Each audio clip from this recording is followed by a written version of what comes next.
Hello.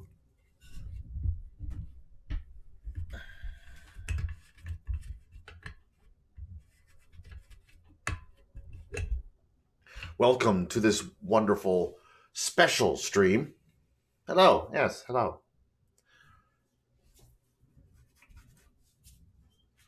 Now, I'm probably this is probably one of those streams that I'm going to upload to YouTube. So, for starters, say hi, hello to everyone watching on YouTube. Greetings. And allow me a moment to explain everything to anyone watching on YouTube or will be watching on YouTube. Will possibly be watching on YouTube. I don't know who would come over and watch like a 5-hour video just immediately, but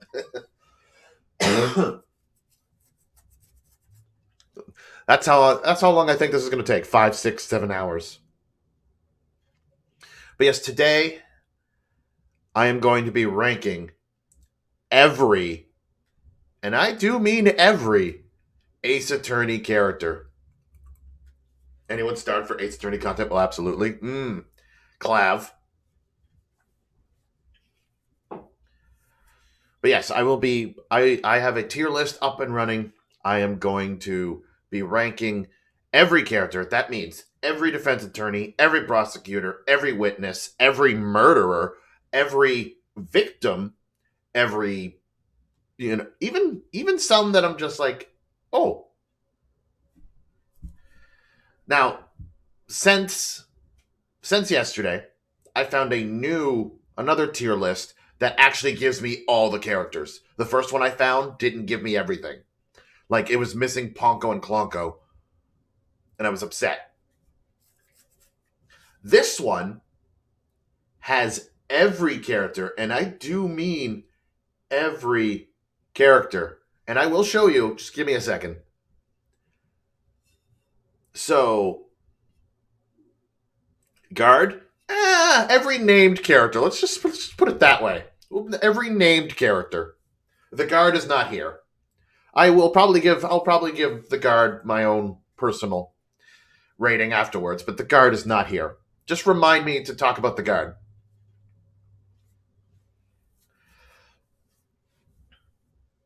So, if the character had a name, they're probably on this tier list. The only downside with this tier list is there's a lot of repeats. So, like, it's got Phoenix Wright from Ace Attorney, and then Phoenix Wright from Trials and Tribulations when he was, like, in college, and then Hobo Phoenix Wright from Apollo Justice, and then Phoenix Wright from Dual Destinies. Like, it has a lot of repeats. I'm not going to repeat myself. So if there's a repeat, I have my own little section on here for repeats.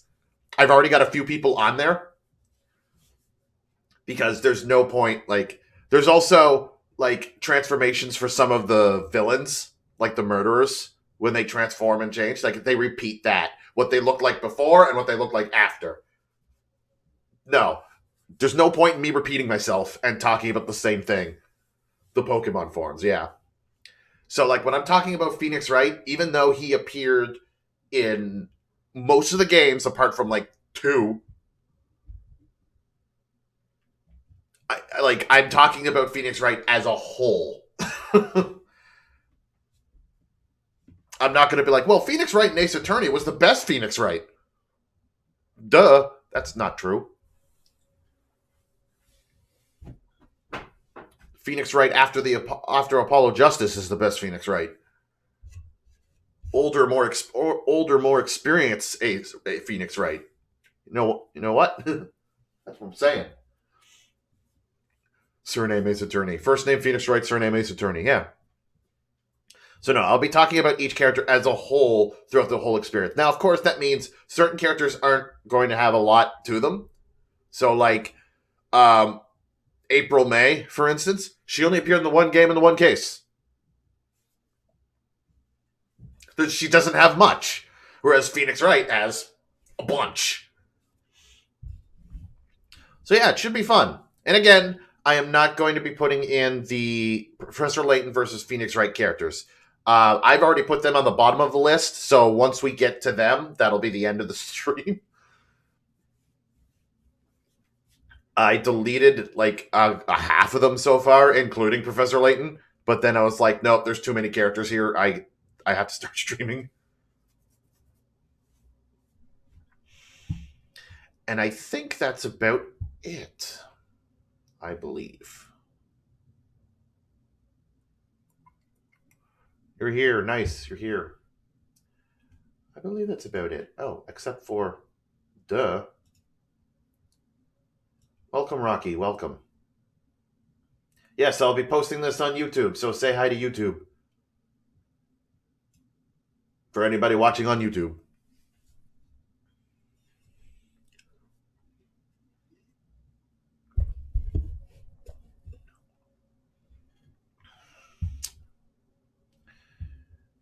So, for starters,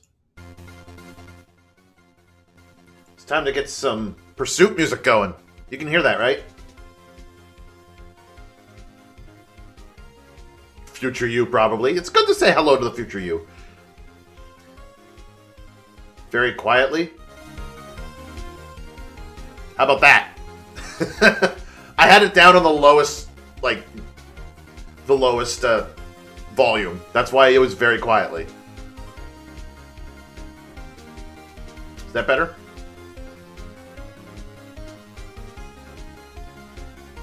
Like, I don't want it to be overbearing. That's the thing. Just some background music, so to speak. No. Alright, so, as far as my rankings go. Oh, that's not what I wanted. Wrong thing. Hold on. Yeah, there we go. I don't know why I cut off. Oh, that's why I cut off there. Duh.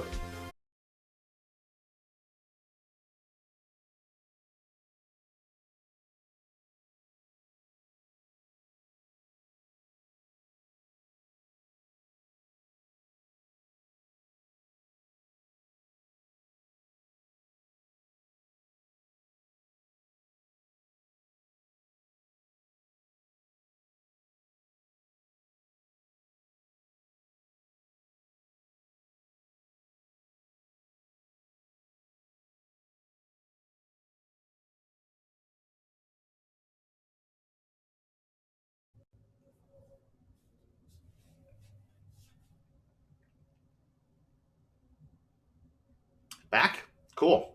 You know, the one time I didn't need a daily stream crash. And that happens. Yeah, alright, let me get the music back up.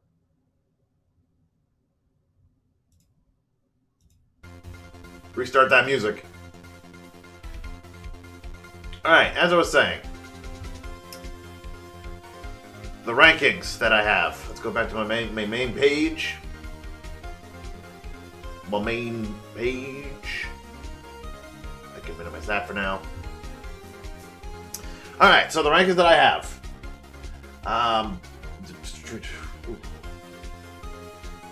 Where is my... Nope.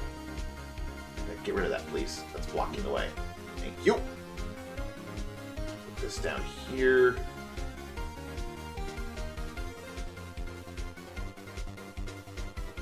So, as you can see, I have the first ranking, absolutely love. So these are my characters that I absolutely love them. My favorite characters of all time. Then I've got I like them, where these are the characters that, like, they're not my favorite, but I do like them for whatever reason. Like, I like a quirk about them. I like, there was just something about them that I really like. And then there's the meh. I thought I had that swapped it. Why did that? No, not meh. Swap that. Next should be good. I don't know why that changed. Good. Yeah, that was what it was supposed to be. Next should be good, where, like, I admit that it's a good character. This one's going to be a little debatable, because, like, I will admit that this is a good character. Like, not necessarily that it's not that I don't like them, I'm just admit that they are a good character. So this could be a spot for, like, some of the bad guys that you're meant to hate. But I admit that they are a good character. Meh is going to be like a character that didn't really resonate with me. Like, I don't care one way or another about them. Like, I don't hate them, I don't like them. It's just, eh. Hate them is the opposite of like them. Is those characters that I just hate. Like, they're the opposite. Like I said, they're the opposite of I like them. With I like them, if the characters were to appear in another Ace Attorney game, I'd be like, oh yeah, hi, welcome back. But if in hate them, if these type of characters were to appear in an Ace Attorney game, I'd be like, oh, this person, why are you here? Oh, hi, new person. And then a Grinch reference, I have loathe entirely. These are the people I really hate. Instead of absolutely love, I absolutely hate. I don't know if anybody's going to be in this section. Because I like a lot of the Ace Attorney characters.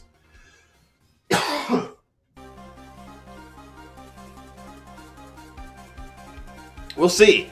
We'll see, because I have to look at the characters myself and then see. But yeah, these are the ones that I'm just like, nope, don't want anything done with it. Yes, then there's the Who Are You again. These are the ones that I've forgotten, and they did not leave an impression on me. Like, it was just like, oh, you... It's just like, you were there.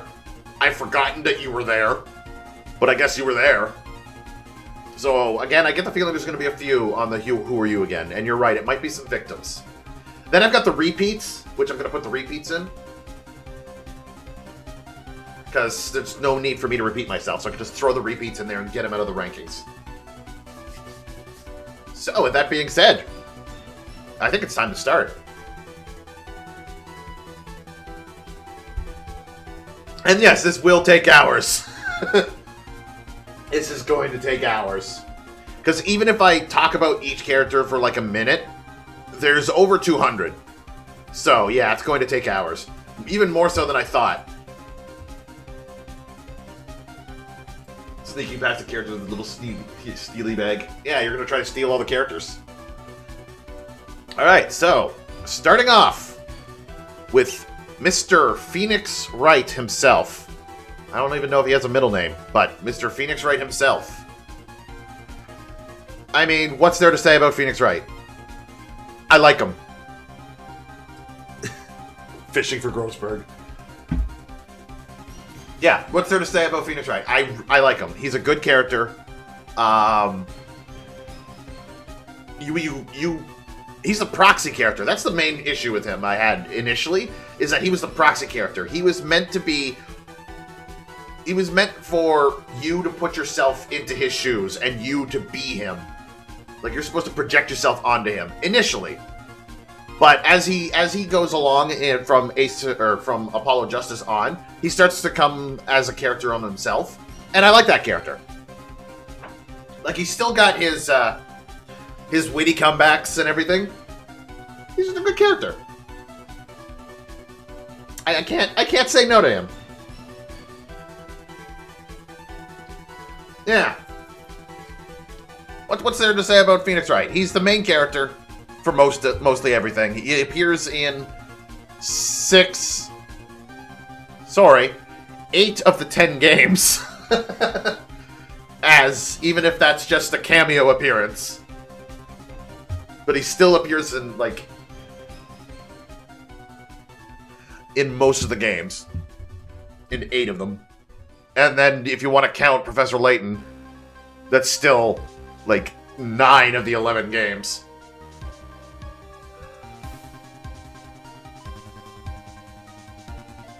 But yeah, there's nothing more to say about Phoenix Wright. He's Phoenix Wright, Ace Attorney. Mia, on the other hand. Now, I know I've mentioned Mia I've mentioned Mia before. And sorry to Phoenix Wright fans, but I absolutely love Mia as a character. Like, if you were to give me a game just as her, if they were to release 2 games that were like Phoenix Wright or Mia Fey, give me Mia Fey. So, the main reason for this, Mia Fey Ghost Attorney. No, the main reason for this is because I said in a previous stream like, the developers heavily sexualized her. Especially when you've got her, like, Maya channeling her and Pearl channeling her. Like, they heavily sexualized her. The character, though, doesn't use that to her advantage. At all. At no point does she use her looks to her advantage. She steps forward and uses her skills. There's once that she used her looks to help Phoenix, but that was to help Phoenix and Maya asked her to. And she also expressed that she did not like the idea, but she still did it. And that was with Victor Kudo, I think. But other than that, she never uses her looks. Like, she never uses her looks to her benefit, even though the developers heavily sexualized her. And that's what I love about her. Apart from, you know, her being a great mentor. Like, I love the idea of her being there in the first case to be a mentor for Phoenix Wright, and then they immediately take her away. So you didn't have the time to really get to know her at the start of the game, so that her death didn't impact you as much. But oop. Smart, sexy, classy, and strong. Yep, that is true. Now, speaking of the Faye family, Maya. Oh, Maya.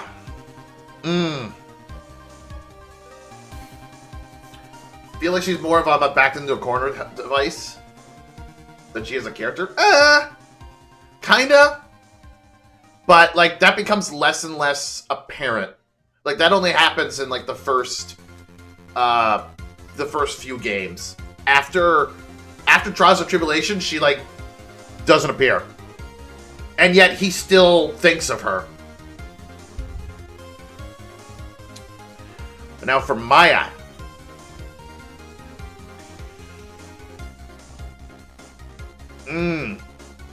I flopped around with Maya.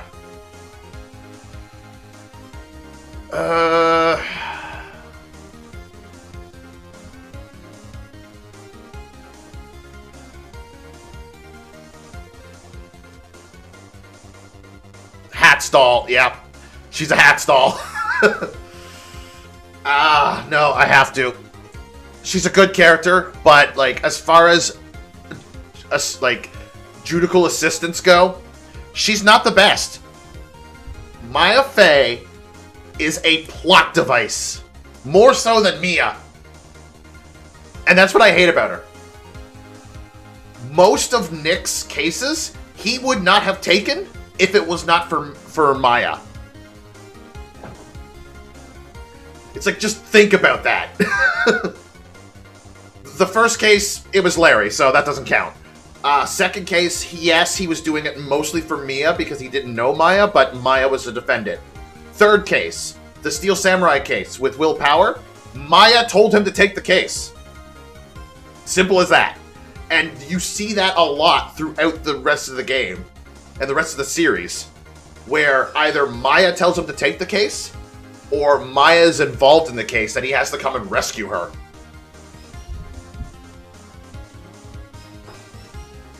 Yeah, like, that's why I say she's a plot device. Like, I'm willing to bet half the cases Nick did, he would not have done if Maya wasn't there.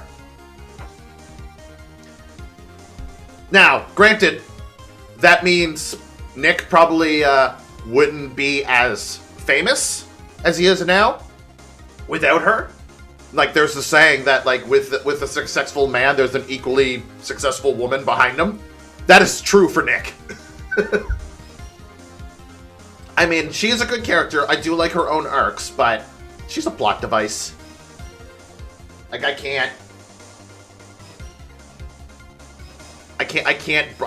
like, yeah. I will admit she's a good character, apart from that plot device stuff. Miles Edgeworth. I love him.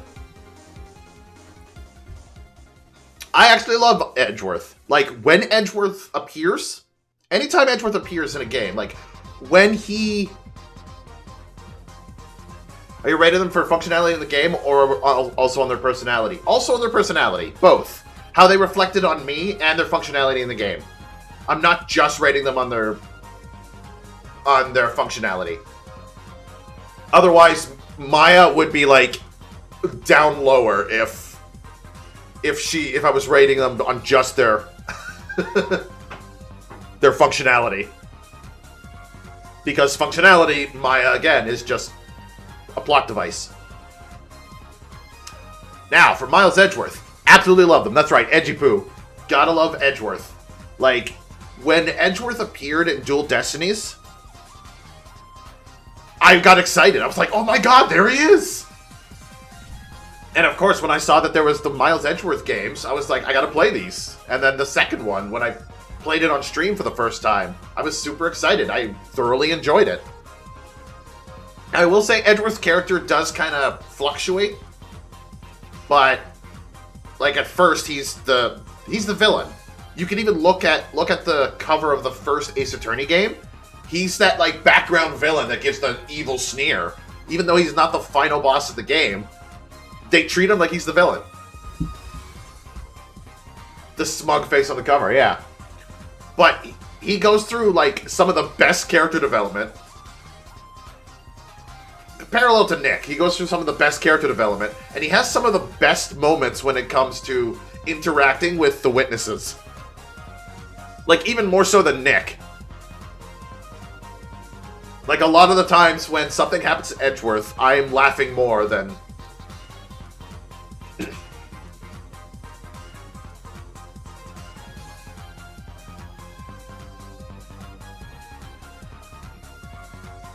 Talking to your brother about the series and everything got him interested in playing all of them now. Nice. Or he updates the autopsy report. Yeah, like, that's another thing why I like Edgeworth. He's memeable as fuck.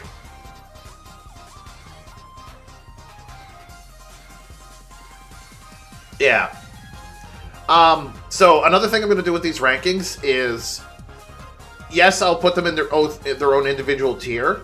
But if I'll also put them in front or behind a character based on how I like them in correlation. So in this case with Mia and Edgeworth, I like Mia more than I do Edgeworth. But I still like Edgeworth to be put into absolutely love. Biased witness.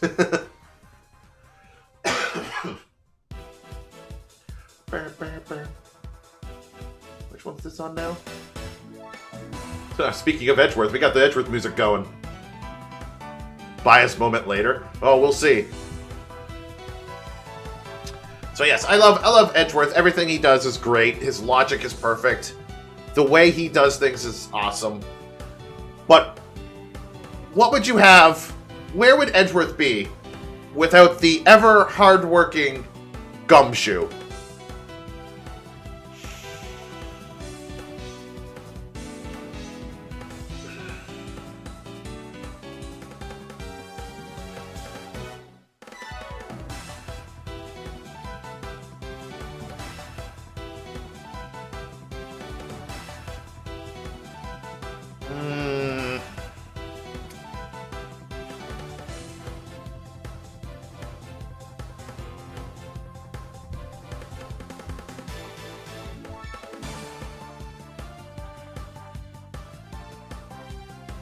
You see, this one's I'm teetering on.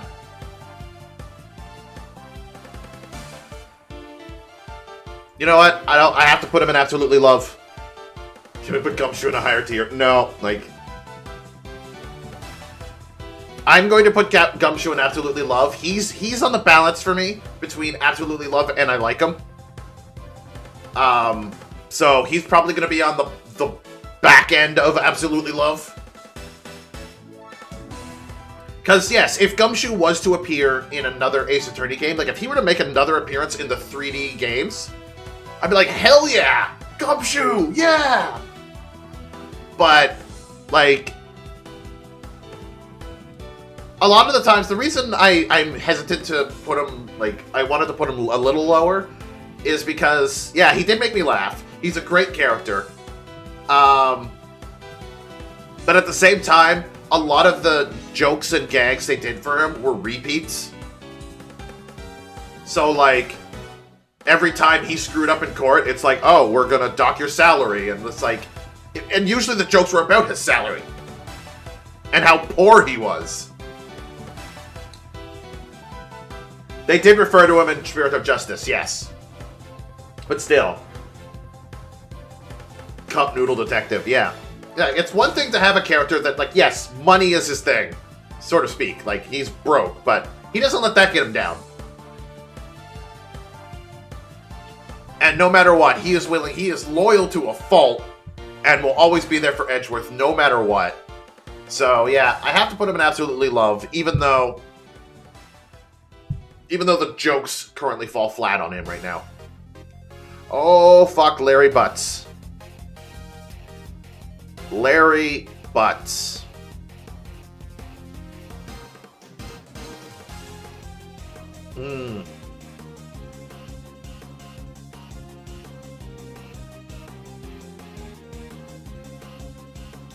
Please be nice to Larry.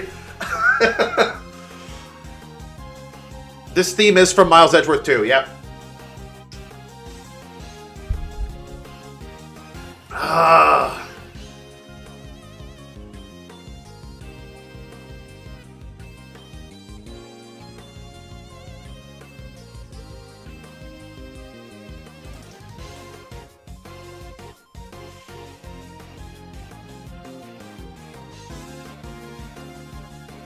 This music that's playing right now is... Hang on, let me bring that back up. This one is Pursue, Wanting to Find the Truth, from Miles Edgeworth, Investigation 2.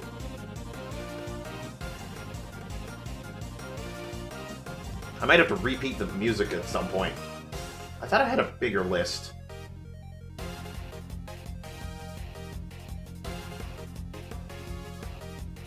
Yeah, I might have to click that one and find a bigger list on that one.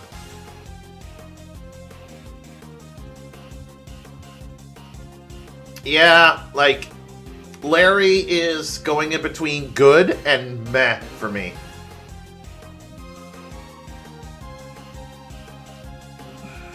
I'm going to put him in good. Maya Fey is actually better than Larry, but I'm still going to put him in good. Because, like, his start wasn't the best. Like, immediately when you first seen him, you're just like, oh my god, what the hell, Larry? And every time he appeared, you're just like, oh no. What is he going to get into now? Like, it's hard for Larry. I'm sorry, Larry. He is a troublemaker, and they tried to do, like, that lovable troublemaker. But...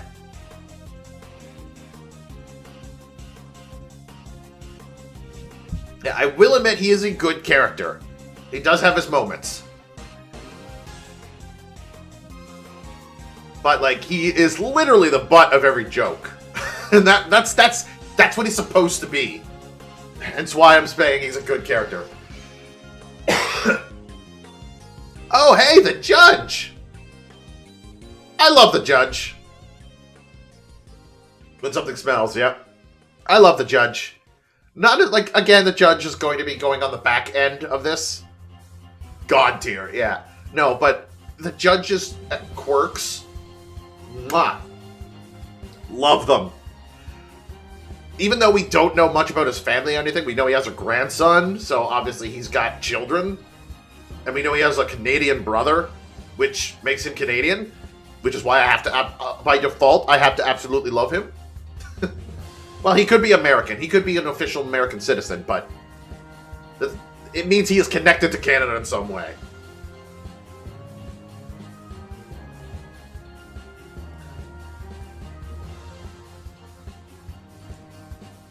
He is pretty dumb. Yeah, he is pretty dumb, but always on the side of justice. Yep. Y'all are biased. This is my personal list, okay? I'm not saying who's the better character.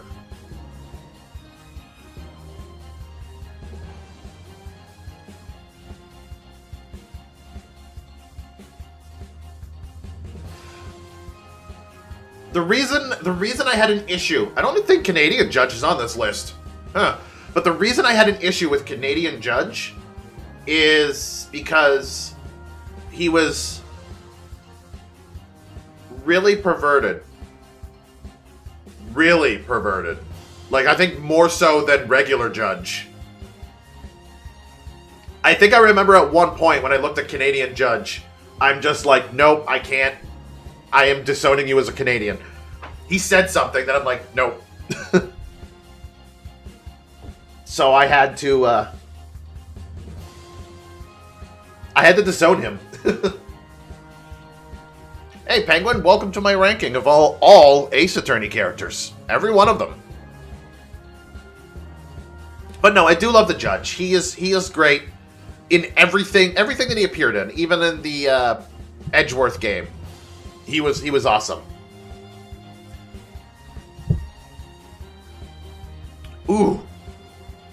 Ooh, pain.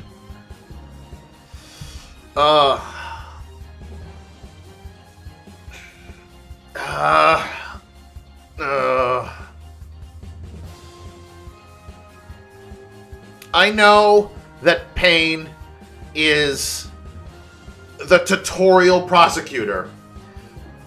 He's supposed to be, like...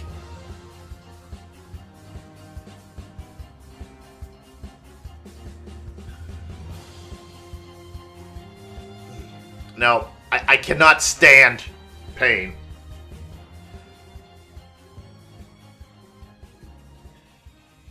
You steal 4? No. Now remember, this isn't like the Pain from Dual Destinies and Spirit of Justice. This is the Pain from the first few games. They're two different Pains. This is Winston Pain, I think, and not Gaspin. And Winston Pain, no. Like, I hate him. Every time he talks, I'm just like, shut up. It's like, shut up, dude. And maybe that's supposed to be the way he is, but still, I don't like him.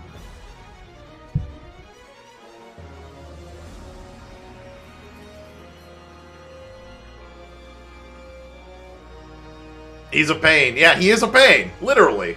But still, I don't like him. They could have done better. They could have done better with him.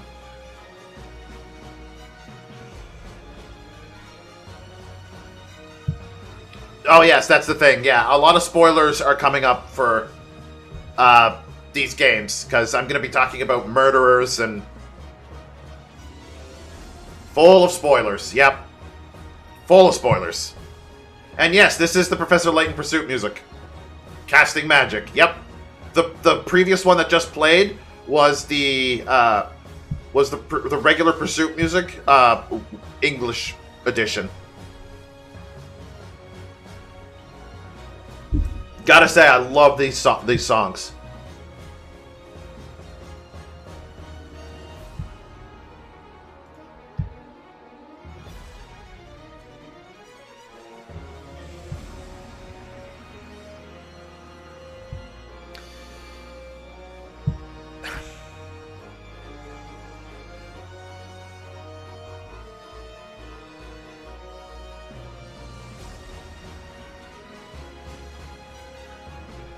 Cinderblock. Yeah. You know what? I even forgot her name was Cindy. I'm going to forget a lot of names here. That doesn't mean I hate the characters or anything. I'm just going to forget a lot of the names. But, like, it's hard to place her because, meh. She's meh. I can't hate her.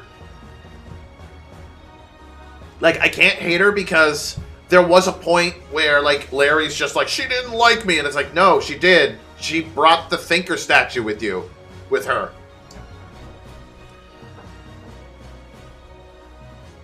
So it's like, oh, that's sweet, but still, meh.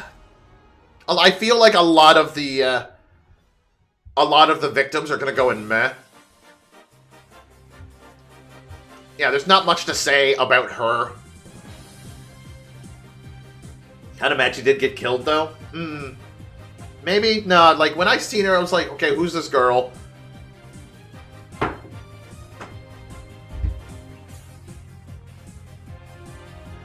Who is this girl and what's going on? But, like, there wasn't enough information about her life. The only thing we know is that she potentially had some feelings for Larry. Or she just liked that thinker statue. Maybe she liked his artistic side, but...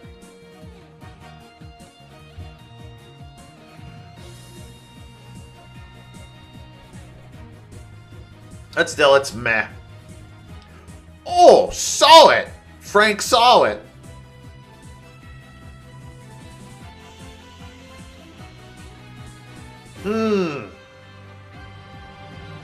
Now you see, Frank Saw It didn't just appear in the first game. He also appeared in the Miles Edgeworth game. The second... second one? Yeah? Yeah. Saw its appearance in Investigations 2 is surprising? Yeah, I didn't expect to see him as well, like, to pop up.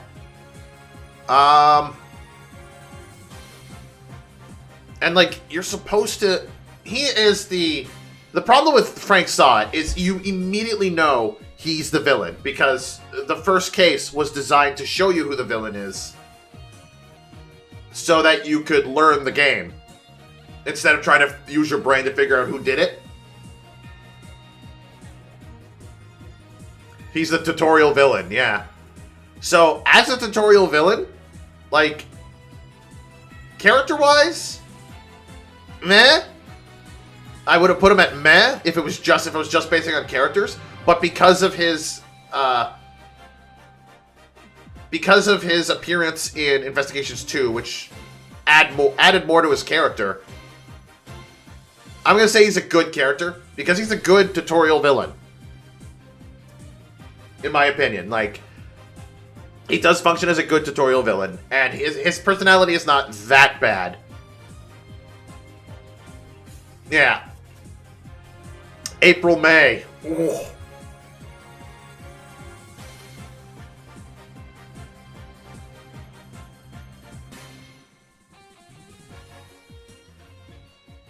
I don't know where to put April, May.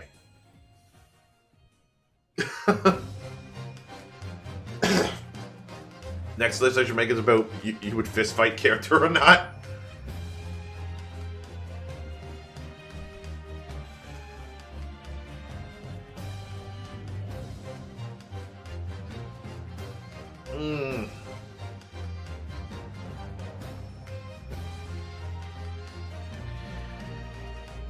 Like, April, May.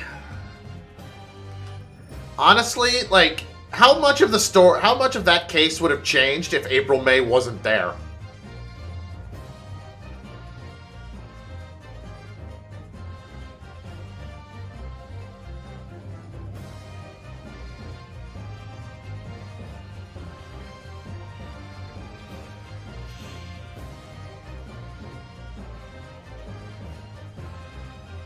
I'm gonna go meh. Bubbly, that's all. Yeah, I'm just gonna go meh. Because again, how much of the story would change? Like, if Red White could have just done the wiretapping on his own without April May's help. And then there's her personality where she's like, yeah. Where she's all flirty and everything, and it's like, if she was to reappear in a game, I'd just be like, why? Why her, of all people? Hey, you know what? No, because of that, I'm putting her down to hate him. Actually, hate him. I hate her more than Pain.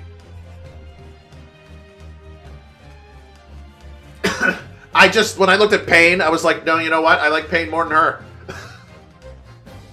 Sorry, April May. Because there was once a time Like, I tried to do a YouTube video on Ace Attorney. Like, I was going to do a Let's Play on Ace Attorney when I was doing YouTube videos way back in the day. And once I got to her, I was like, I can't play this anymore. I was like, nope, I'm not doing her voice, because back then I was a little more self-conscious. So I was like, nope, I'm not doing her voice. Red White. Good character.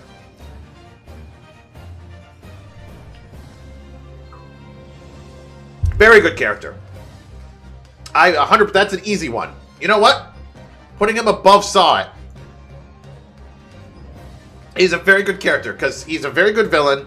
You immediately wanted to beat him. Like, as soon as you met him, you're like, oh, God. But you wanted to beat him. He was meant to be beaten. Very good character. And even the fact that it was technically Mia who beat him. Which is what, like, I love about... Another reason why I love Mia Fey. Like, even in death, she manages to beat some of her long-standing, like, rivals, so to speak.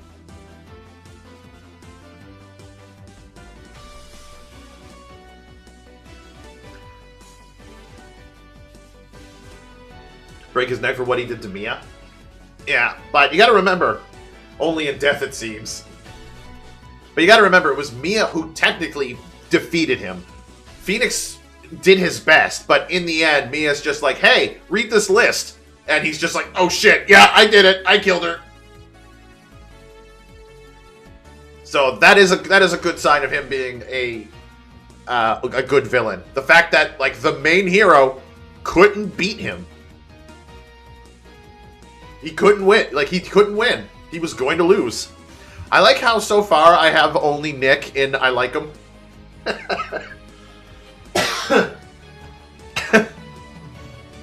Like, Nick's all by himself and I like him. I'm actually surprised by that. Ah. The bellboy.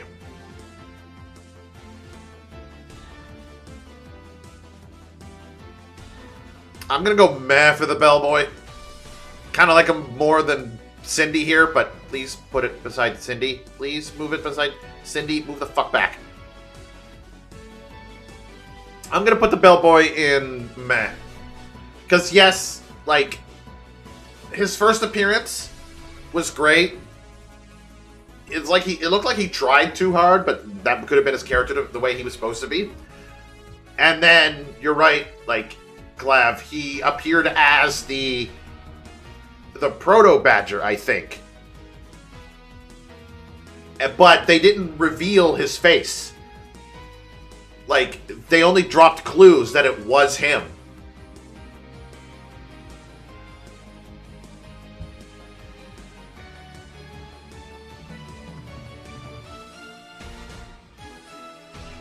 Did you examine the window office and then he turned the Gatewater into such a giant thing? That's true, yeah.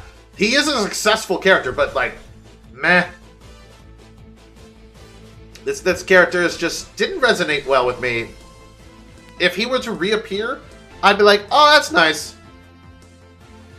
Doesn't matter.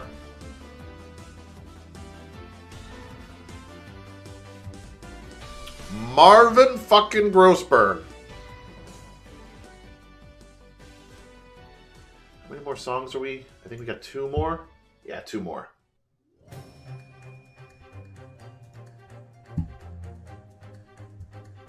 Bellboy, Ace Hotel Manager. That'll be fun. Yeah, it might be. Hotel Manager? Ah, Grossberg.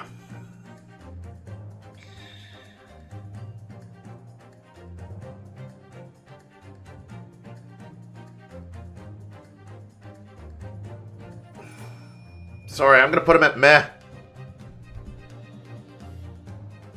I'm gonna put him at meh. Like, I don't think he's a good character. Because, I mean, there's that whole thing with Red White, yes, and he finally turns it around. Sure, that's cool. But then his next appearance after that was like that he actually played a role in was being a mentor to Mia Fey in like her second trial. And he was no help. In the end, he's just like, stick a fork in us, we're done, we can't win this trial. And it would have to be Mia that was just like, shut the fuck up, I'm winning this.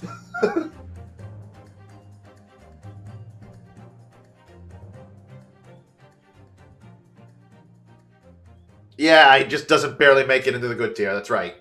Like, yeah. That's why he's on the top of the list of meh. Like, I like him better than the Bellboy and Cindy, but Cindy's gonna be freaking... He also did help identify Von Karma handwriting. True. That is true.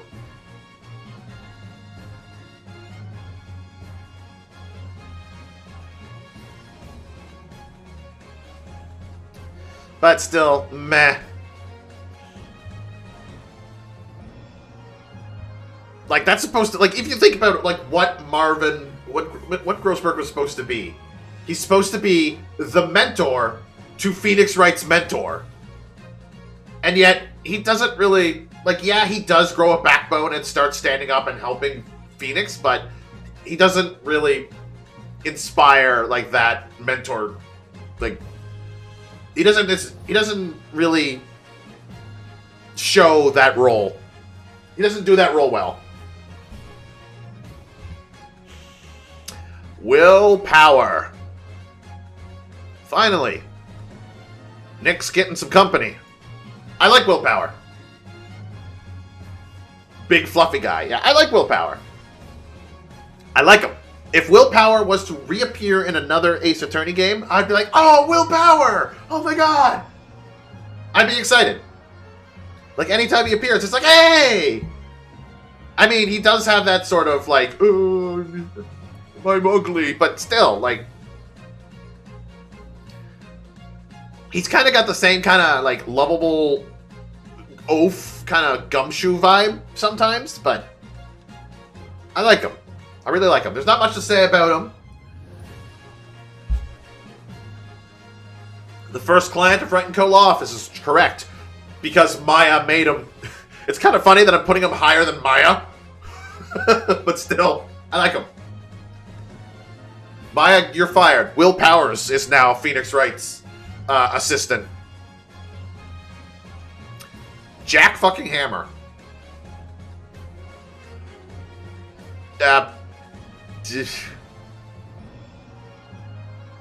Maya Hamburgers after this. Jack Hammer. Meh. It's really hard to do with the dead guys. He's a dead guy. Yeah. I know him, so I can't say who are you again. Good archetype of a crush star? Yeah, that's true, but like, as sad as it is to say, his death wasn't... It wasn't one of those moments where I'm like, ah, he was just the dead character. As sad and as mean as it is to say, that's all he was for me whenever you played those situations. He was the dead character. And my music stopped, because that was the end of it. Let's go to the mix to get all of the Ace Attorney songs. As you're watching this. Shush. Shush ads. Shush. So what do we got now? What's this one? All defendant themes? Sure. Happy people.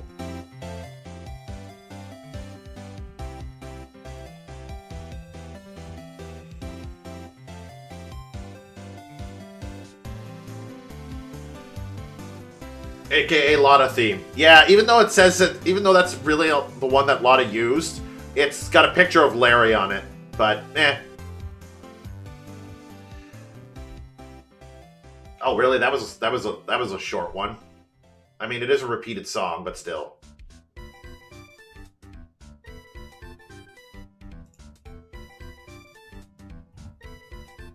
I love the name of the song. Larry Butts. When something smells, it's usually me.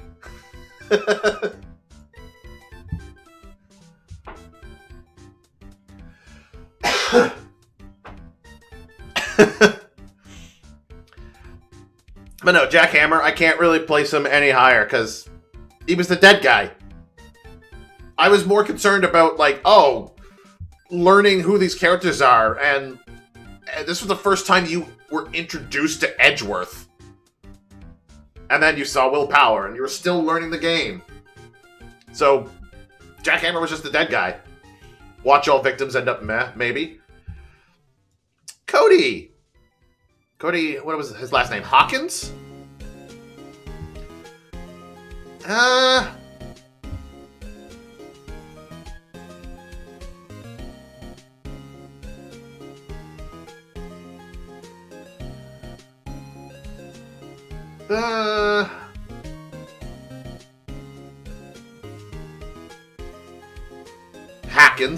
Hacker.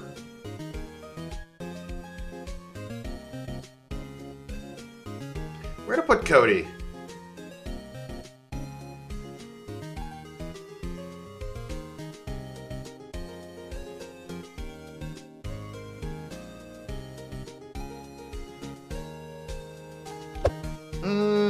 I'm gonna put him at good, but like, I'm gonna put him up below Frank Saw It.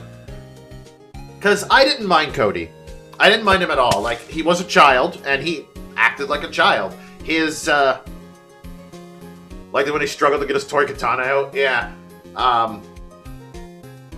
That's called a sheath, Clav. Pretty sure he has a sheath. I liked his interactions with Maya because they were two fans. It was great.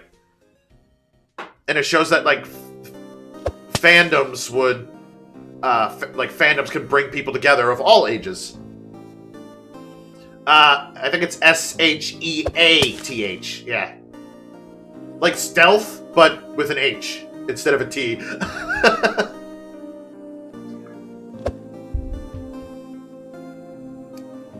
So I do like Cody, and I would be happy if, I would be like, oh, hi Cody, if he did come back, because they'd probably make him older, and it'd be interesting to see how his character became when he's, like, how he grew up.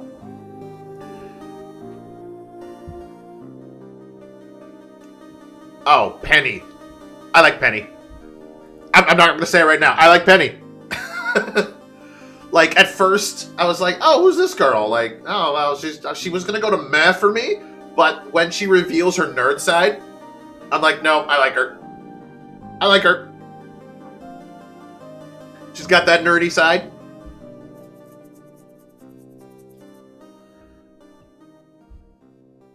You see your boy. Oh, yeah, don't pay attention to your boy. They need to bring Penny back. They technically did in Investigations 2. But you're right, they need to bring her back again.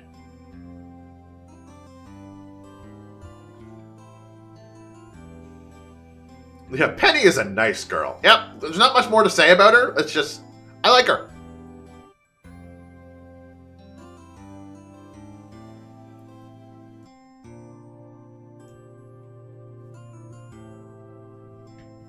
Ha!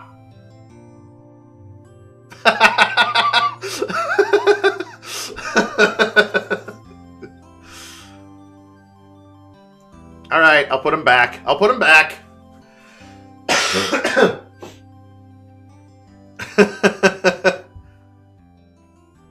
Now, Edgeworth's beloved, Old Bag.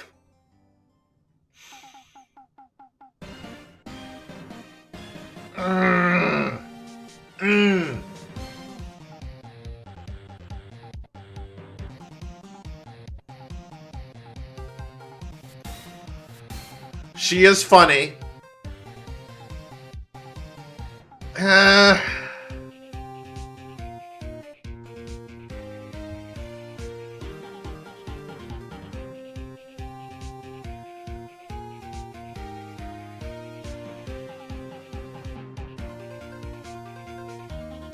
Steel Samurai music, yep.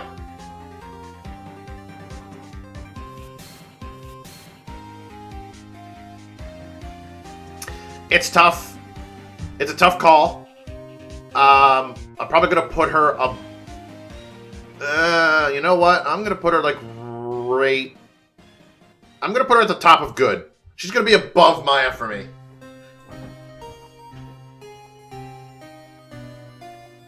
Because, like, yeah, if the only time, better than my, yeah, I know. The only time I will be happy to see Oldbag is if Edgeworth is in the vicinity.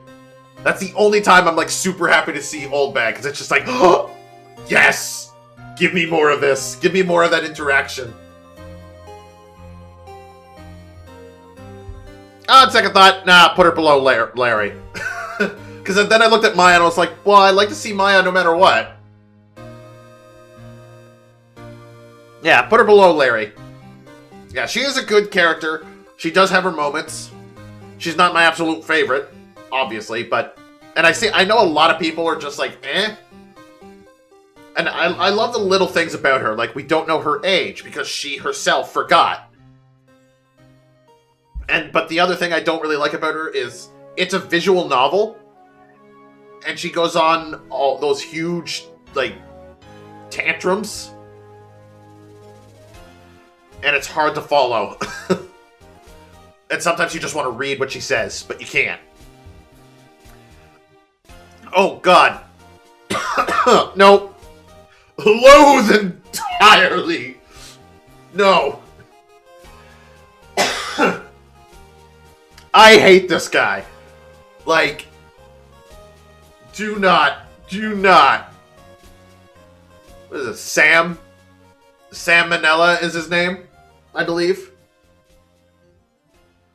Like, Sal Manella, right. Oh, God, no, I hate this guy. The one character, like, if he ever was to reappear, I'd be like, nope. I hate his personality. I hate his looks. Like, I know he's supposed to represent the, you know, stereotypical obsessed nerd, but still.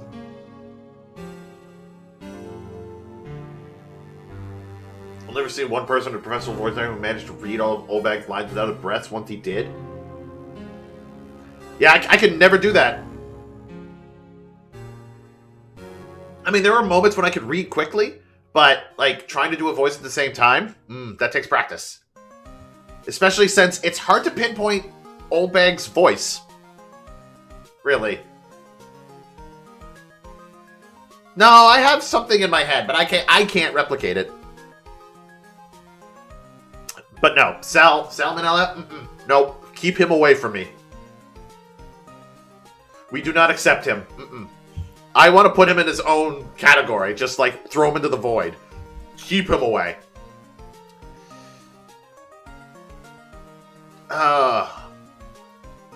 Keep him away from everybody. Yeah.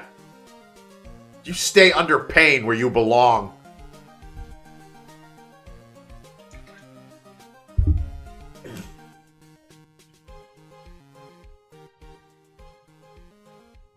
Fuck. What was her name again? The next one. I cannot remember. I know it starts with a V. D? Oh, is it D Vasquez? D Vasquez, yeah. I know there was a V somewhere. But I thought it was going to be like V something.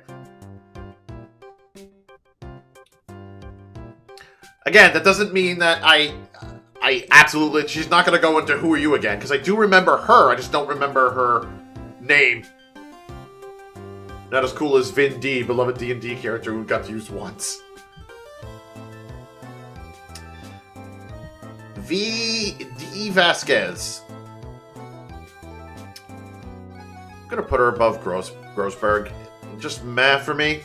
I love the interaction she had. I love the, like, her story and her, that she was an intimidating villain, yes, but, and yes, they tried to play her up as, like, oh, intimidating villain, gotta put her down. But to me, I was just like, who cares?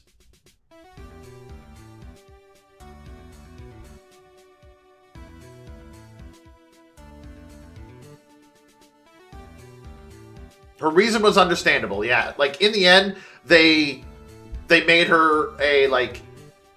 They did make her, like, a reasonable, lovable character. Like, she wasn't as cold-hearted as she tends to be, but still. She didn't resonate well with me. Like, immediately as soon as the case was done, immediately forgot her.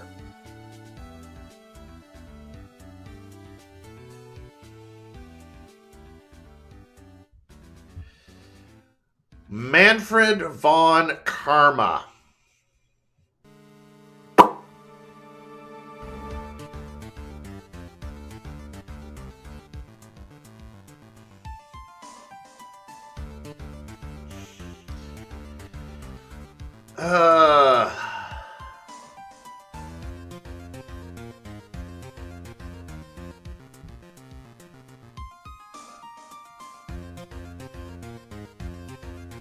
F that guy, hope he rots. Manfred von Mean image? I think you did. Yeah, you did show it.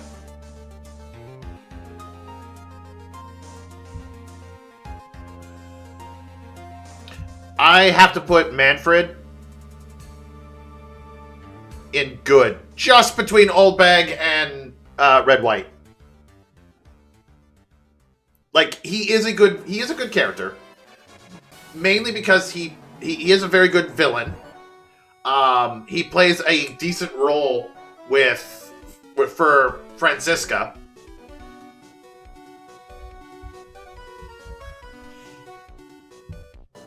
And, like, he is a villain you want to beat, because a lot of his ideals are, like, horrible and wrong. So he is that kind of character you want to beat. And even though there are moments when Edgeworth is teaming up with him, it's like, why would you team up with him? Why are you doing this?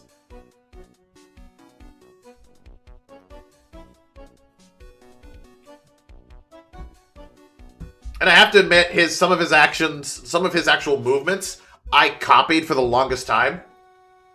You do not know how many times after I played Ace Attorney that I did that little finger snap he does.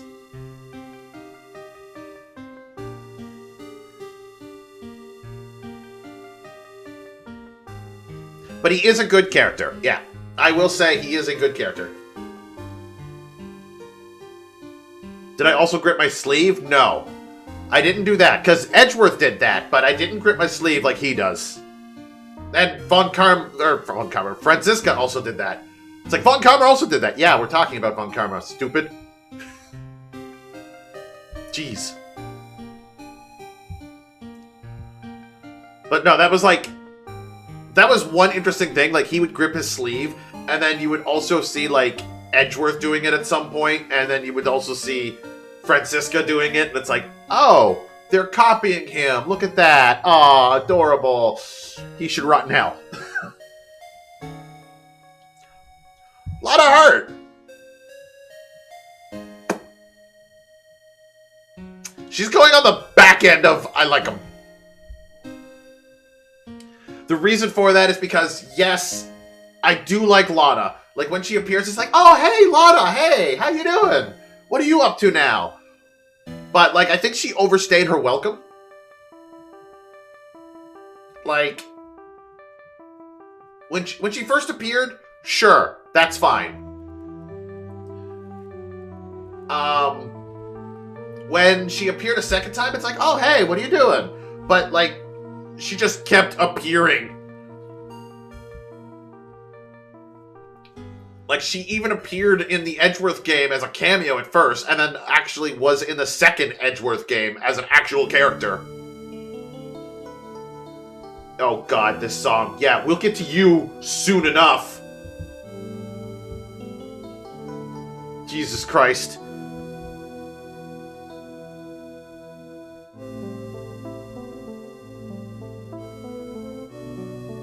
Just go away. No, she doesn't bother me one bit. I do like her.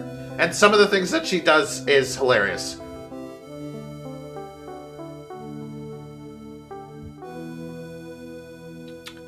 Yanni Yogi.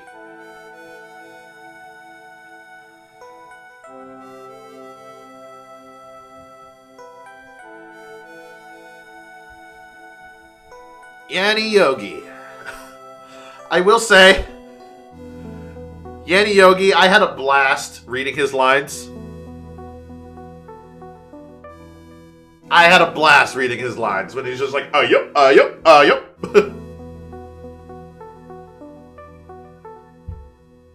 I like Yanni Yogi. I like him. He was a fun character. A fun character to play as, technically. A fun character to read.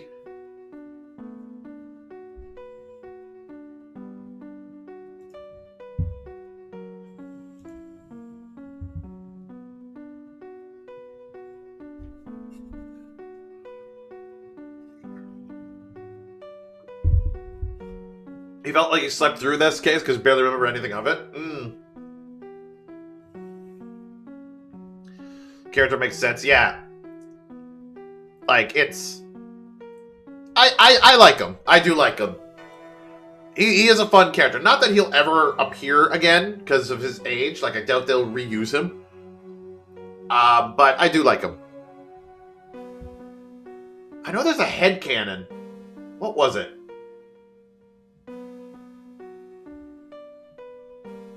There was a headcanon that with him that stated that he went to go see the doctor in Apollo Justice, like Elduin. He went to go see him, like that was his doctor.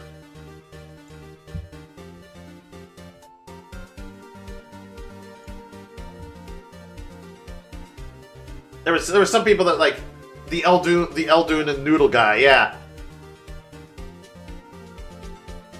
I mean, they're the same person. Oh no, not Maractus. No, Elduin the Noodle guy. Like, cause he was a surgeon. He was a doctor before he did noodles. Yeah.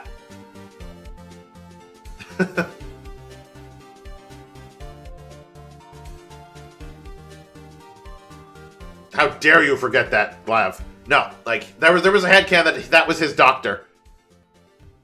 And I don't know where that came together, but some people think that's what that is. Oh, yeah, this guy. Hammond?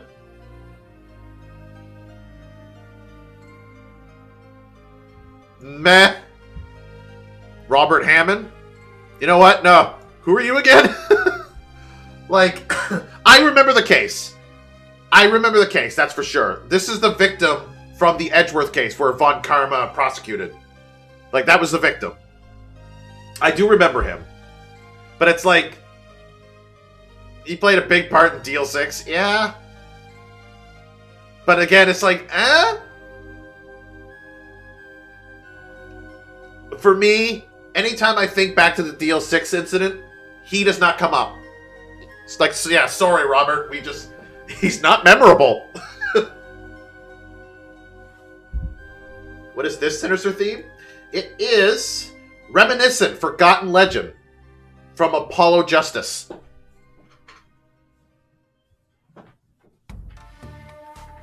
I think it's going through Apollo Justice music right now. Kentucky family! Oh my god, Missile! Yes! Missile! Absolutely love. I don't care that Missile is used as... Missile is a good boy. Girl? I don't know. I think it's a boy.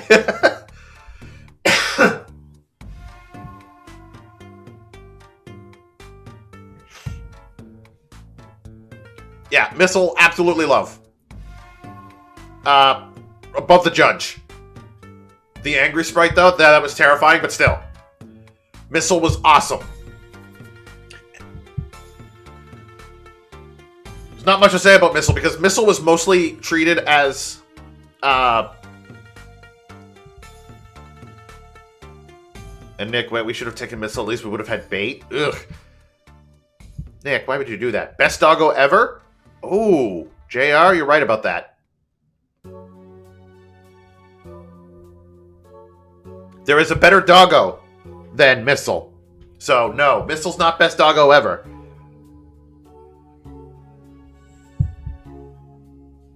But I do love, I'm rethinking my thing now. Because Missile, immediately I was like, oh, good boy, yes, good boy, Missile. Because Missile was helpful in investigations.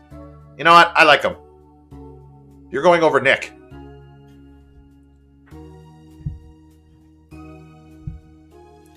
Yeah.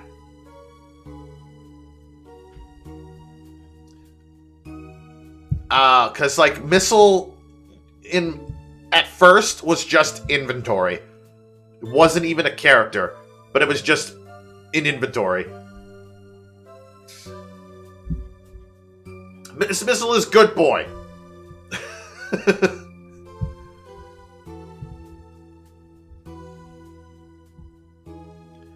Makes a fucked up face. Polly.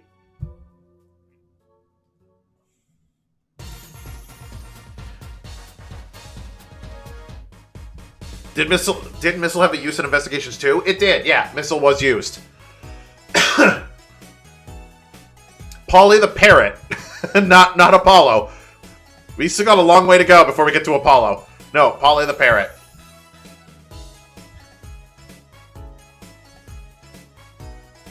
Ah, frig. I'm like looking at Missile and just like, you know what? Nah. We'll put him behind Nick. Polly? I like Polly. I like Polly. I mean, it's an animal. Like, there's not much to it. It played its role. It was hilarious that we called it to the witness stand. And, like, that moment will forever be etched into my memory. And the game won't let you forget that. There are moments when it's just like, oh yeah, Phoenix Wright once called a parrot to the stand. And we're just like, oh, Polly!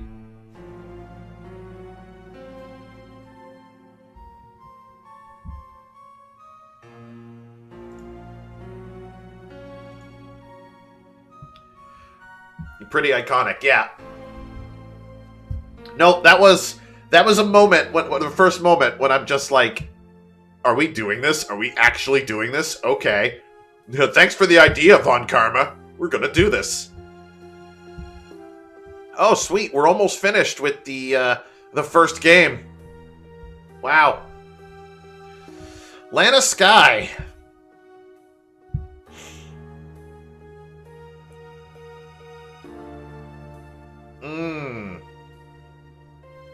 I do love Lana Skye's relationship with Emma.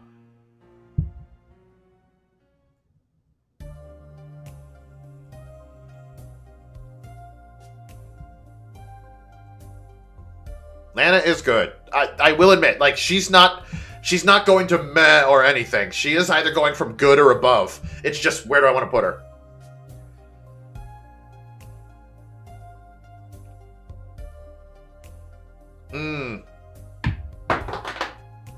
No.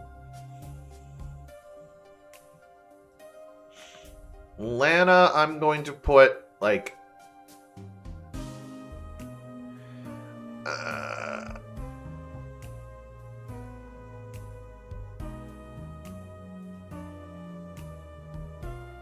I'll put her above Larry.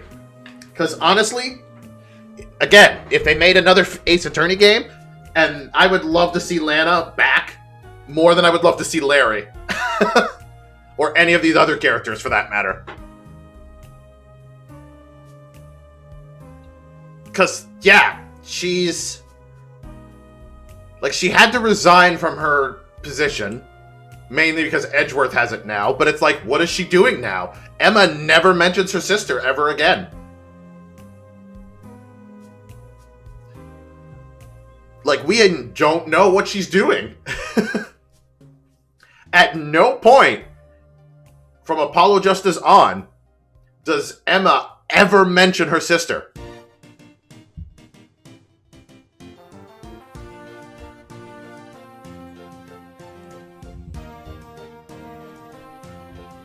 Considering how important she was, yeah. Damian Gant. I have to put him above Von Karma. It's hard because that case appeared later than Apollo Justice. That's true, yep. That is true.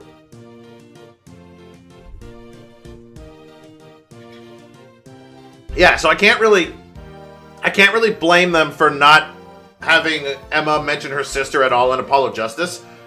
But, like, anytime after that, like the Edgeworth games and, like, Dual Destinies on,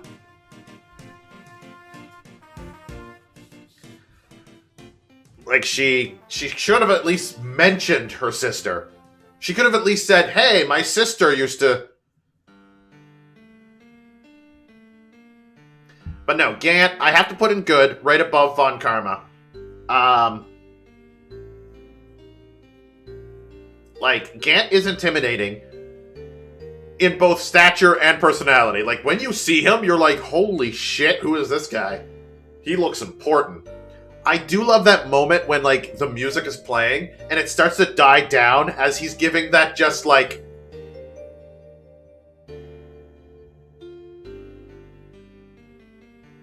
And it's just, like, that long moment of him just staring. That's, like, my favorite moments with him. It's like, oh, he's exuding his presence. The unskippable stare down. Mm-hmm. I do love that. That's one of the characters I love about him.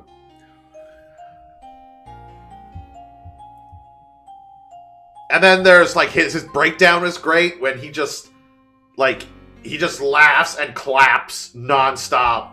And it just goes faster and faster and faster and faster. And then even when he's done, he's not at the point of, well, this is it. He puts on a smile and he says, it's been fun. I'm glad we had this talk. I'm gonna go now. Like, he went down like a bro, basically. You'd put him in absolutely love? Yeah, I can't absolutely love him. I do think he's a really good character, but I just can't love him. Because unless I'm talking about villains or the fifth case, Gant comes out of my mind. Marshall.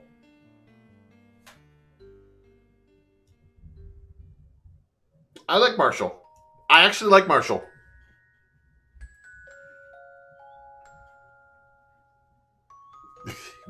Cowboy dude, yeah. He was, again, it was the same with Yanni Yogi.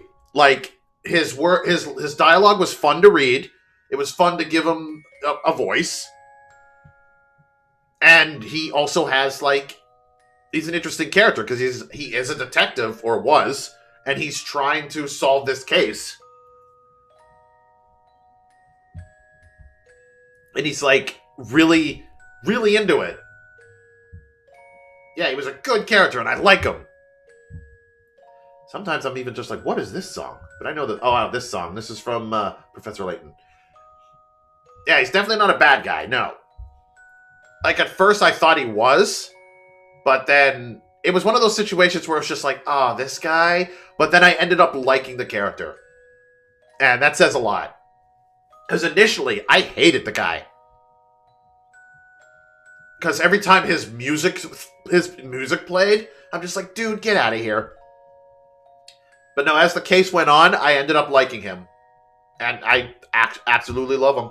Or not absolutely love him, but I like him. I like him. Angel Star, though. This is probably the one moment where I will put a male above a female. Angel Star is good. Just good. I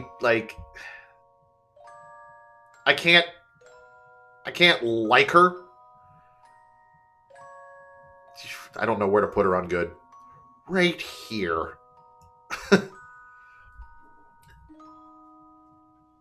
I don't know. Like, she was one of those characters where, like, you didn't need to be here. Just like, I'm the cough-up queen. I can easily take you down. But, like, the case wouldn't have been any different. Yeah, her lunch gimmicks get kind of tiring. Like, she is a good character. She did have her moments. But, like, the case wouldn't have changed if she was not there. So if it wasn't for, like, the fact that she had some great interactions and such, I would have put her at, I would have almost had her at meh. What is this theme? This is Espella's theme number 2, Truth, from Professor Layton versus Phoenix Wright.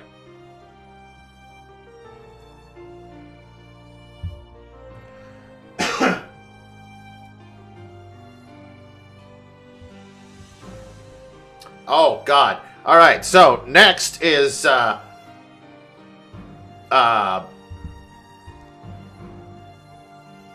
Next is a Goodman.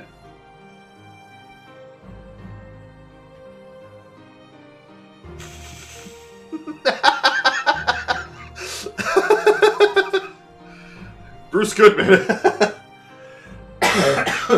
Yeah, next is this Bruce Goodman. Meekins. We're just teasing, Clav. We're just teasing. Meekins.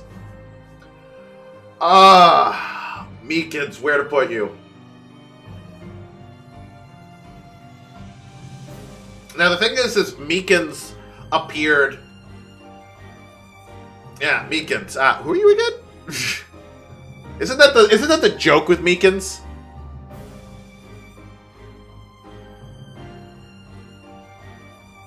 Meekins is rememberable. Meekins is rememberable for sure. Like, you think back to that case, every time I think Meekins now, it's like, if he were to reappear, I'd be like, dude, I'd like, Meekins, hey, he's back! I am very curious about Meekins. Because I wonder if he succeeded in becoming a detective. I would like to see if he succeeded. He's one of the guys I like to see succeed. And because of that, I have to put him at... I like him. And he's going to go right above Marshall.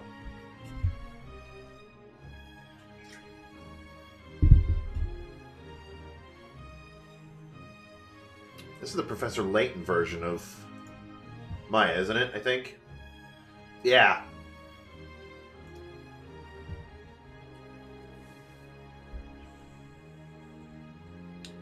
This is the defendant. Yeah, these are all defendant themes. There's a lot of defendants. Lot of defendants.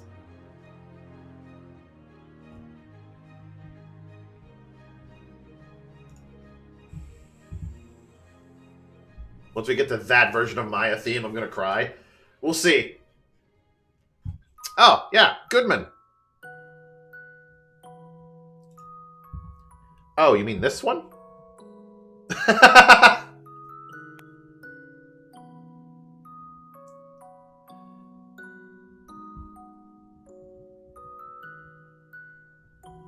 Turnabout Sisters theme music box melody.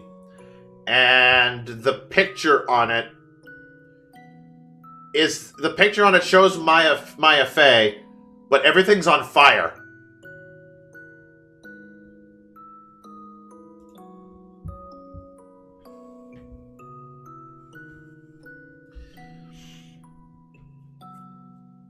But no, the only Professor Layton game I've played is Professor Layton versus Phoenix Wright. I mean, I did start...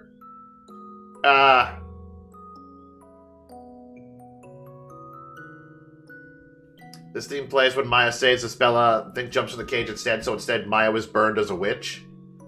Oh, right, she does that.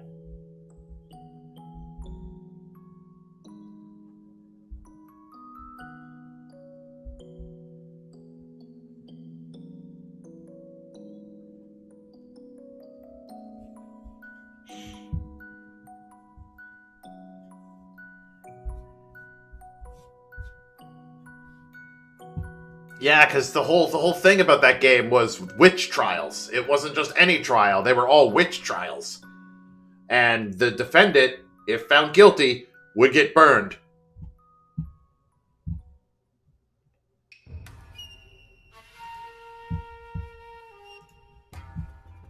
Alright, Goodman. Again, just... Tenmataro. Now, the thing about Goodman is he's going in meh, but above all other victims, because I know him more. He's another dead guy. Yeah, he is another dead guy, but it's like, we don't really get to see him so much. He is good man, literally, yep. So, I'm just putting him in meh, because not much was revealed about him.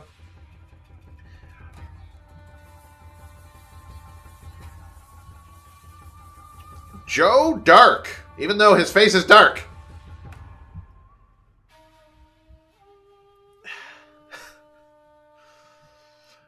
Joe Dark played. He had a role. I still laugh at the fact of like his whole Joe Dark killings was just him causing an accident and then killing all witnesses. Like that's just hilarious.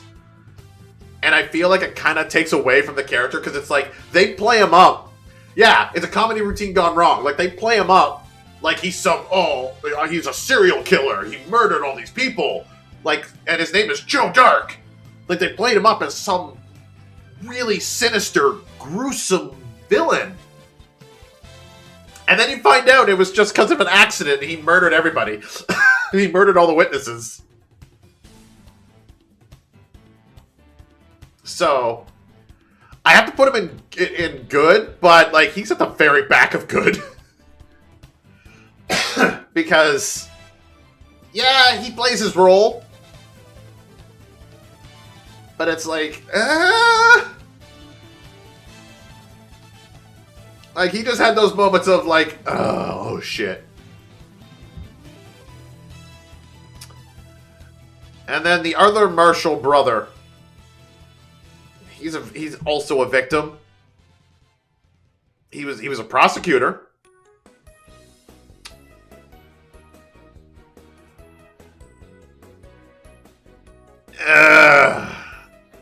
Rip Neal, yeah. He is bouncing between good and meh for me. Because he as a character he does a good job as far as like he drives the plot. He is the central motive between a lot of the characters for that case. But you're right, like if you were to ask me about that who the characters are in that case, I would immediately forget about him. I would remember his brother, but not him. So, I'm going to put him above... No, not above the bellboy. I remember the bellboy more than him. I'm going to put him above Goodman. Like, yes, he's less memorable than Goodman, but because of the plot point he drives, I'm putting him above Goodman. Even though he's still meh. Like, I can't really say he's a good character or not. And with that, that is the end of the first game. Those are all the characters of the first game. Apart from these repeats I've got down below. Oh boy, okay. Oh, reminiscent tragic memories. Oh god, the image is just a smiling child Athena with blood all around her. Ugh. Music. Just...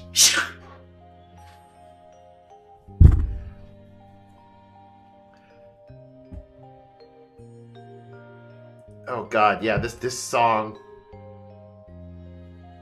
This song makes me choke up. Like, when I really think about it, really think about a scene of, like, the whole thing, it just, it is sad. Maggie Bird! I like Maggie Bird. She wasn't overused. She was a central driving point for Gumshoe, which made Gumshoe even more likable.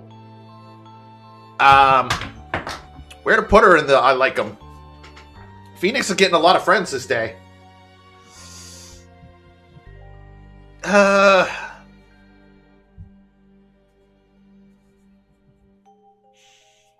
putting her above Willpower.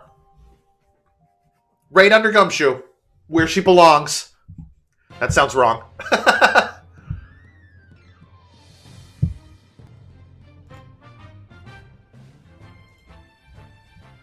Feel like that's fair, yeah.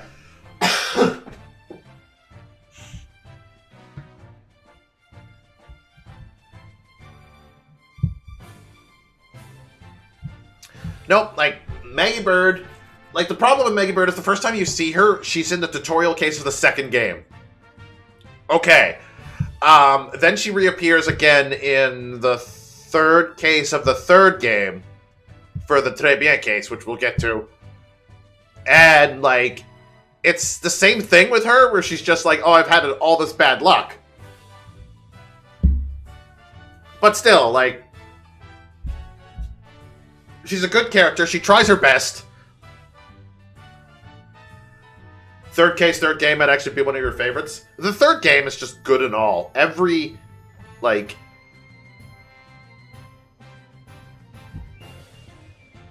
everything just fits. Works well in the third game. The victim of that first case, though... I'm gonna put him at Who Are You Again? Less so. I remember his name. It's Dustin Prince. But...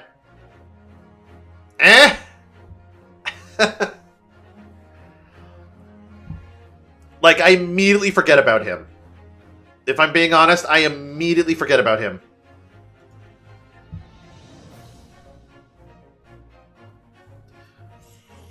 I have to put him in there, because he is immediately forgotten.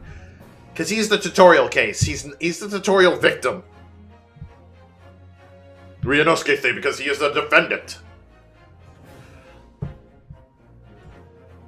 Oh, then this guy. Ugh. I even forgot his name. What was this guy's name again?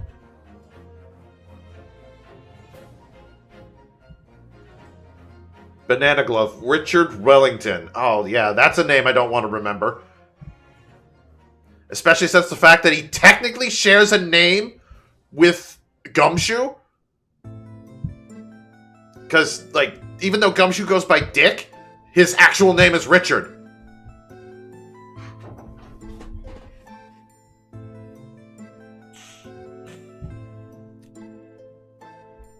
Even so, this guy is the villain of the first case of the second game.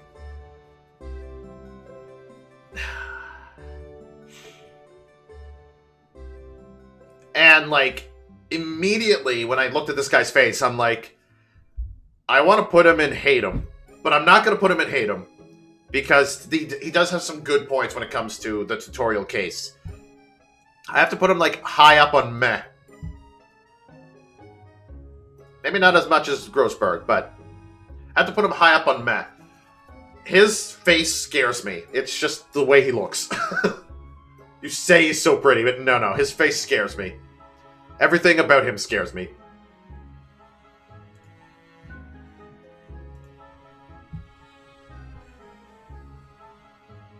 Man, I love that this song, it's like, Citizens of the Fog, Suspicious Folk. And the picture is of McGilden. That's not spoilerish. Oh my god. McGundle? McGilden. Mick Gilden. From the Great Ace Attorney. We'll get to him.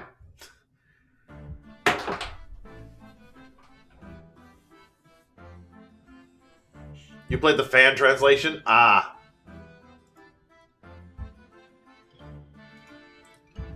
His Japanese name is Cosney McGundle. Oh, that's even weird. Alright, Franziska von Karma.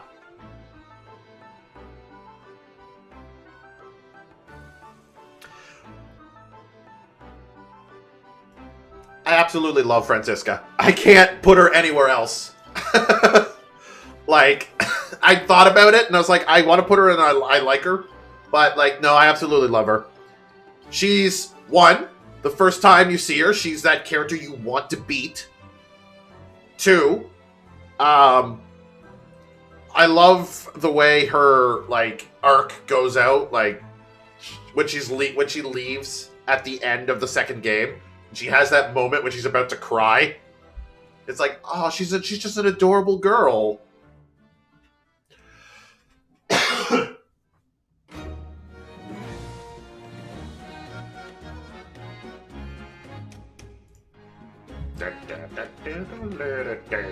Yeah, this song just screams Gina, doesn't it? Because it is. Gina Lestrade, a blast from the East End.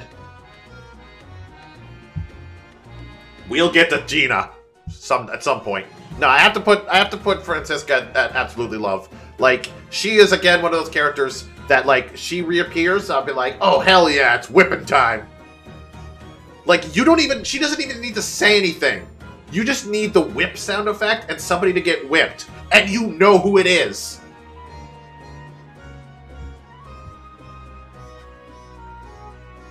Especially if that whip goes specifically for Gumshoe. Or Nick.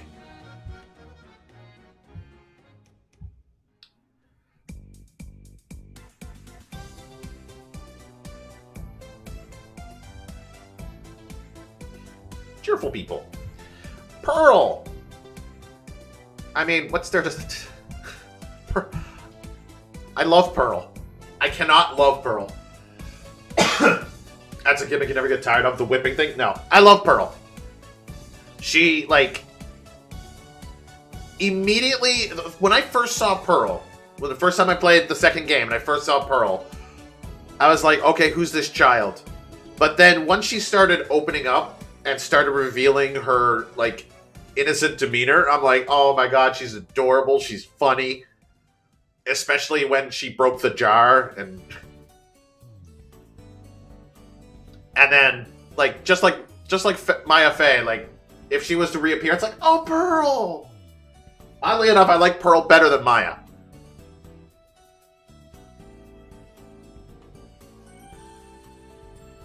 Yeah, that was the same thing with me, Rocky. I was just like, oh, she's gonna be that child.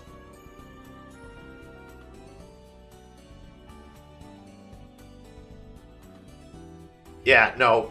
I'm glad that like the game changed my mind about Pearl and that she wasn't like a stuck-up smart girl. Speaking of the family, Morgan.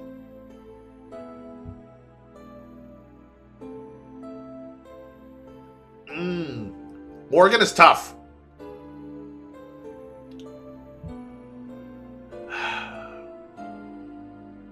Because, yes, you do defeat her, so to speak.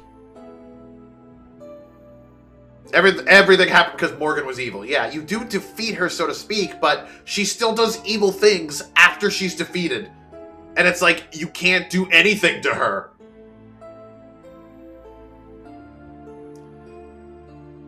That being said, she is a good villain.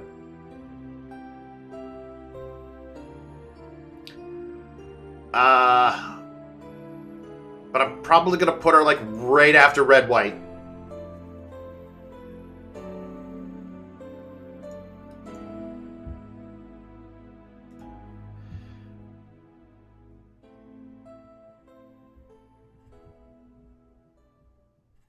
Yeah, the final Dahlia plan that go to... Yeah, that was all Morgan. It was Morgan the whole time. But even so, I still have to put her in good, just right behind Red White. She is a good villain. And it's like, they played her up well. Because at first, you're just like, oh, she's Pearl's mother. And Maya's aunt. Okay. But then you actually see how evil she is and how far she's willing to go. And you're like, oh shit. And she ends up being this character that you wanted to take down. Oh, this dude. Dr. Turner Gray. I had to think for a second on his name, but I remember it now. Dr. Turner Gray is going on the meh side for me. Like, we do get to see him. Apart from all the other murder victims, we do get to see him. And we do get to see him interact. But it was nothing... Like, he did nothing but complain. We're gonna need a bigger screen soon. His animations are good, yeah, but he did nothing but complain about things, and he is on the brink of hate-em for me.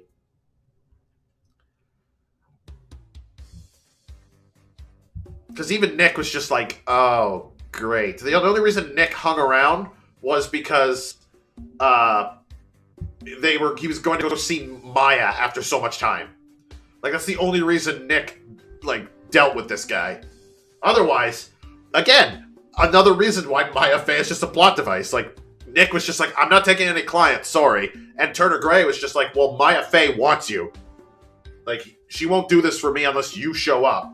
And Nick's like, oh, Maya wants it? Okay.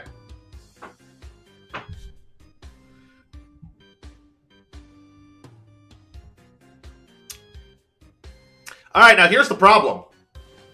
Yeah, we are going to need a bigger screen soon. Holy shit. there's a lot of characters, so it might get crowded. Here's the problem. The next character is Eenie Meenie.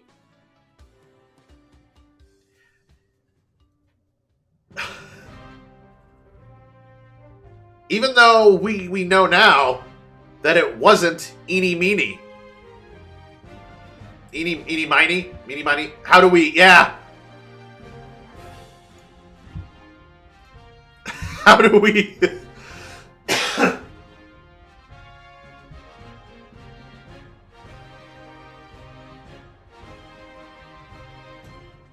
Because she was actually Mimi Meenie and not Eenie Meenie. So, it was the same person, even though she was acting like her sister, in a sense.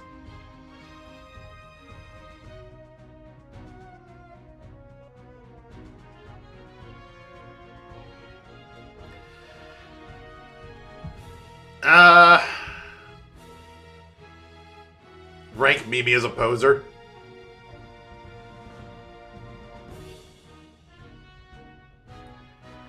Yeah, because Eenie Meenie was the one who died in the car accident. Eenie Meenie was the one who died in the car accident. Caused by Dr. Turner Gray, so to speak. And then Mimi Meenie was the one who survived. But Mimi Meenie acted like her sister for so long. But it's hard to say if that's actually how she acted. So, because we don't know... We don't exactly know 100% how Eenie Meenie would act. I'm putting her as a repeat. Mimi Meenie...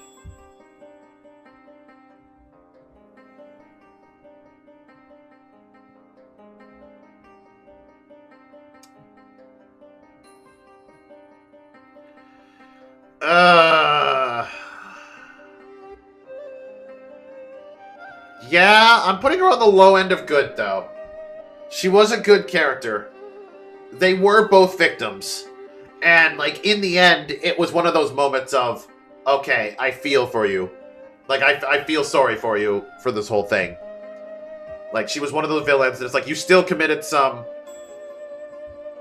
You committed a horrible act, but I feel sorry for you for what you did. I forgive you, so to speak.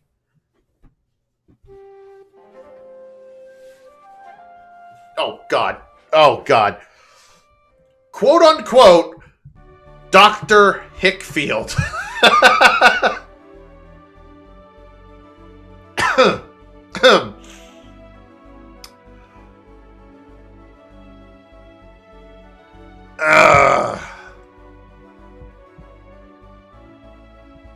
Creeping bound.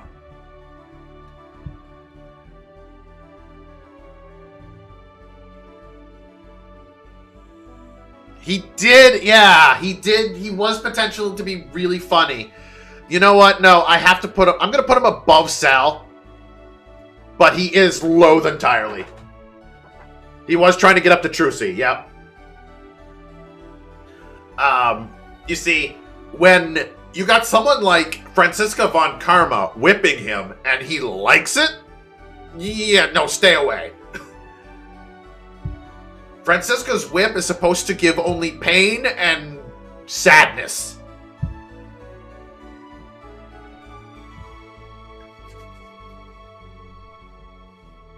When you show him Lotta's pic of spirit possessing Maya and blood, yeah. He's like, I need that photo for reasons.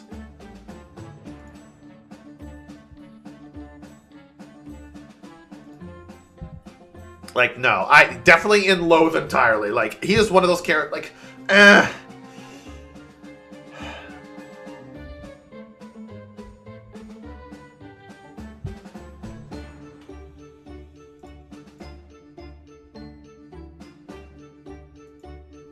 Like, the thing about him is, like, one, we don't actually know his true name, because he goes by Dr. Hickfield. He pretends to be the doctor, so we don't actually know his true name.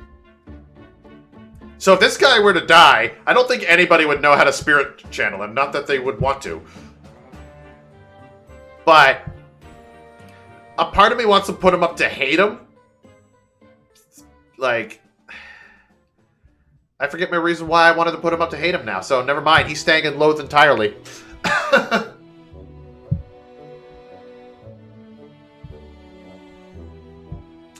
I'm sorry. The next one is Amy Faye.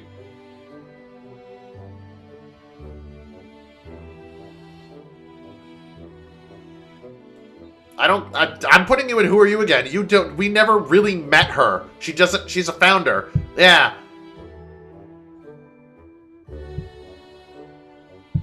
We don't know anything about her, apart from the fact that she's a founder. And yeah. I don't know why that's there. Putting her in Who Are You Again. Because, meh.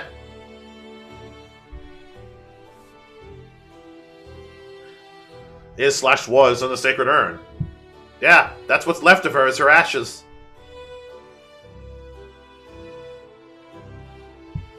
It's like, who are you again? What? I could throw in a repeat, but she was mentioned.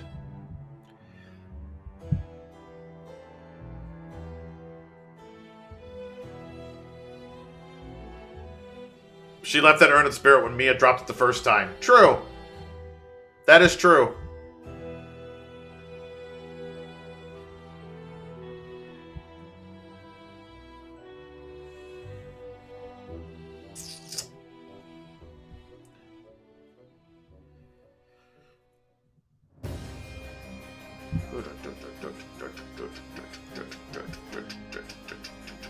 The Reaper of the Bailey.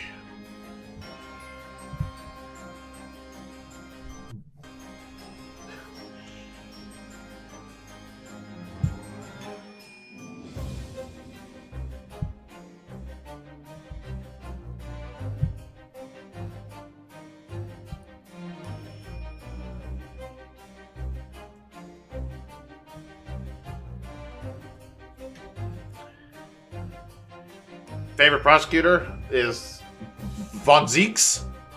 Yeah, he's pretty up there for me. We'll probably see. I don't know exactly, like.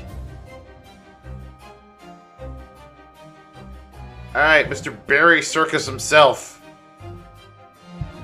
He's a dead character. He's gonna go meh again. Well, yeah, no, he was a good man, but like we never got to see him.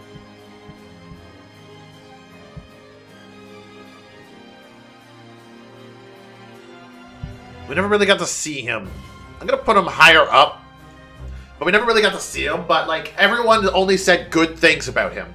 Like, he was a good father. He was a good ringmaster. Like, he cared about everyone like they were his family. But it's just meh. He was a dead guy. He's a dead guy. He dead. He done dead. Max! Whoops. No, not Who Are You Again. Come back, Max. Max, why? Max, why can I not... Uh-oh, it froze on me.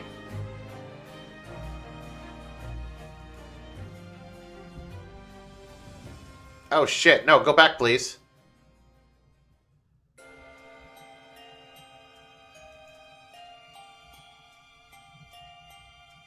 Please have everything I just did. Thank you.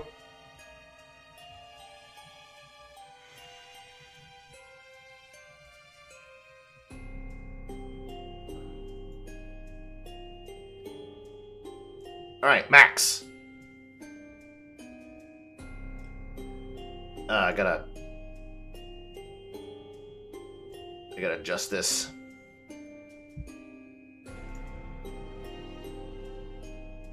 I gotta adjust this again.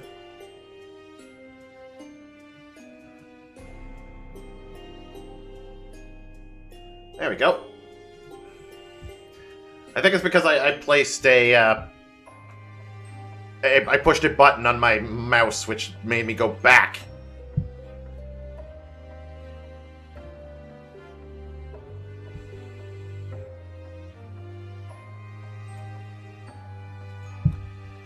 So for Max, I'm gonna have to disagree, Rocky. Like, he's on the low end, but I have to put him in good. Because yes, at first, he's insufferable. That's true, at first. But he does come into his own at the end. And he does learn.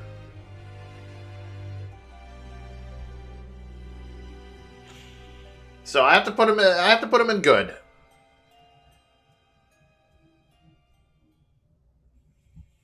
Billy Bob Johns. Do we swap to... yes. This is, it swapped to another video. We're now doing all female assistant themes. So get ready to hear a bunch of different...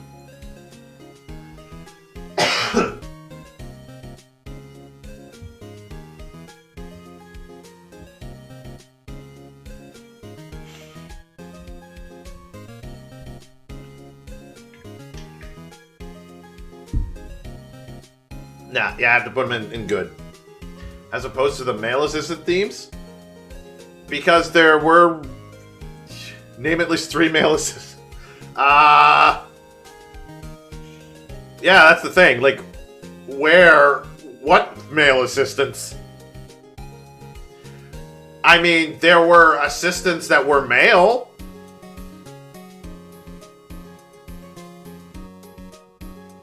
Gumshoe, Larry, Luke. I wouldn't even call them that. Because if we're talking assistants, we're talking to assistant to the defense. Gumshoe technically assists Edgeworth and the prosecution, even though he does help. He does help Nick a few times, but we're talking about those people who Luke is in the Leighton game.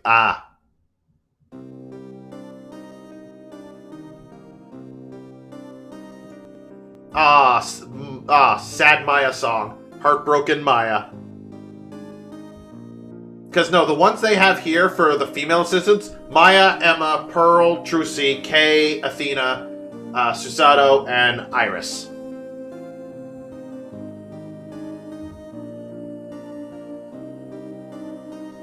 Like, those are the themes we're all going to hear from.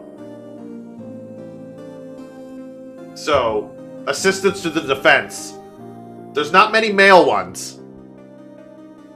You could count Black Will, because he helped Athena the one time.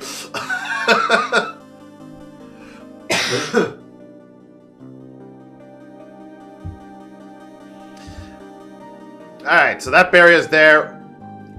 Regina.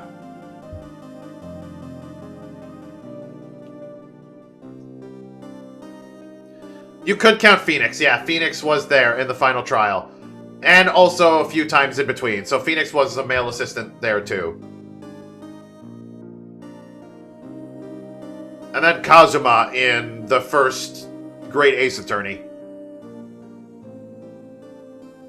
Yeah, so you could also count Apollo. Regina.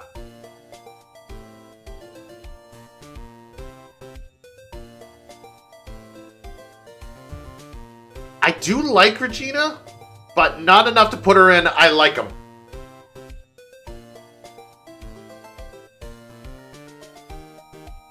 Because, like, I'm going to put her above Oldbag.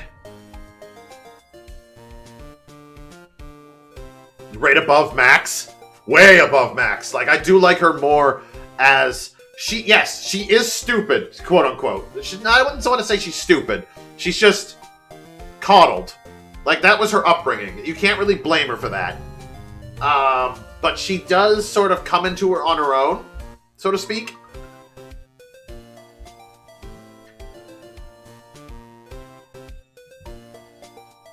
And then there's the, like, what's also bringing me to good was her time in the the Miles Edgeworth 2 investigations. So, like, yeah, I was happy to see her up here in that. And she did help in that case.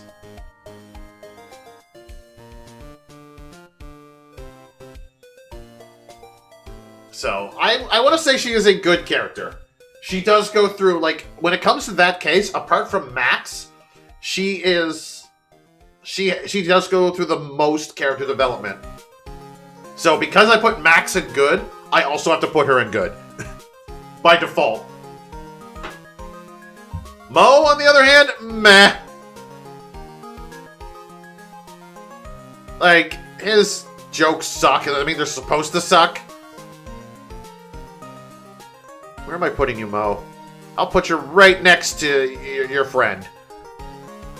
Like, meh. Right in between two dead guys, even though you're not dead. Like, his jokes...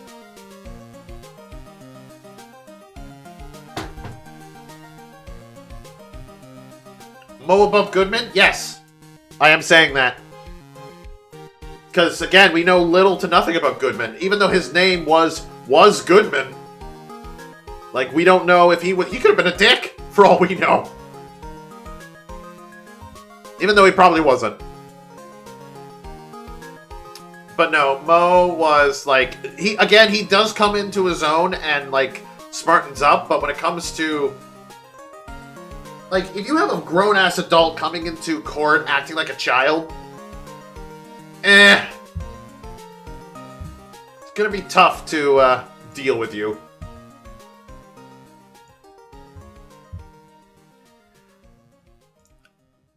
Oh, I'm surprised that Ben is here by himself.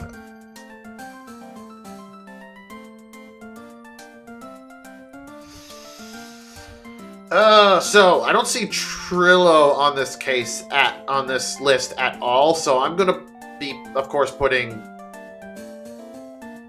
No, Trillo is not here. So I'm gonna be piecing the two of them together, even though they're technically different. Well, kinda not. Because, like, Trillo is Ben's true, like, personality coming out. Like, what he really thinks, even though he's acting it through a doll. It's like, let's be honest, like, Trillo is Ben.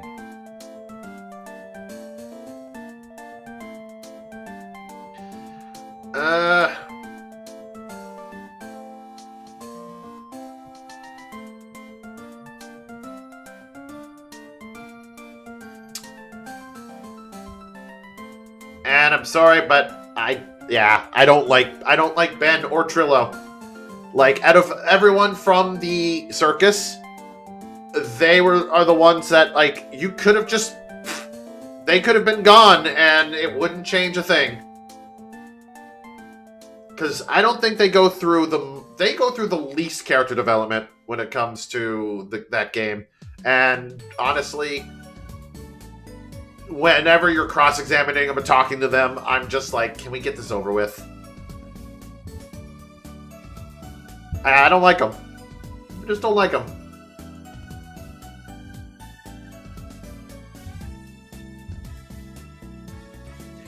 Acro, on the other hand. I'm putting Acro above... actually, no, I'm putting him probably higher up on the good list. We'll put him above Regina. I remember Acro. Do you forget Acro? Oh, really? He made no impression on you?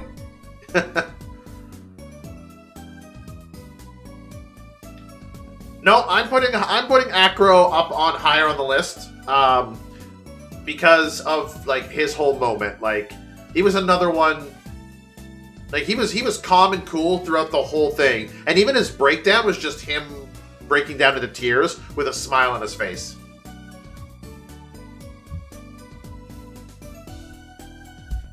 And he had that moment to himself where it's just like, ah, poor Acro.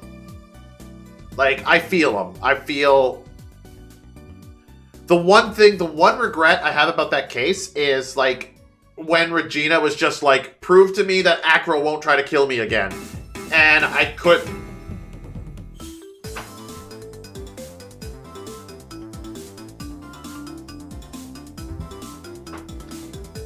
No, it's not K time. It's not time for K.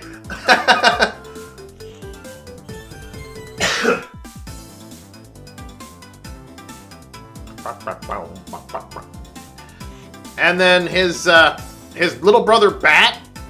Bat's just another dead guy. I am gonna put him like right around. That's one we didn't get. No, when it came to the final evidence, because I think I had a 50-50 shot with that one and I missed it. But oh well, I don't know what would have been the right thing in that moment. Actually, I think it would have been presenting her father. Because, like, her question is, prove to me that Acro won't kill me again. Won't try to kill me. And I think if I presented her father,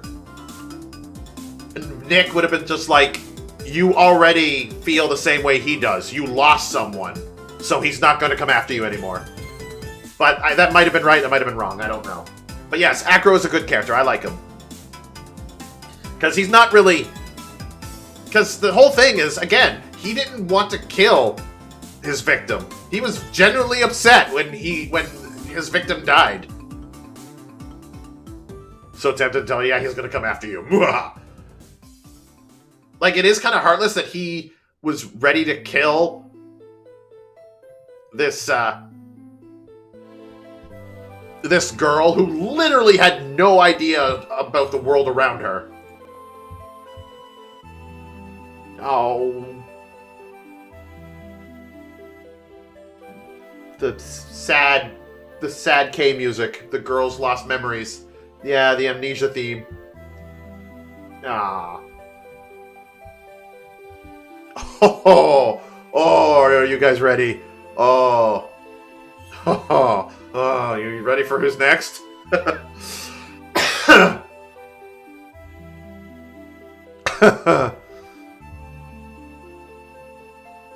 Matt fucking Ungard.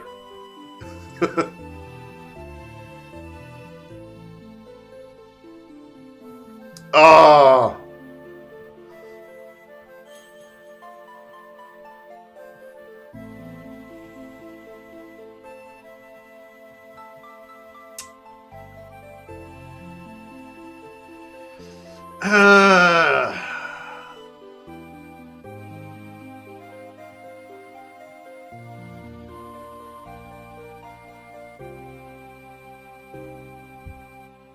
Eek. This is a tough choice for me. I'm going to put him in meh for now. I might change that while I'm talking about him, but... like, the reason this is a tough choice is... Like, yes, I do agree he is a good villain. Especially when his villainous side comes out. But his initial side, his, like, persona... was, like...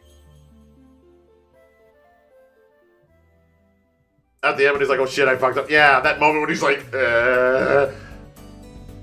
Yeah, like that first section over there, the first time you look at him, it's like, oh crap, like he was annoying the first time. It's like, who is this guy? He is annoying.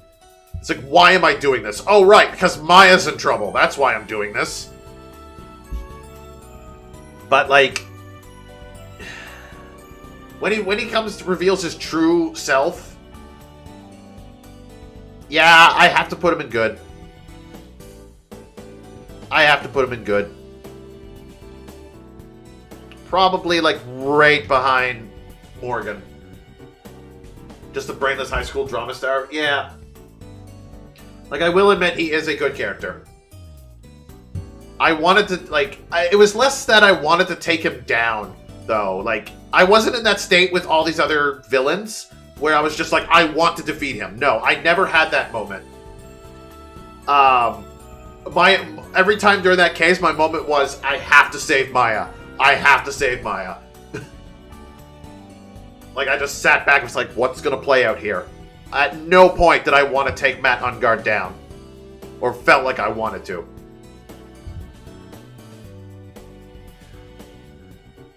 Tried one-up Big Shelly to kill her. Yeah, he's an idiot for trying to do that. The nerve of that guy. His victim, on the other hand, just meh. Just a meh. We see little to nothing about him. We do get some things. Dead guy number 14. Yeah.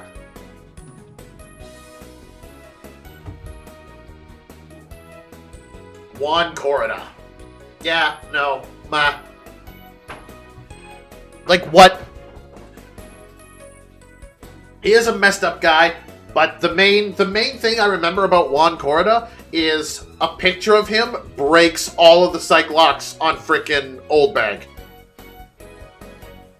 Like, that's it. That's the one memorable thing I remember about him.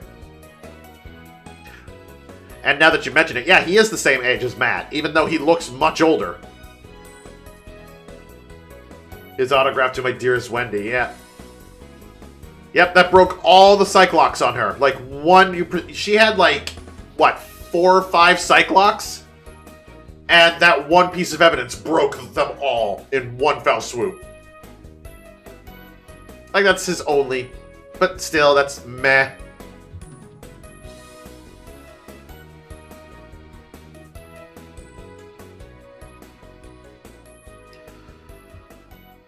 Adrian, on the other hand.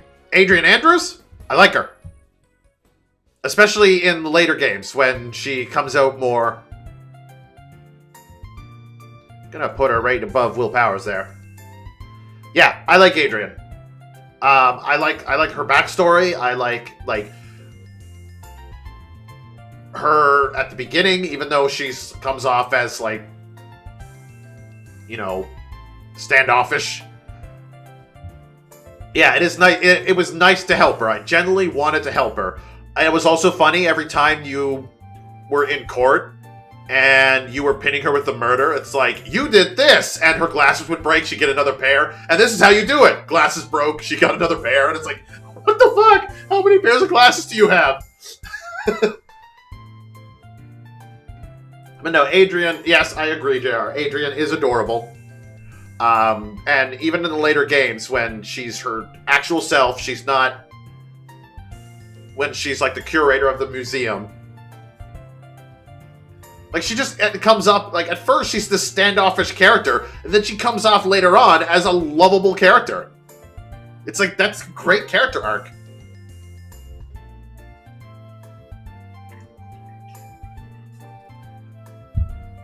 Oh yeah, Edgeworth was rough in that case. Edgeworth was really rough in that case. But it was necessary. It was necessary. A necessary evil. And somebody had to play that role.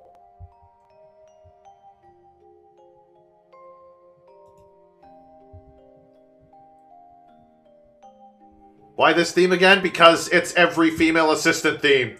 So, yeah. Gotta have sad Athena again. We're bringing all the tears. Shelly the Killer. He's a killer. I like him. Actually, yeah, I like him. Not as much as everyone else, but I do like him. More so because in Investigations 2, when he reappears, but I do like him. Like an assassin who... He's an interesting take on the assassin. Because, like, yeah, he's an assassin. You expect him to, like, oh, I'm just going to murder everyone. But he's just there, like, an assassin with morals. Yeah. And I like that. I like that a lot. He's not your everyday assassin. Sweating ice cream. Yeah, his animations were all great. Like, everything he had. It wasn't just the sweating ice cream. He also had the sweating walkie-talkie that sweated oil. Sweating transceiver, yeah. And then after he sweat and broke down, he'd just be like, that's odd. It almost sounds like you're going against me.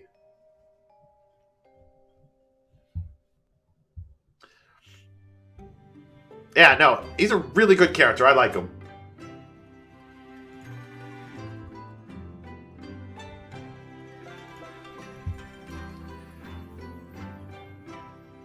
Yeah, then there's, yeah, I'm sorry, but then there's this character again, I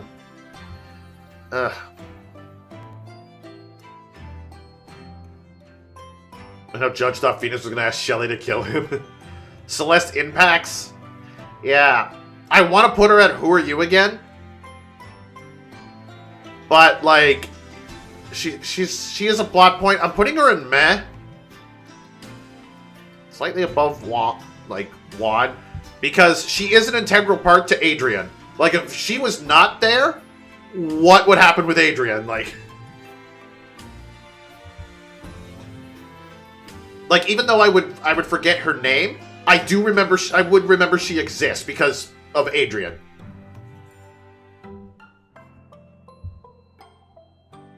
Yeah, we're starting to get into, like, huge. Alright, so that is the end of the second game. Going into the beginning of the... Do you remember she was cheated, like, terribly by Juan and Matt? Yeah. No, she lived a horrible life. And it caused Adrian to also be upset, but... Going into the third game, are you ready for the heavy hitters now? For going into the third game. Probably easily one of the best games of the series. I don't know at the moment if it's the best, but it's one of the best. I do like the third game a lot.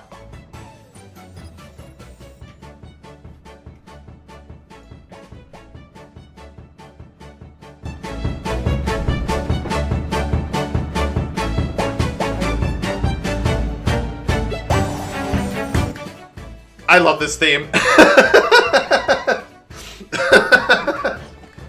Iris Wilson, the little biographer.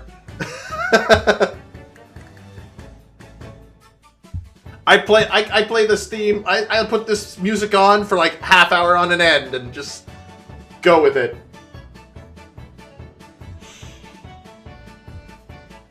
All right, starting off in the third game. Just dance.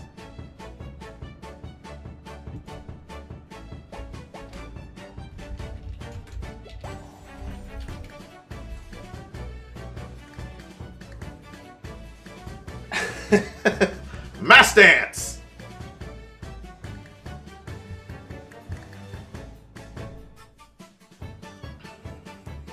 Yeah, sorry, I made your character dance, Rocky. I know you're trying to fish, but how can you fish when this music's playing?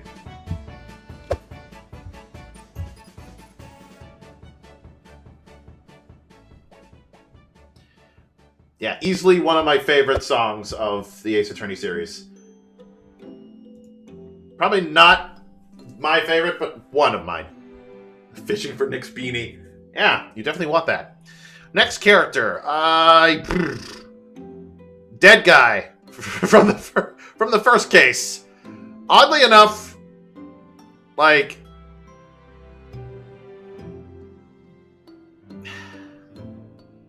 Doug Swallow, yeah.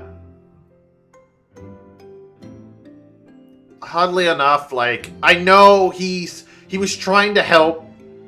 He was trying to help Nick, but when it comes to that case, he gets severely overshadowed by all the other characters. That I have to put him in Who Are You again. Like, whenever you think back to that case, who do you remember? Nick being Nick in, like, college Nick. Mia Fey, Dahlia Hawthorne. Yeah. Doug is completely forgotten. Even though he's the victim of the case, he gets completely forgotten.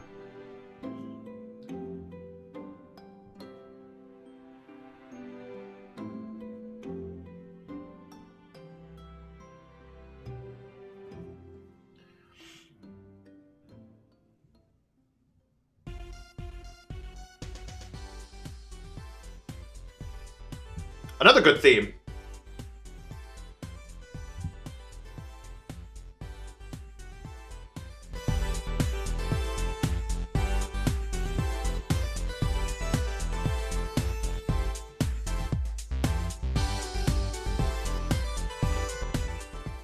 That's probably my favorite version of that song, of Emma's theme.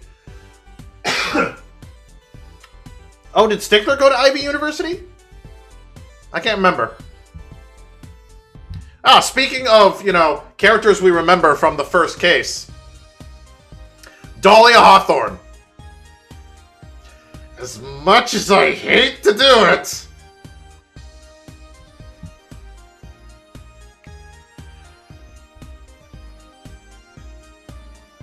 As much as I hate to do it. Like...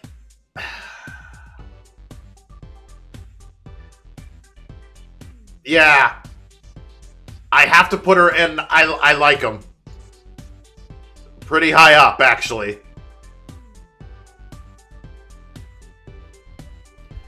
Much as I hate to do it, because I hate her. But she's meant to be hated. Yeah, it's hard with villains, but she is a very good character.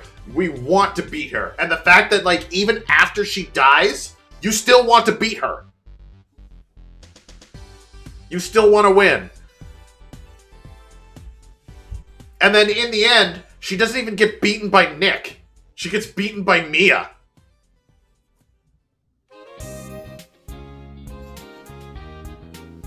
And that's success, yeah. No. And that's the thing. That's why I like her as a character. She will always be memorable.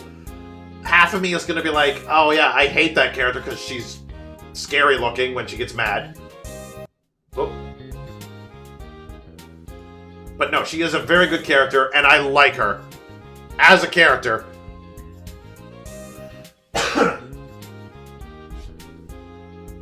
And her entire story is great.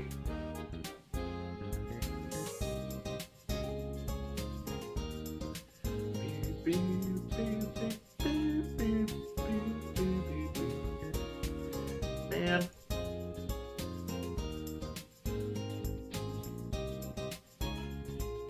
There we go.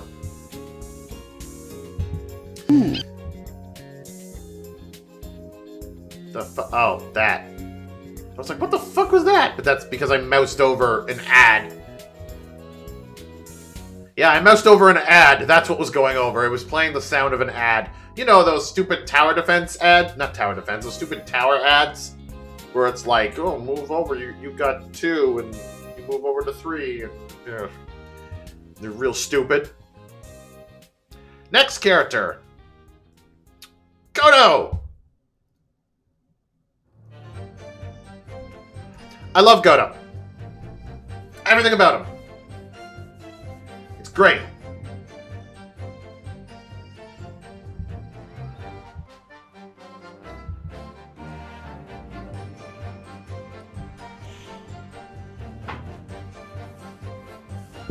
You don't like him that much? Everyone loves him. No.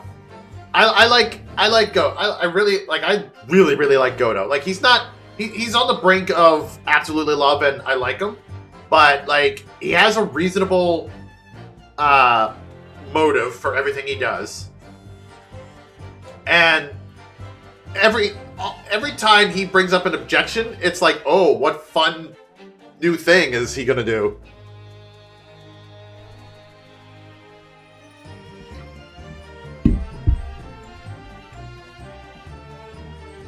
And yeah, his whole thing about coffee is just like, what?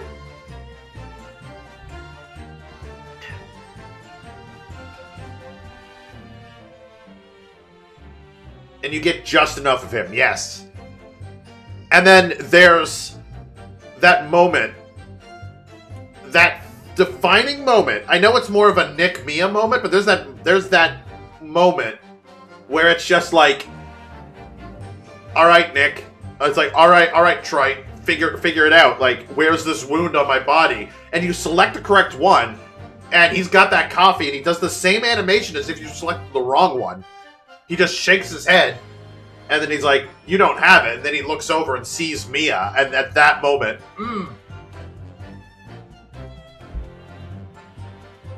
like, everything is great about him. Definitely not my favorite prosecutor, but he is high up there. And of course, I am talking not only just Godo, but also Diego Armando. So, Diego Armando, wherever you are, is going into repeats.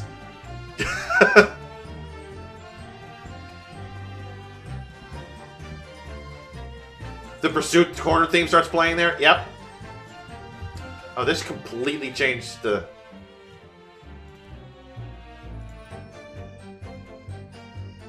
Alright, yeah, we're in good spots.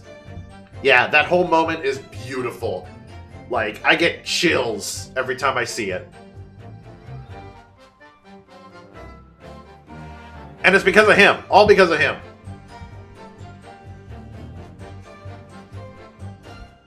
It's like you wouldn't think the amount of times, like, his mask would have been used for something. It's like, hey, your mask gives off a light. Your mask is hiding your wound. But throughout the entire game, you are, like, learning things about him. Second case, you're learning about what kind of person he is, and, you know, all of his love for coffee. Third case, you learn about his inability to see red on white. And then the fifth case is like, all right, you did it.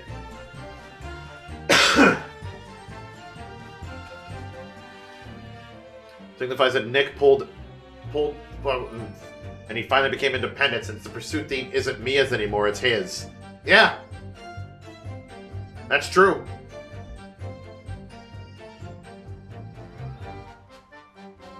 It is a powerful moment, and I do love it. Like, I'm pretty sure that's on the top of my list of powerful moments in Ace Attorney series. Alright, we got another double here.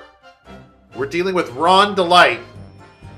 And, of course, they give us Mask to Mask himself, but it's the same person. Quote, unquote. Ron!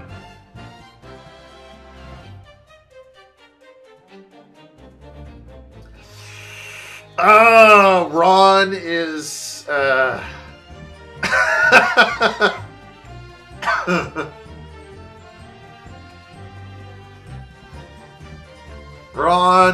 Ron.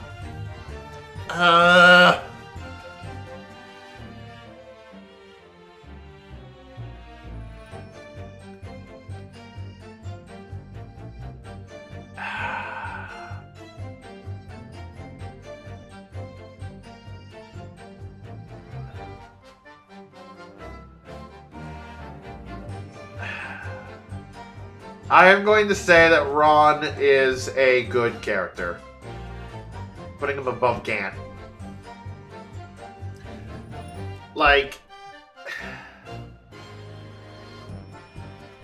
Initially, when I first seen Ron, I was like, oh god, why do I have this client? Oh no.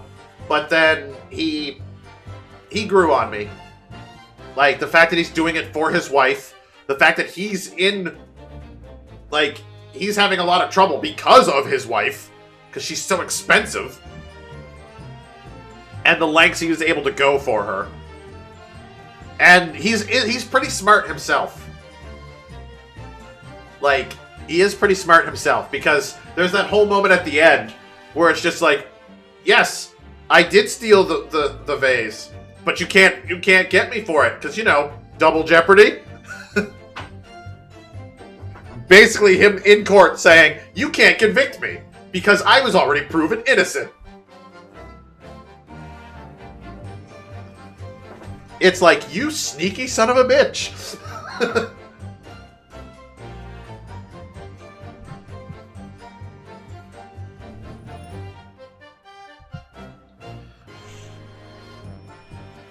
So yeah, no, Ron goes there.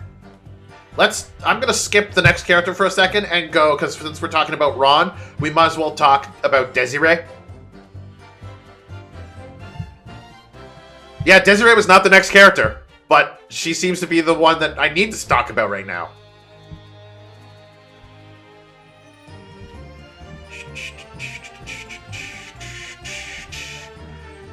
Desiree,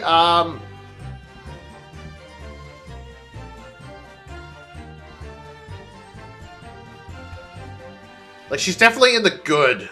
I will say she is a good character, but, like... You know what? No, I'll put her right next to Ron.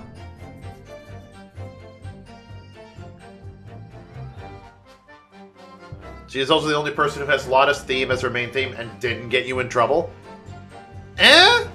Kinda? Yeah, she didn't really get you in trouble. She did sneak into Luke Atmey's office and steal his bag. But...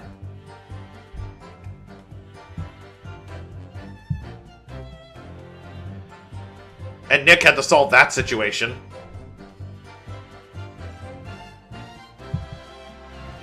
But no, Desiree, like these two, they're two peas in a pod. Yeah, like they have to be together.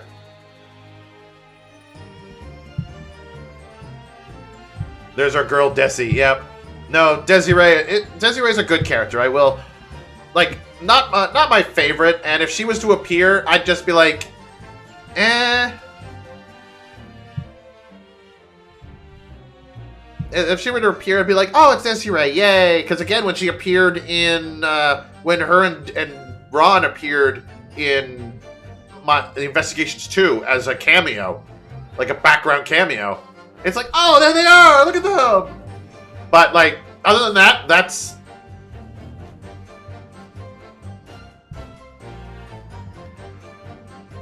I gotta be happy if she made an appearance again, but, you know, it's hard to... It's hard to put her any more than good. Now, the reason I skipped this guy. Look at me!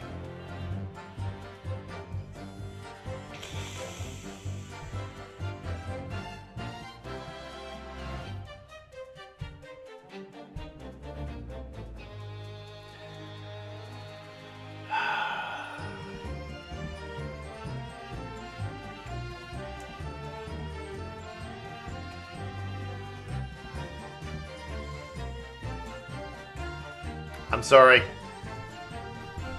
I hate him. I hate Luke Atmey.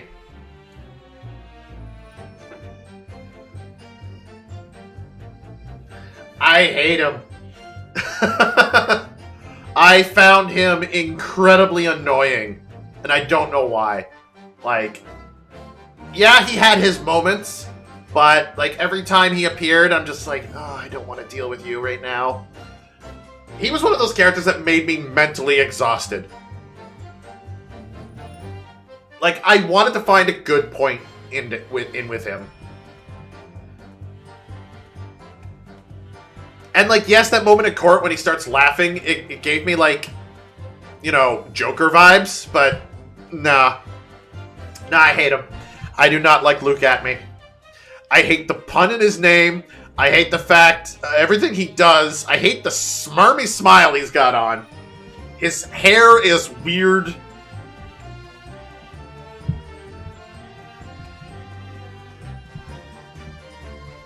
Is that the video in general Discord? You should use it as background music right now. But I don't even have Discord up right now.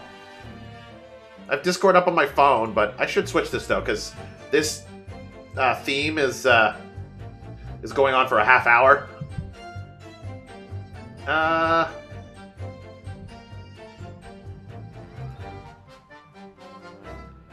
Where is it? There it is.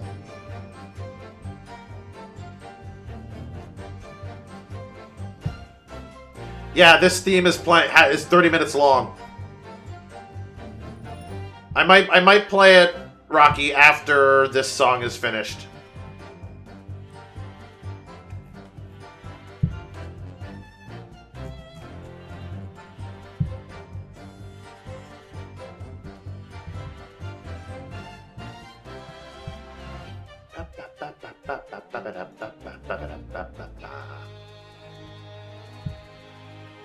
Oh God, what? No, I don't know if I want to play that song, Rocky.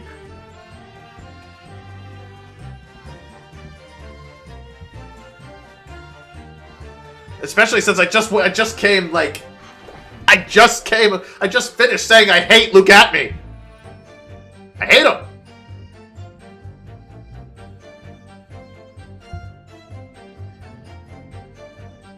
Next guy, Kane. I think that's his name, Kane Billard. Hey, there's Canadian Judge. Canadian Judge does appear. Yeah, this guy's another meh. He was an asshole, from what I remember. I think he was blackmailing somebody. And he got murdered for it. No impression. This guy left no impression whatsoever. Again, with that case, it was like, when I think about that case, immediately think Luke at me and how much I hate him. And yeah, that's about it. Yeah, that case didn't really introduce a lot of people. Oh yeah, Luke at me and like Ron and Desiree. Like that case did not introduce a lot of people.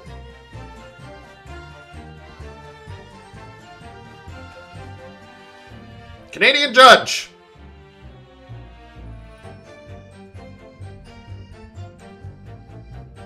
Canadian judge is not regular judge. I'm sorry. I hate him. I hate the Canadian judge. He is not as funny as the regular judge. He is more perverted than the regular judge. And his playoff beard sucks. There, I said it.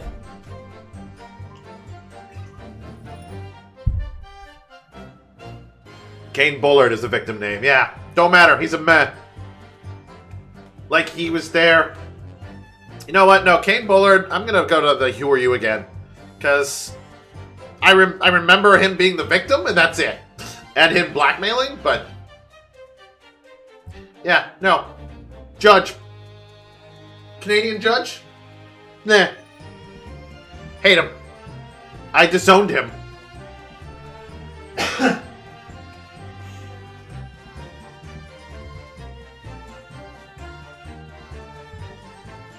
I disowned him. Ah, El Tigre! I'm gonna put him in good.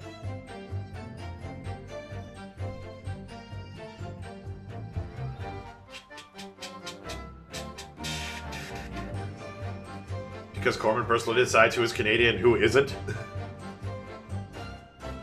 Yes, exactly. As a fellow Canadian, I disown this judge. Because he's a perverted Canadian. But yes, I like El Tigre. He was a good character. At first, I'm just like, oh god, like, who is this dude? Why does he have the same hairstyle as Phoenix? And you literally wanted to beat him. The only thing I hated about him was his speech pattern. And not that I hate that kind of speech pattern when I'm listening to, like, something, but reading it? I hate reading it. Yeah, I hate reading the "you's talking to me." It's really hard to read for me sometimes. Because it's one of those moments when I see the word, and I'm like, what did you just say? Like, hearing it is fine. But considering that these games are considered visual novels, accents, like that accent in particular, I don't like reading it. His assistant, on the other hand, I like her. I can't remember her name right now, but I like her. I really like her. In fact, I'm gonna put her like right beside Meekins.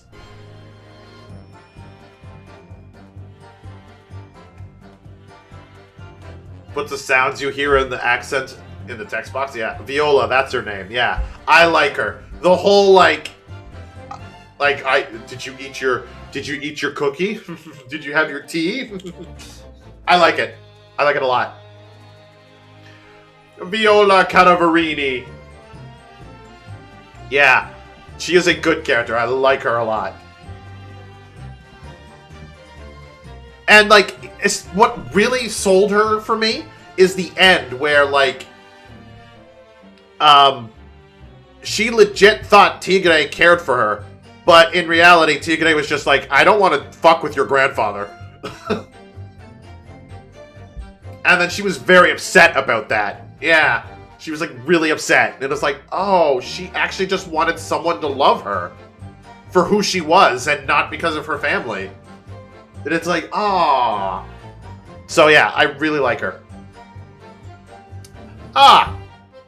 Fucking Victor Kudo.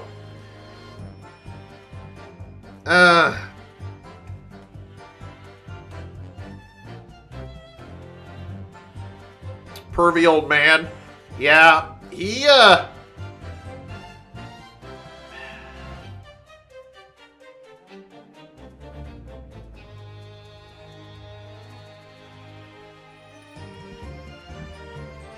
like,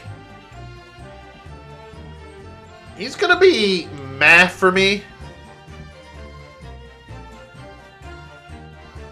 I could put him above some of these dead guys, but yeah, he's gonna be meh.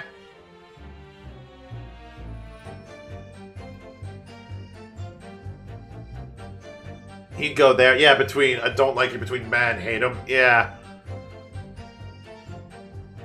Nah, he's... I don't actually hate him. And it's not that I don't like him. It's just... I'm indifferent about him. So I would still put him in meh, even if I didn't have a I don't like you situation.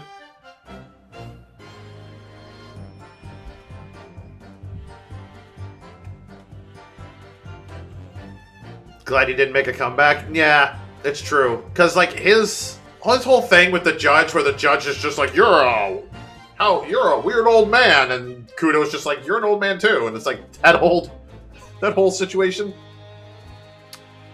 Gene Armstrong. I hate Gene Armstrong.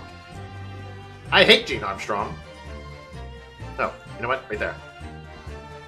I do not like Gene Armstrong.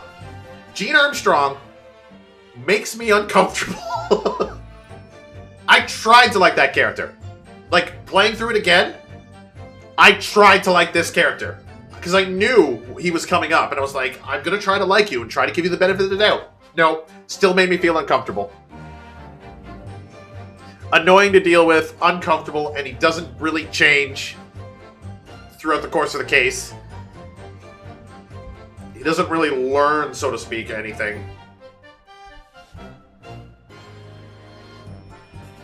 He's a bad stereotype, yeah.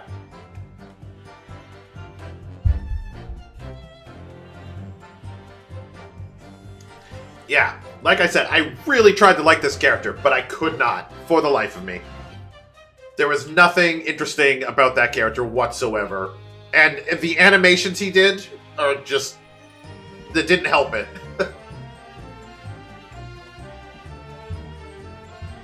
And it was another one of those situations where the accent, trying to read his accent, was... I wouldn't say it was tough, because I could speak French. So a lot of his words I was able to speak no problem, but... it's just, trying to do a French accent is hard.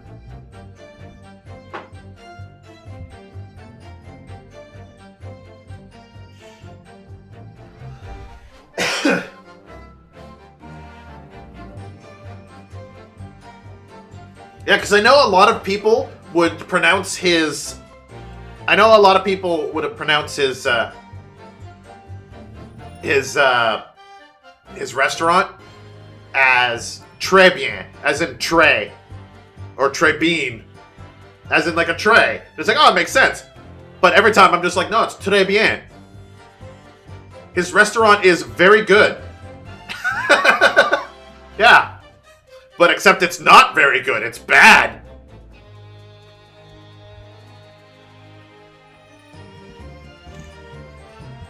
Like, that's the only redeeming quality for that character, is that his restaurant is hilarious. His restaurant does look good, though. I will say that. Like, if I were to walk into a restaurant like that, I'd be like, oh, hell yeah. I'll sit down and have a meal here. Except for the fact that his food is bad. So, no, I wouldn't. Should be a designer, not a cook. Yeah, he should have been a designer. Yeah, the restaurant looks good. His food was terrible. It wasn't even edible. Like, it was to the point that, like, when Kudo said that he wasn't a regular there, he goes there for the food. Like, Nick was just like, no you don't, because the food is terrible.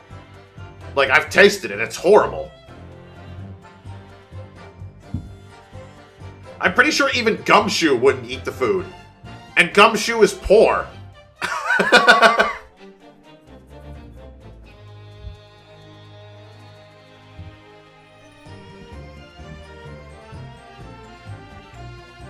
Gumshoe paid for it and tried to eat it. Yeah.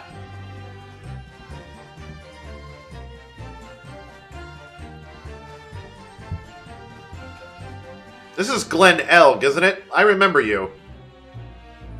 I actually remember you. Hacker Man.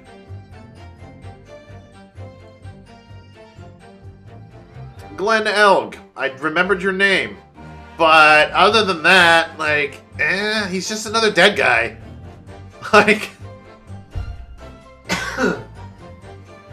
he had a gambling problem, and he was just another dead guy. And his eardrum was ruptured. That's everything I remember about him, and that's probably because that's everything they told us about him.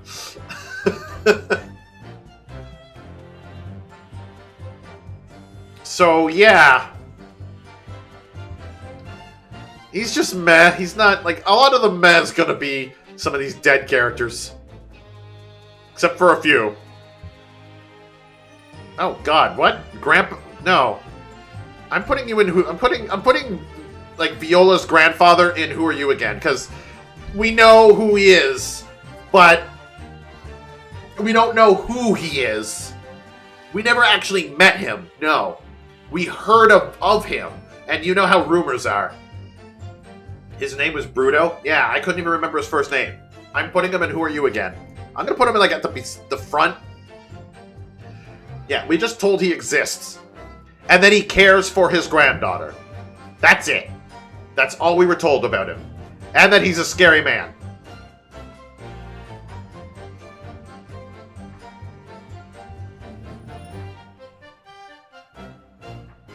Wonder if the 3D model of Gaspin Payne has eyes under his shades? Possibly? I wonder if I have... Oh yeah, Gaspin Payne is here. Gaspin Payne will come up.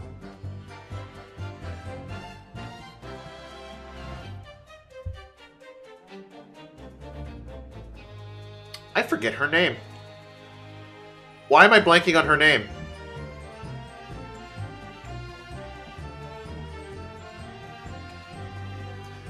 Lisa Basil? Hatsune Miku. Yeah.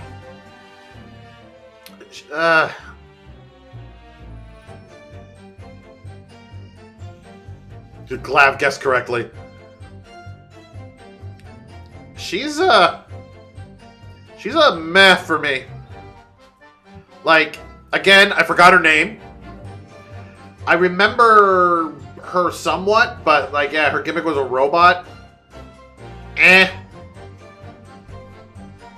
She didn't really stick out.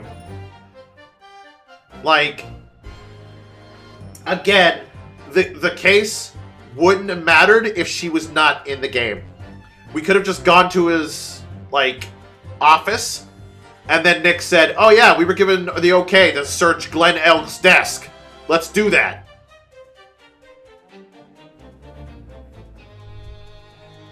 We didn't need the psych lock with her. We didn't need anything. I mean, she was just an information dispenser. That's all she was.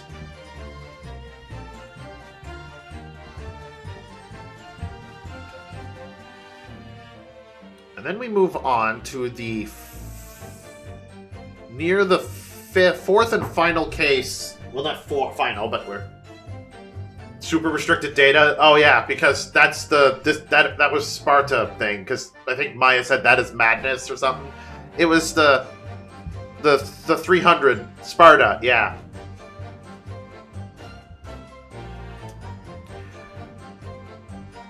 Terry Falls. Falls? Fox? Falls? I think it was Falls. Falls? Falls. Was his first name Terry? Terry, yeah. There he falls, yeah.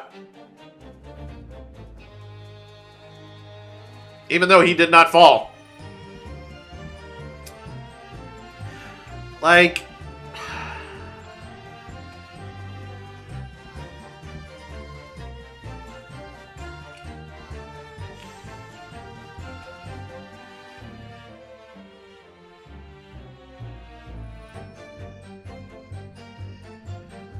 It's hard.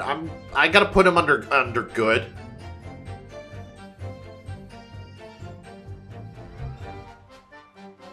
He was a creep dating, like, Dahlia, a 13-year-old Dahlia at the time. Yeah. Like, I have to put him under good, because my main issue with him is, like, his personality was okay. He acted like a child a lot of the times. And, like, because he was just like, I know, I do not tell lie. Okay, I told little lie. But, like, my main issue with him is his death. Like, it's almost as if they tried to shove him in your face enough for you to like him, and then they just to kill him off. And it's like, your death meant nothing to me. It meant something to Mia, but his death meant nothing. Like, that's what it meant, nothing to me at least. If anything, his death added more fuel to the fire to hate Dahlia. It's like, wait, she killed this person and then... Yeah, him slumped over the witness stand is a very uncomfortable moment. Yeah. But yeah, that's all he is just is fuel to the fire to hate Dahlia more. And that's why I have to put him in good, but just slightly. Speaking of which... Oh, come on. Valerie! Again. Meh? Slightly higher meh? She's, again, more fuel to the fire to hate Dahlia. That's all she was. Slightly forgettable, yep. Dead lass. It's like she was the adopted sister of Dahlia.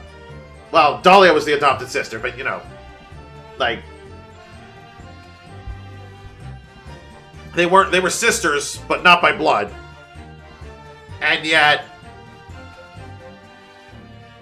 it just added more fuel to show that, like,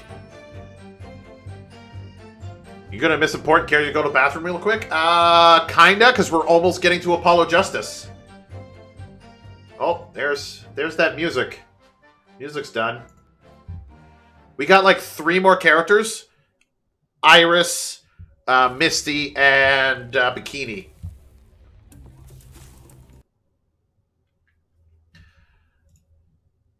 Alright. Iris, can't miss Iris. Alright, Rocky. I'll bite. Oh, God.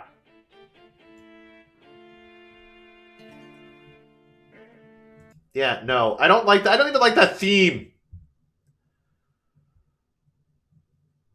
I don't even like his theme.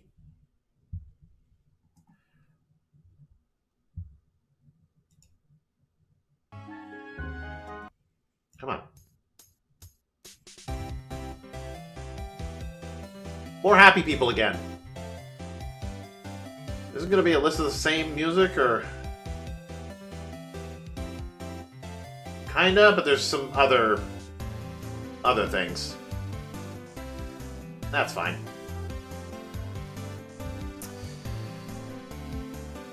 Alright, Iris. I absolutely love Iris. Gonna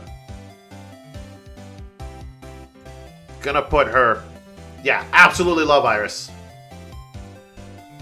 Because, like, the way they play it up. The way they play everything up with Iris. And, like, she's a... Like, her personality is great. I love that kind of character. It's like... First you're just like, oh no, this is Dahlia Hawthorne? What is she doing back? Grr. Iris was a victim, but she truly loves Nick. Yes. I ship Nick and Iris. They should definitely get together. Maya, move the fuck out of the way. Iris in. But no, like, the way they play... The way they play up with Iris is like, you first see her and you're like, Dahlia Hawthorne? What? Then it's like, okay, your name is Iris. But are you really Iris? And then it isn't until later that you find out, oh, they are twins. Okay, Dahlia's dead. Iris is still alive. And then she's also helping her sister. Like, You get so many feelings when it comes to Iris, and in the end, you're just like, yeah, she's a good character. I love her. More of like a sibling relationship? Well, it's hard to say. In the games, yes. They're more like sibling relationship kind of thing. In the anime, I think they play that up a bit more. Because when they first met, they had that whole, like, awkward moment. And then they both say, like Nick's just like, can I be your defense attorney? And she's like, can you be my defense attorney? It's like they just asked each other out. And they both bonked their heads. It was a loving moment. It was a pretty good moment between those two.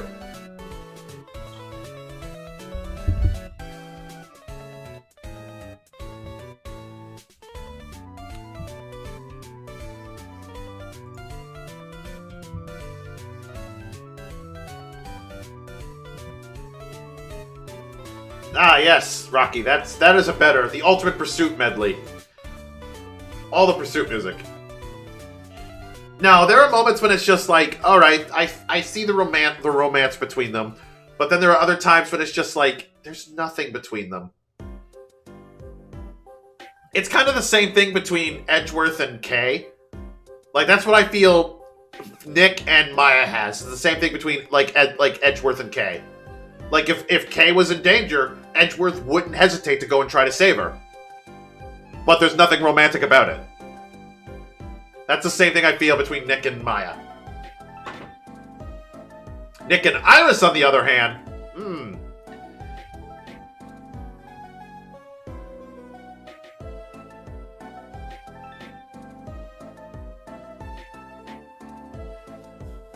See the trailer of Spirit of Justice, and Nick gets asked about Maya. He talks about how she is going to come back soon. Athena gives him that smuggish look. Athena can hear emotions. She heard Nick's feelings for Maya.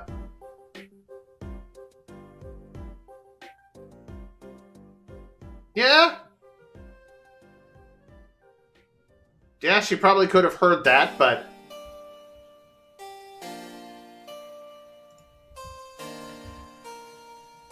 Doubted people.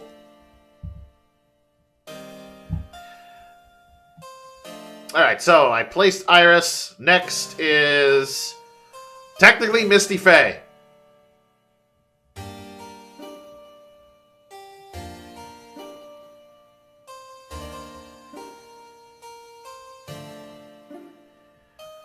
Misty Faye,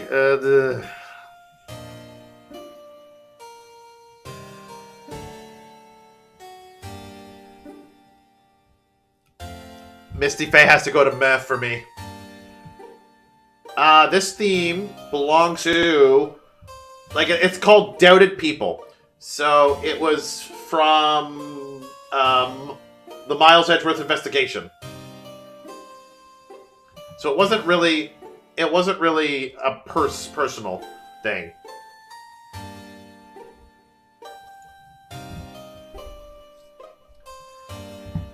Yeah, no, Misty Faye, she didn't really resonate with me. She was nice, and she had that moment with Pearl and everything, and yeah, she was trying to...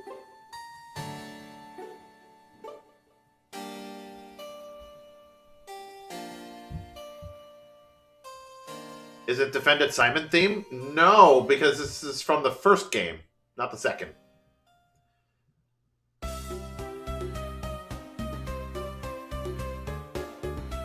Noisy people.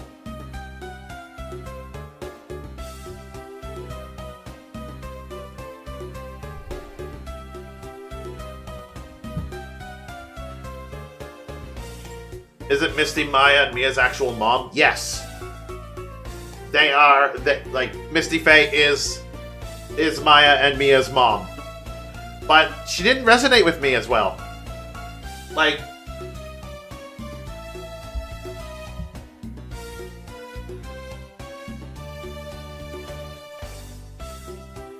Yeah. Yes, now that you actually you can see the resemblance between Misty and Morgan.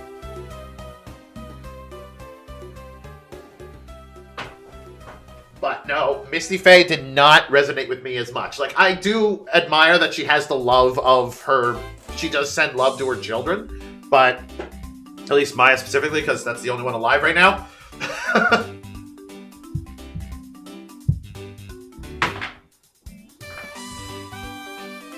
But just, yeah, she didn't resonate with me. That's why she's on the high end of meh, almost to good.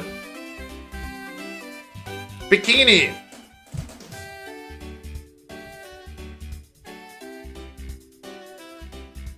Bikini's also going meh for me. I did not resonate with Bikini at all.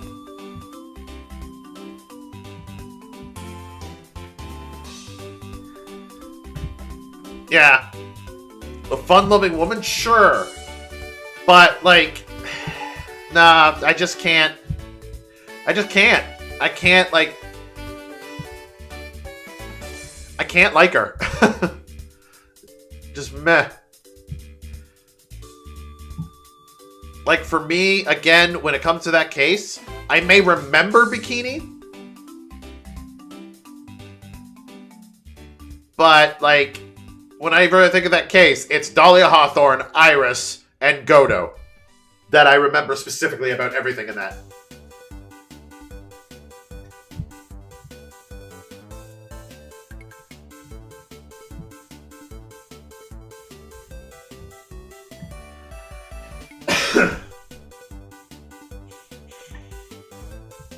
Yeah, there's that whole headcanon that, like, that it's possible that, like, Bikini is Larry's mom, but, because he says, at some point he says, like, she's like a mother to me.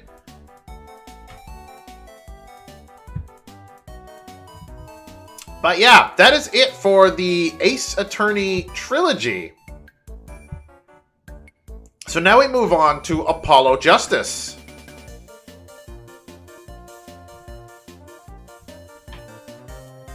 Oh, yeah.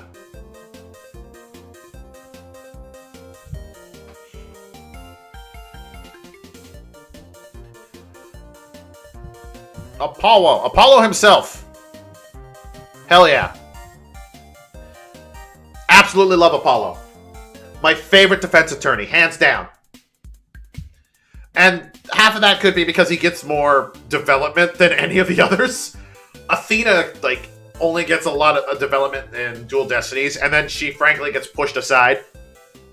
Apollo has so much development.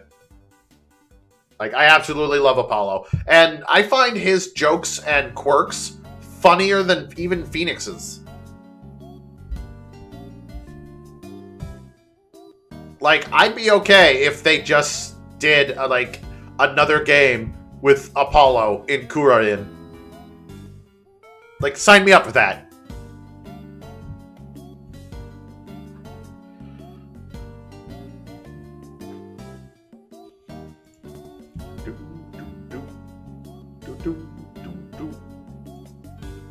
Feel like it's more subjective? Yeah. No, that one I figured, like, people would be on the fence about Apollo, because, like, it's Apollo. At first, I didn't like him. When I first played Apollo Justice, I'm just like, who is this guy? He is no Phoenix Wright. But no, he grew on me for sure. And, like, that's why I consider from Apollo Justice on, I call that, like, the Apollo arc, because he has so much development in those three games. In Apollo Justice, Dual Destinies, and Spirit of Justice. Yes, there are moments when he gets pushed aside. But, no, I absolutely love it. You feel like there's such a thing as too much backstory? For me, Apollo has just enough.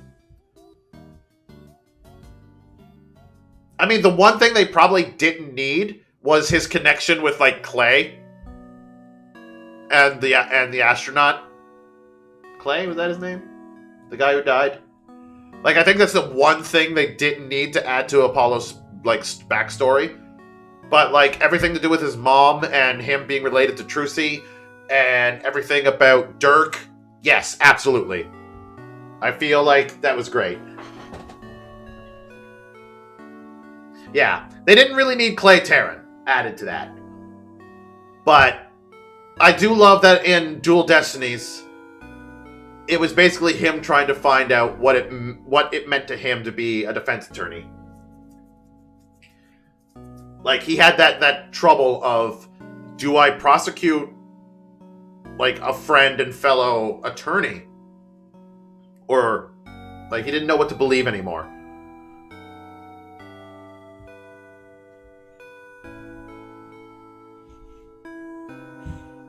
But no, I absolutely love Apollo.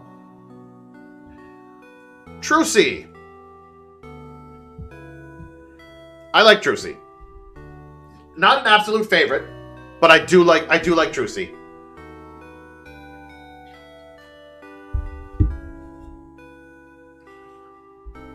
Because I feel like Trucy went from being a assistant to just being that side character, and then being freaking, like, she replaced Maya Fey, essentially.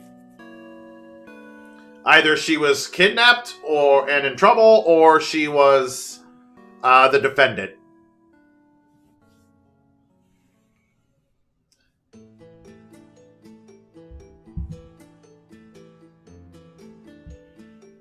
Love magicians a lot. Yeah, no, I like her for sure. I have to put her right next to Phoenix Wright.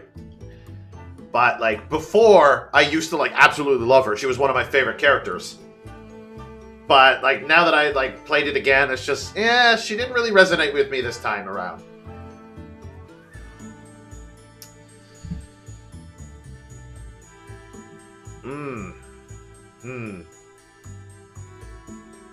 Yes. What to do with you? Oh, God. Christoph Gavin.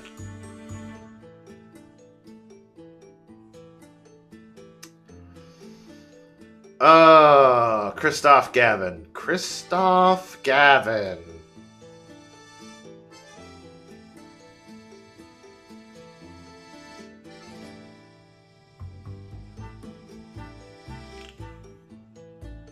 I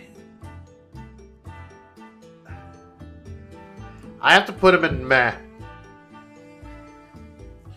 Of all the big villains, he's my least favorite. Yeah, don't get me wrong. Apollo Justice is one of my favorite Ace Attorney games.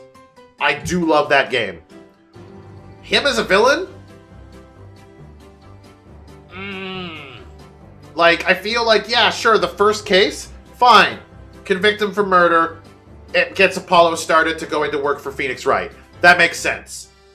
But then him coming back as, like, the big villain at the end, it's like, okay, why?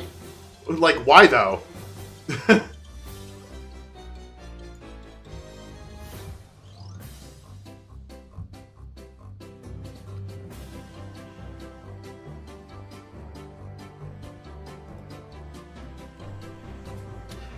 He was the sole reason that caused Nick to lose his badge. True, but he was also the sole reason why Nick got, like, less of a punishment.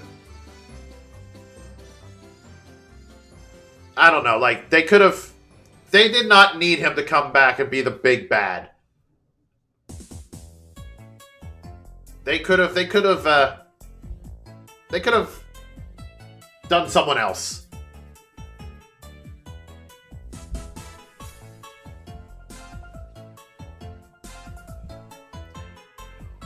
Clavier Gavin, on the other hand.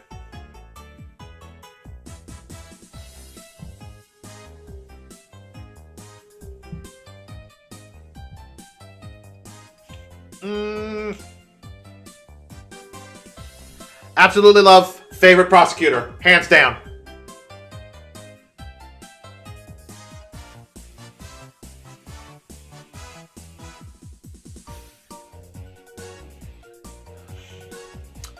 I love Gavin. I love Prosecutor Gavin. Like, he's the one prosecutor who doesn't really go through any significant growth. And yes, there's the dynamic he has with Emma, but Emma also has that dynamic with Nayuda. Kinda.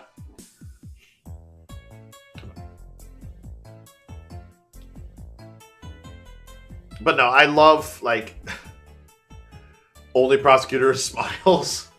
What are you talking about? Simon smiles. It's a sinister smile, but he still smiles. But yes, that's the thing. He doesn't go through so much growth because he is already great. Like, he doesn't need to go through so much growth. Like, automatically, when he steps into court, you first meet him, he's automatically looking for the truth. He's not looking to win. He just cares about the truth. And the only difference he goes through is when he's going up against his own brother, and he's just like, what do I do? It's like, this is my brother. It's like, but in the end, he's just like, no, I'm taking you down, whether you're my brother or not. Yeah, gotta love that. Like, I have to put him above Edgeworth. Because Edgeworth went through that development of what it means to be a prosecutor, whereas Gavin had it the whole time. Ah, speaking of Emma! Emma! Absolutely love Emma. You know what? We're putting you right beside Gavin. Actually, nah. I can't put you... No. Right beside Gavin. Yes, I love Emma a lot. She, like, from the moment you see her in Rise from the Ashes,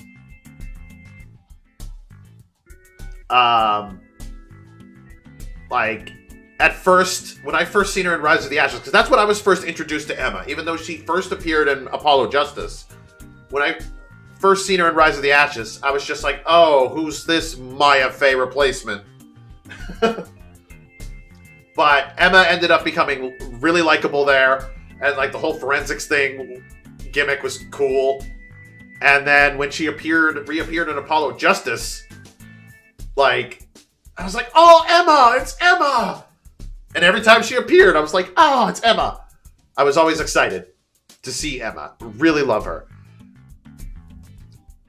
The one Emma that I don't like is probably Apollo Justice Emma. At first, she does break out of that, but like at first when she's like angry that she's a detective, like that's the Emma I don't like. But you're right, she is a worthy replacement to Gumshoe. She is not my favorite detective, but she is a worthy replacement to Gumshoe.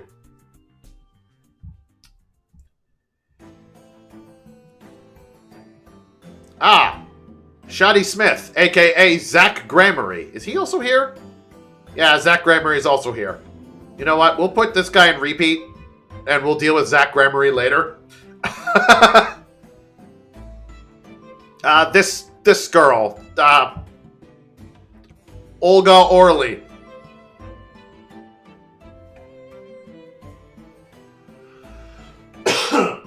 Yeah, I'm putting her at meh. She's, like, she wasn't essential to the first case in Apollo Justice, but honestly, you're right. When I played it again, I completely forgot she was there. And you know what? We'll swap her portraits. I'm taking that out. We'll put you in repeat, because that's the same girl!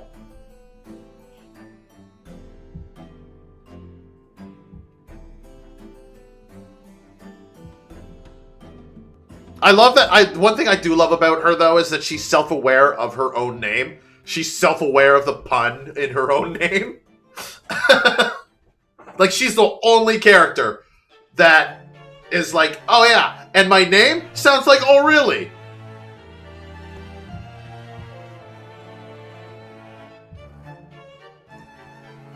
The highest level of ascension, yeah.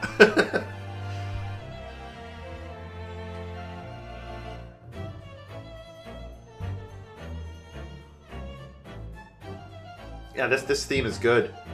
Elegant and excellent.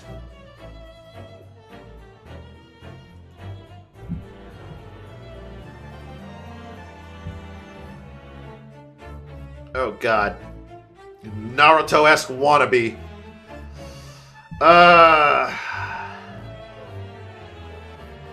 Waki Kitaki.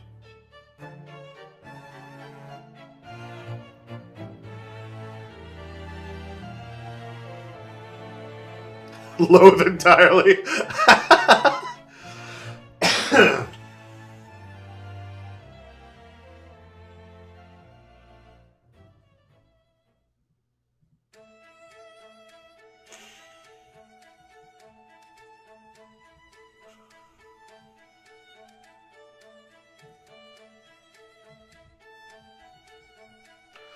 Walkie-talkie.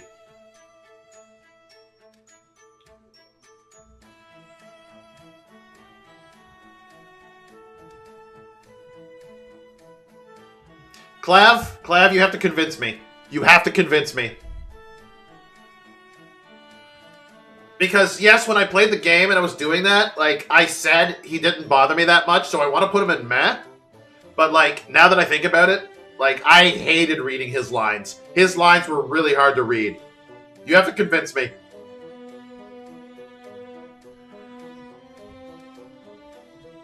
You have to convince me why he's a good character. Because right now, I feel like putting him on the high end of hate him.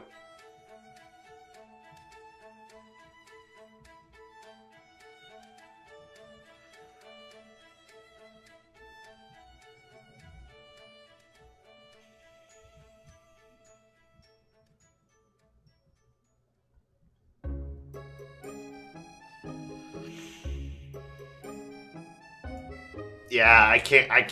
I just can't. I can't like that character.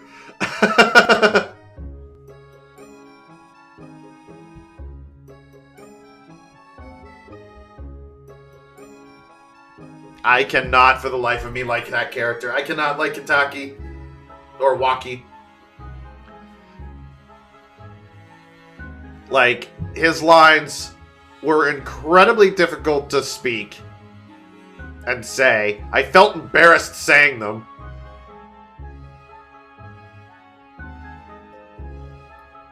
Put him worse in the... No, I don't loathe him. He's not my least favorite character. I do not loathe him at all. I just don't like him.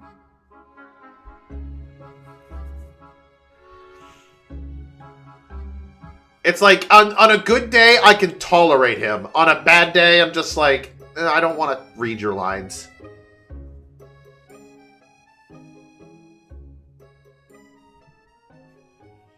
No, you're lying. My Alita didn't do that. Yeah, even though she did. Speaking of Alita. Hi, Alita.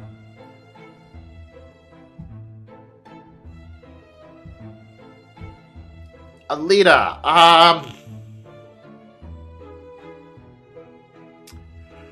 Huh.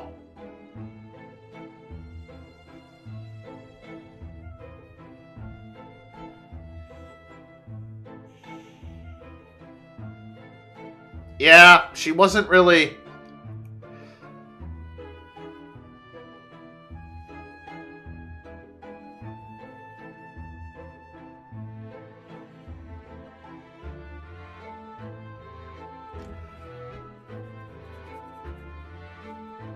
Dollar store version of Dahlia. Yeah, it almost seemed like they were trying to make her seem like Dahlia Hawthorne, but just they did not do it correctly. Because she came to Apollo herself and said, "Hey, can you defend Walkie?" And the reason she did it was because Apollo was a noob, and she figured he would flub it up. And he didn't. He managed to succeed and point her as the murderer.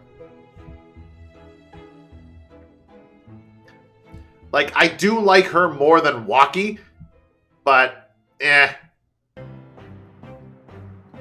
Oh, wow. The one time they didn't, copy and paste a character.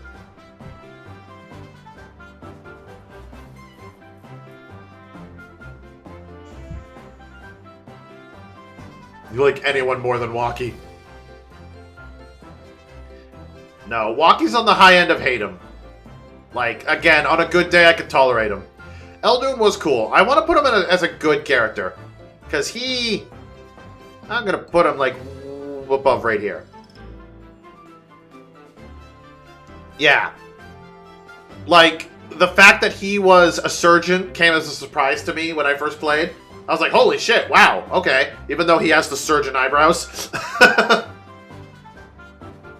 And his serious side really did tense up the atmosphere, yep.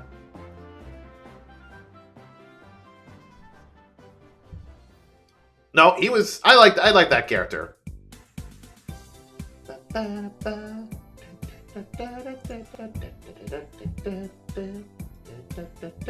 The harmonica was a nice touch, yeah.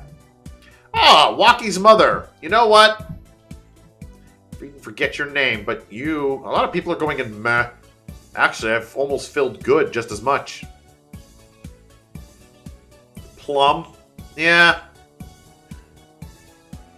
Plum, Kataki.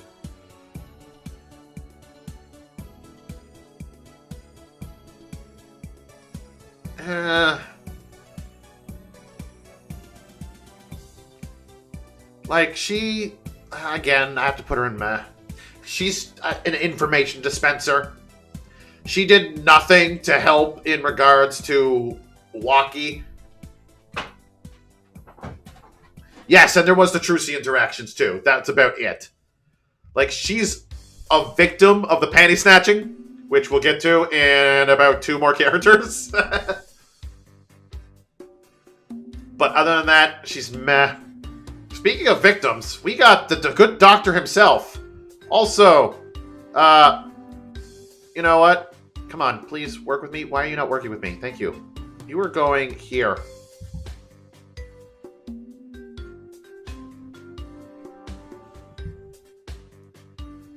Wait, you love this theme?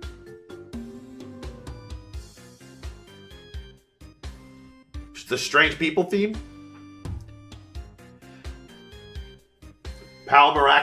Malpractice, yeah. No, I'm putting him at Who Are You again because he is so forgettable.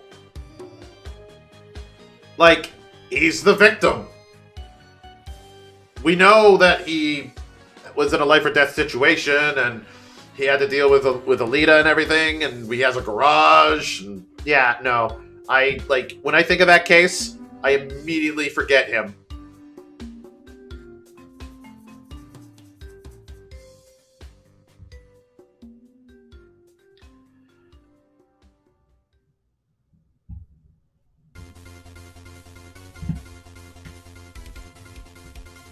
Yeah, here we go.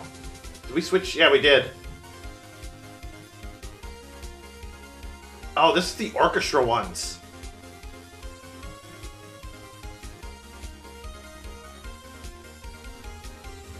Man, a lot of frickin' artwork that they make for Maya. Like, when she was 17, she looks... Like, with her face, she looks like she's 12. And it's like, how exactly do you ship Phoenix and Maya when she looks so young?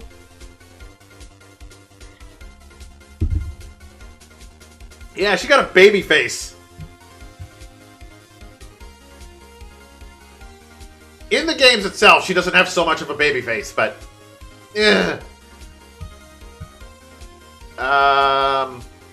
Was I putting someone down? Or did I? No, I already did with him. Next is the big daddy of them all. You know what? I gotta say. I like Walkie's dad.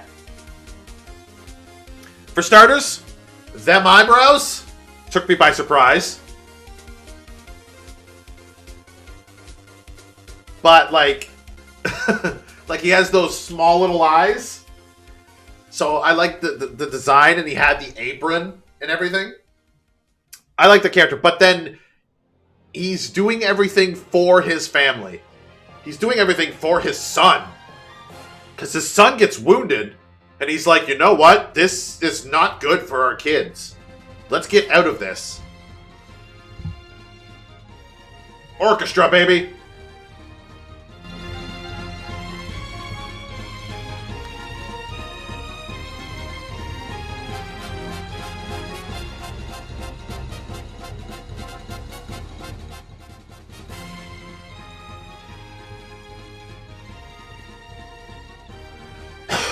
So yeah, I do like Walkie's dad. Walkie's dad is such a dad. And then we got Stickler. Stickler himself.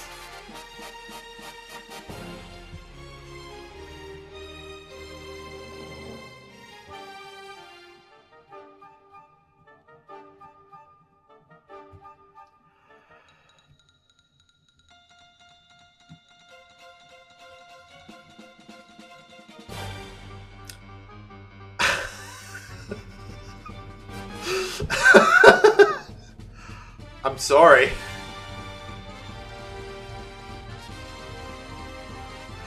Loathe entirely!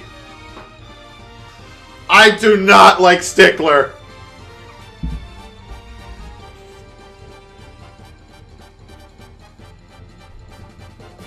I love how this music actually worked it out as I'm like...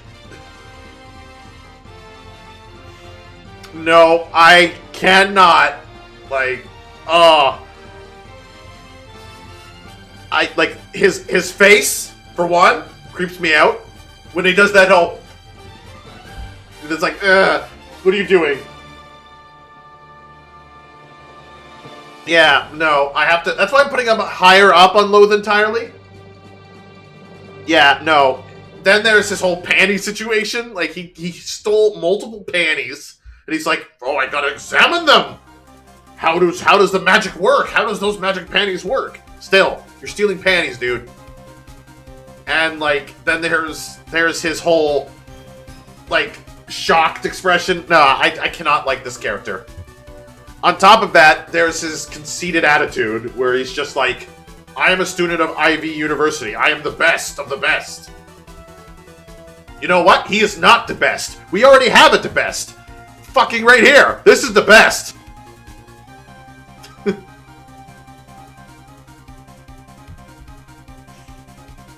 Sicko believes no one believes him and it's hilarious. Yeah. Still, I cannot like that character whatsoever. Like, he's on the brink of hate him and loathe entirely. I apologize for anyone who likes Stickler, but I cannot. I just cannot. And we got another dead dude. Another dead dude. We got another dead dude. You know what? I'm going to put you on the higher end of Who Are You Again?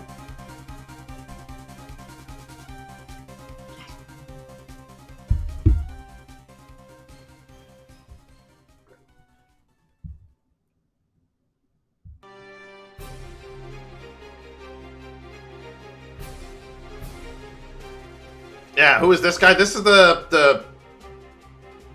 It was from the La Miroir case. He's the victim of the La Miroir case. Romain Letouce, yeah. Like, we know little to nothing about him. And he's completely forgettable. I usually forget that he's the victim. In fact, when I played the game again, I forgot he was the one that was going to die. I thought it was someone else. Yeah, no, I'm putting him as Who Are You Again? Like, I don't know who you are.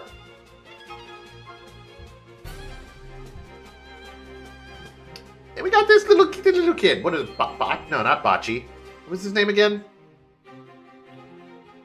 What was the kid's name again?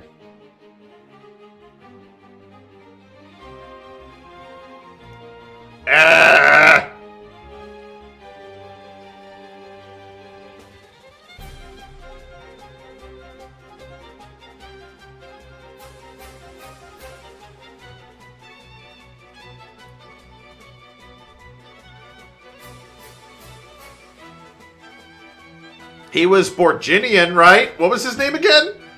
Did we just all forget who's... Okay, well, guess what? He's going into Who Are You Again? Fuck, what was his name?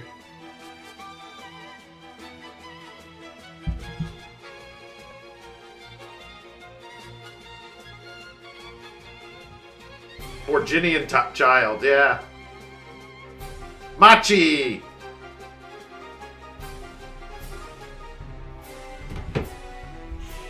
Machi Tobai! Alright, we remembered what your name was, kid. Thank you, JR. For Machi Tobai... Why is it redoing that? Oh, that's, yeah. I cannot like Machi Tobai, sadly. But I think I might put him at meh. Because there is some good things about him.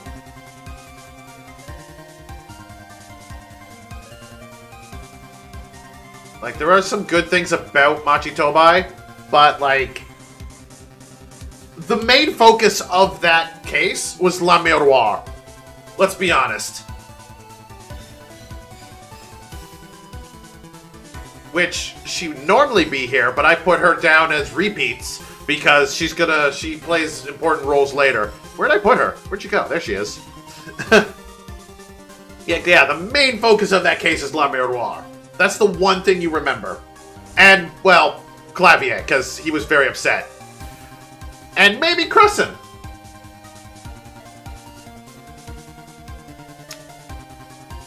Except I'm putting him at meh. Actually, we'll put him higher than frickin' Christoph Gavin. Yeah. No, he's, Detective Crescent was, one, he committed murder, so, yeah, he's a shame. He's a shame to the. He's a stain on detectives all around. Like, horrible detective.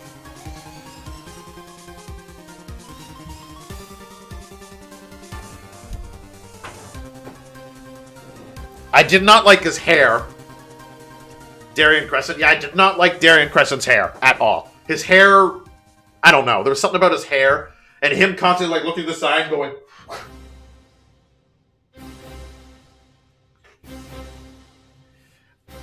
Yes, Darian Crescent was a detective.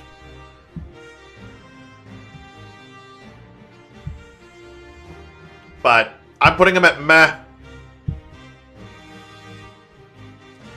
Could have been used more to give Clavier development. Yeah, that's right. But no, Clavier was just like, I don't care who you are. If you committed murder, then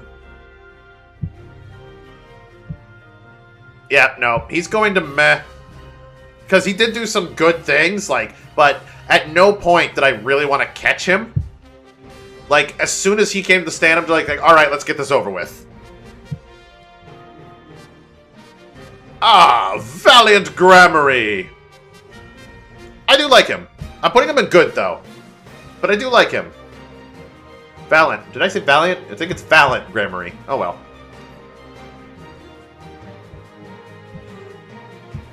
Because even though he's technically a villain,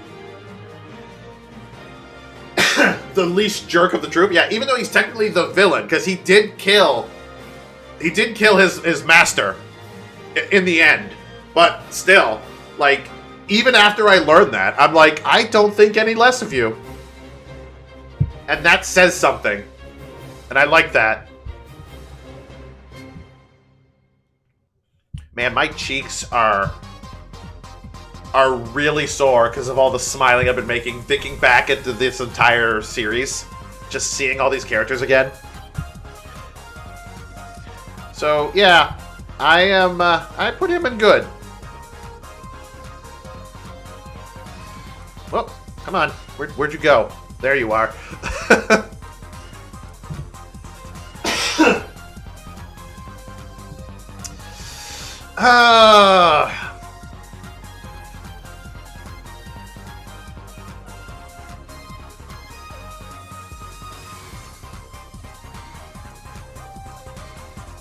Vera Misham, right?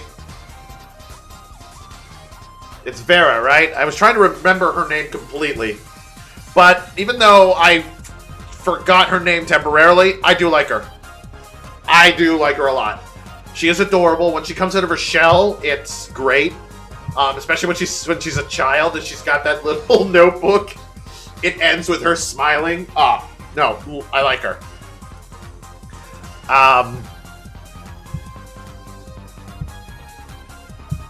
Like, I do like Vera Misham. Yeah, she's not bad a character, no. It's funny how, like, I still claim that Apollo Justice is my favorite game in the series, but a lot of the characters I've ranked low. I don't know. I think for me, Apollo and Clavier makes up for everything for me. And of course, there's naturally the overtaken theme.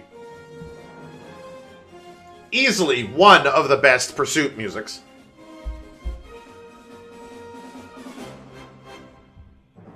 So yes, Vera Misham, I have to go into I like him. I think I'll put her slightly behind Adrian.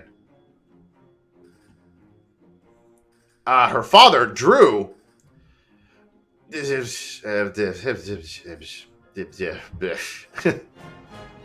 I mean, I love the fatherly love he has for his daughter, but Drew Misham was just...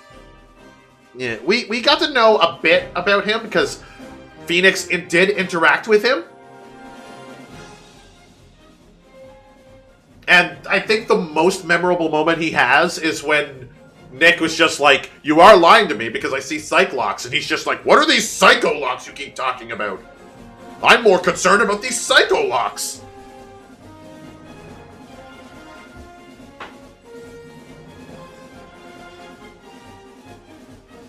Now, isn't this a song to charge into battle with?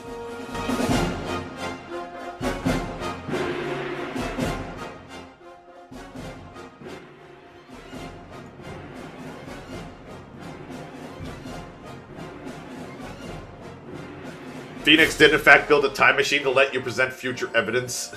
Yeah. Yep. Overtaken. Oh! This guy.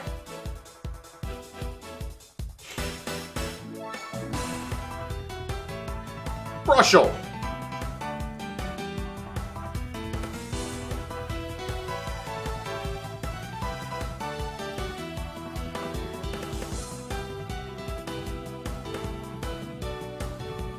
Had to make a counter for this guy because he fit no other. Yeah.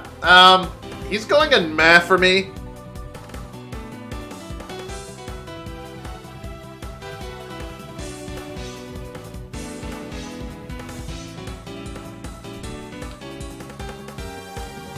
Yeah, like,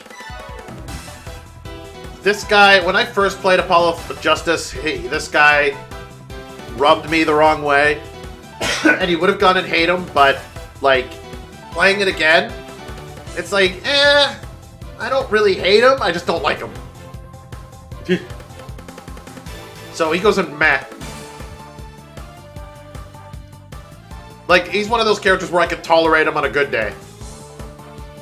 And, well, no, I can tolerate him on a bad day, but then on a good day, I'm like, alright, let's do this. Category is called an unknown emotion that scares me. Absolutely, yep. Alright, now we can talk about Zach Gramery. Zach Gramery. I want to put him in good, but he's a plot device. Please work with me. He is a jerk? Yeah. Like, he is essentially a plot device. There is things I like about him, things I don't like. He punches Brushel, which is great.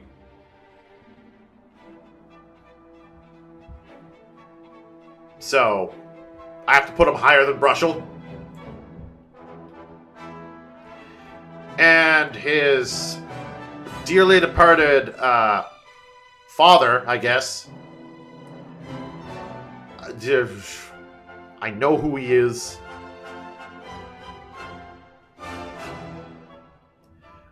I have to put his father on meh. I don't really hate Magnafeet.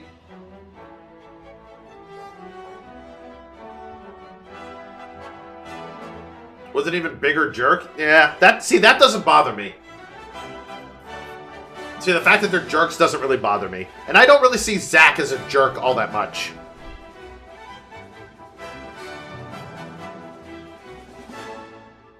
But there's not much I could say about them. They're just meh. It's like if you see a poster of them, it's like, oh cool, there they are. Where's Trucy?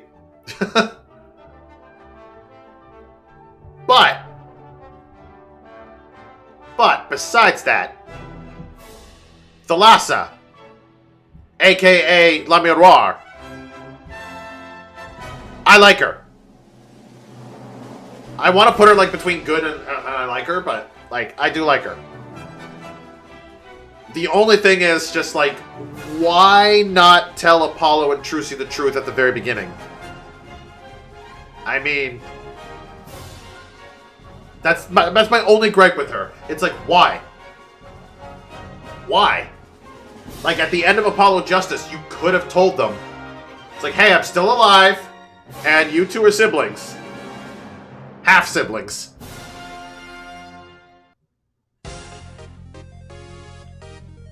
She kind of wants to tell them at the end of Spirit of Justice. Yeah, because Nick was just like, don't you think it's time? And she's like, well, yeah, I guess. Like, I'm questioning why she didn't tell them, like, right after Apollo Justice when she got her memory back. It makes sense that, like, sure, not immediately, but, like, before Dual Destinies. Darkness is my ally. Yeah.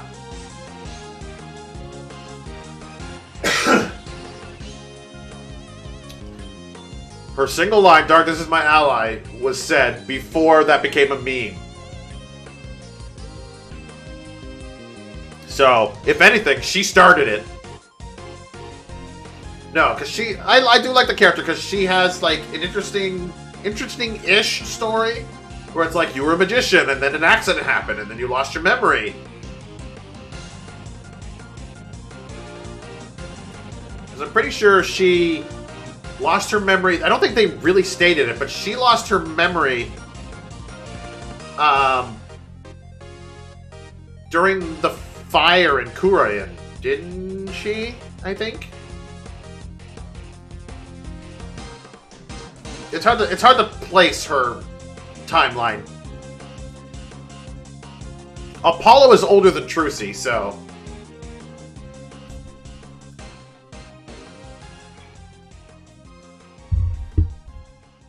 yeah, it's confusing. Because, like, Apollo is older than Trucy, but it's like, wait, does that mean she had...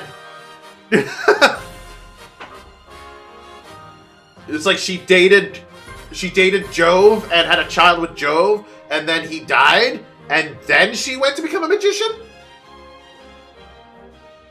I don't know. It doesn't make sense. Ah, Kay! Speaking of Kay, like, we did listen to her, not hate him, we did listen to her theme earlier, and not Joe, Jove. Jove. Not Joe.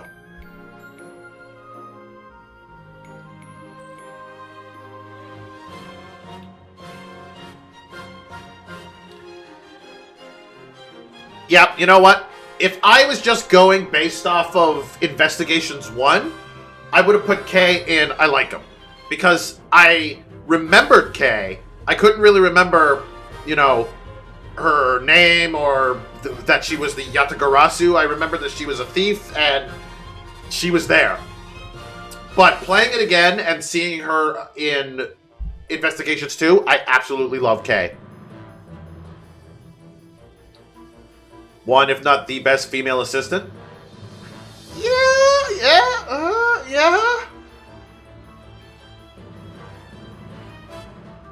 Possibly?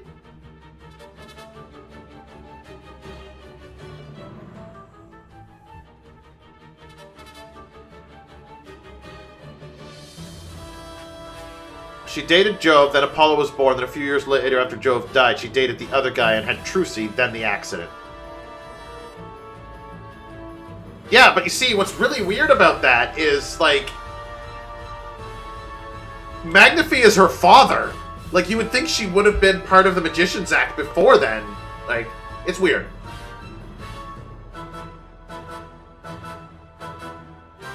Oh, wait, no, that would have made sense.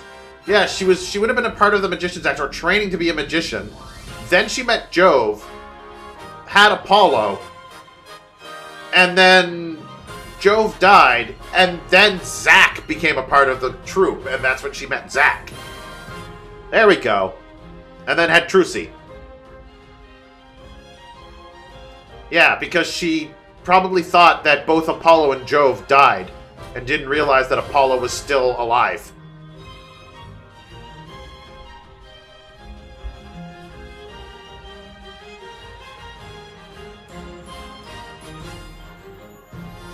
Know your timelines, yeah. Alright, this guy. You know what? I usually forget. Well, I don't want to say I forget about this guy. So I'm going to put him at meh. I forget his name every time, but I do remember him Because of his whole take off coat, put coat back on, take off coat, put coat back on kind of Jacques Portsmouth. Yeah, even his name sounds horrible. Yeah, no, like, that's the only thing I remember of him, is him removing his coat, putting it back on. Even before I went back to replay Investigations 1, that was the only thing I remembered of him. Was that, 1, he was the killer, and 2, he liked to take his coat on and off.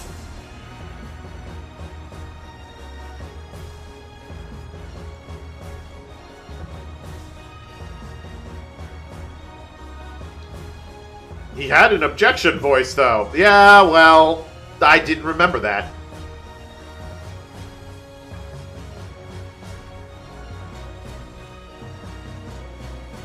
It was an okay-ish tutorial idiot villain. Yeah. The one objection voice I remembered from the Investigations game after I played it the first time was Not So Fast. That was the only thing I remembered.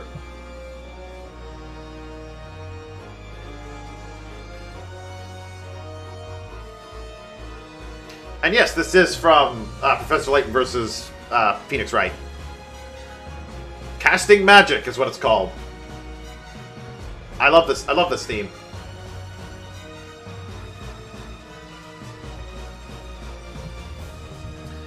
Speaking of that wonderful prosecutor, his wonderful detective assistant, we don't know much about him.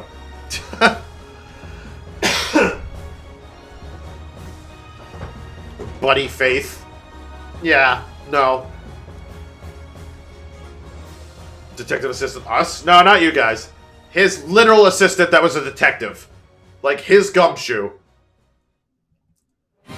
Don't recall that guy. He was a murder victim whom he called Jim for whatever reason. And apparently he called everyone Jim. I don't know. I don't know if that was a lie, but I remember him saying something. He's like, I call all my detectives that I work with Jim. So if he had worked with Gumshoe, he probably would have called Gumshoe Jim.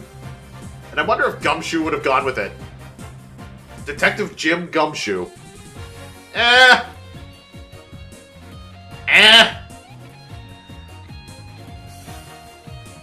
Jim Shoe. Detective Jim Shoe.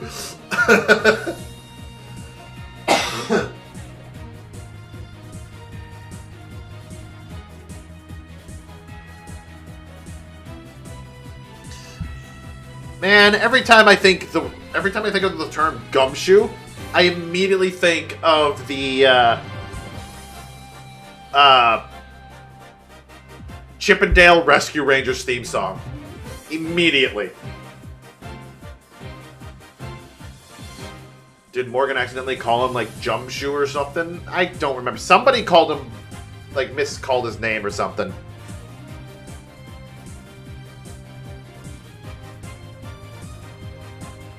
Yeah, a lot of characters from Investigations I'm going to end up forgetting, like, their names. I'm seeing these faces. Cammy Mealy, I think I remember. But a lot of them I'm just like, I don't remember your faces. I remember your faces, but not who you are. This was... Rhoda De Niro?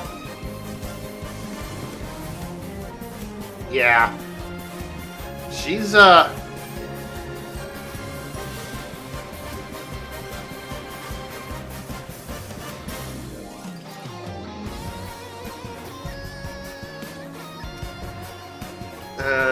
flight attendant with terrible suitcase. I know, like, yeah, I have to...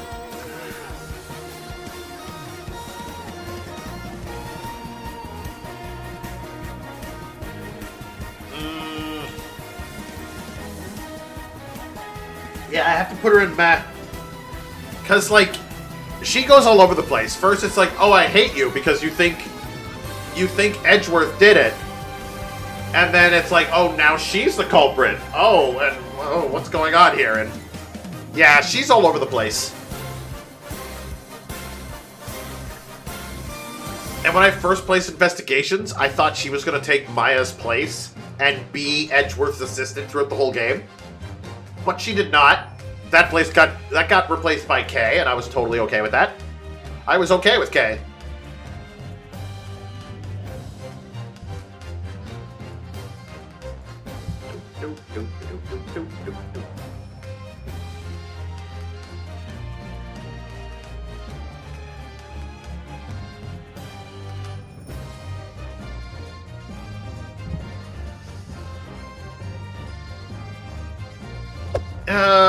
Yeah, you know what? It might be time to start throwing out some quick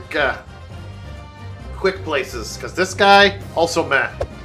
No, you know what? I didn't like him. Didn't like him one bit. I didn't loathe him, but Zinc LeBlanc, yeah. Like, he didn't commit. I initially thought he was the killer. It was obvious. It seemed obvious, like, to him, but like he's like, didn't like him, and that could have been because since I worked in retail, he was that kind of customer. Yeah, I was hoping he was the killer, but the fact that he wasn't kind of makes me hate him, because he's just a red herring. That's all he is.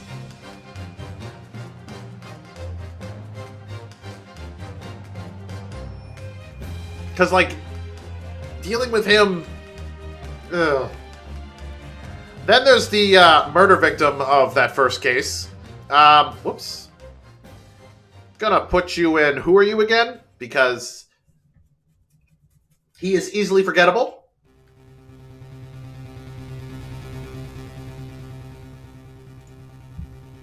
What do we got now? We got the suspense themes.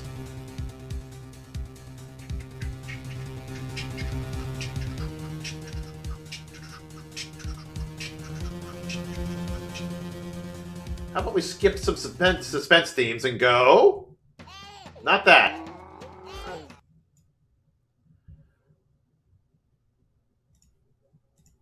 Yeah, here we go. Detective themes. Yeah, Rocky, Automod is not liking you right now because you're saying Hicks, but that's his name. So...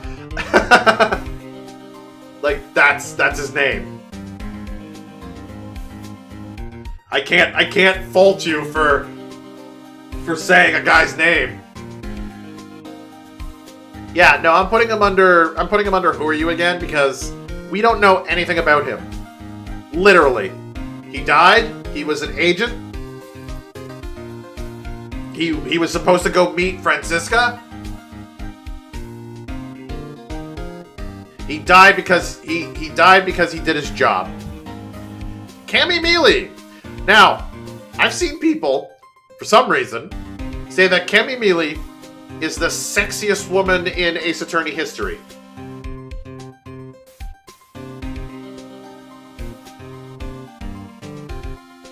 I don't know where they get that idea.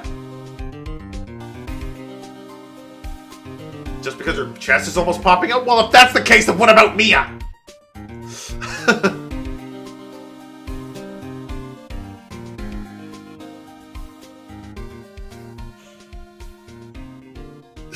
Like, Mia immediately beats her out. She does have the bubbles.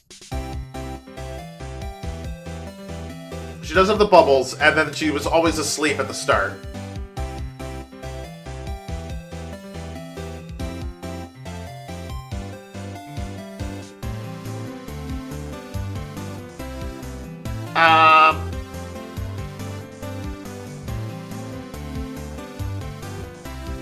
Outside of her open shirt and her dunce persona. Yeah. Honestly, like...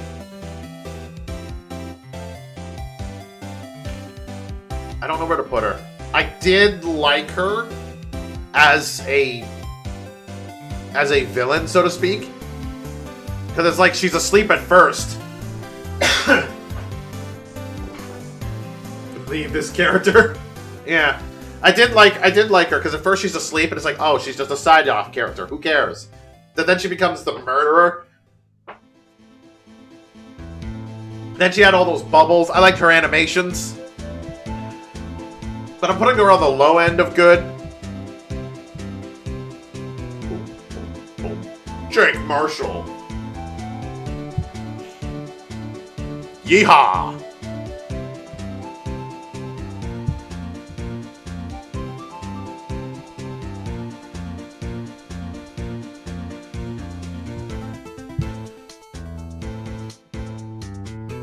Yeah, she wasn't that bad, but she wasn't that good. That's why she's on the low end of good. Lang, on the other hand. Lang? I like Lang. Where am I putting you, Lang? You know what? I'll put you right behind Meekins. I like Lang. I mean, it was always fun whenever he's just Lang Z. Yeah. It was always fun when he's just like, Lang Z says, and he has like the scroll. And it was always like, oh, what are you going to pull out now? Yeah, he was a fun character, always kept you on your toes. I loved his not so fast. I love that motion he made when he's like not so fast and he went like he's ready to fight. Yeah, it was great. He is a memorable character. I do love him. Not absolutely love him, but I do like him. And his theme and his Change Sad theme, yeah, everything is great about him. He's a good character. I like him. His partner, on the other hand, which, by the way, I should... You know what? I'm going to put her on repeat and come back to her.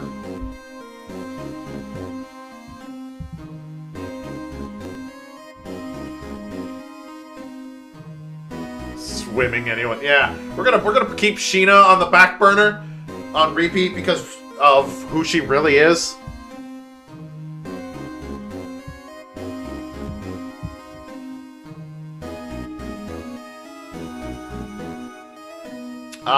This guy. You know what? You're going into Loathe entirely. Earlobes, man. And you know why I hate him? Ernest Amano, because of his earlobes. I do not like this guy at all. His earlobes creep me out. Then there's the whole, like, him with the money, like, flipping through money. The one animation I like about this guy is when it's just like, there. But most of the time it's like, all right, hurry it up. Let's say what you want to say. No, I hate that guy. I hate him. Actually, no, I loathe him. His son? I hate his son. I hate his son more than Waki. Like, that... I don't know what it is about that family. And the son, I like a little, like, looks-wise, I like a little better than his father. Because, yes, he has those earlobes, but they're not as visible. But at least he still had some decent things for him. I still hate him. No, I disliked him. The murder victim of that scenario? I'm gonna put him on, who are you again? Because he was just a murder victim. Nothing more, nothing less.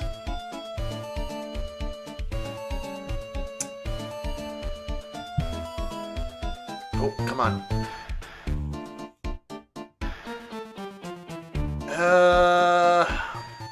Yeah, a lot of these characters, I even forgot their names. Oren! Yeah, he didn't even have to die, no, but I'm still putting him at who are you again? Lauren. Lauren is cute. And she did have that whole, like, ring pop situation. Where she always licked the ring pop.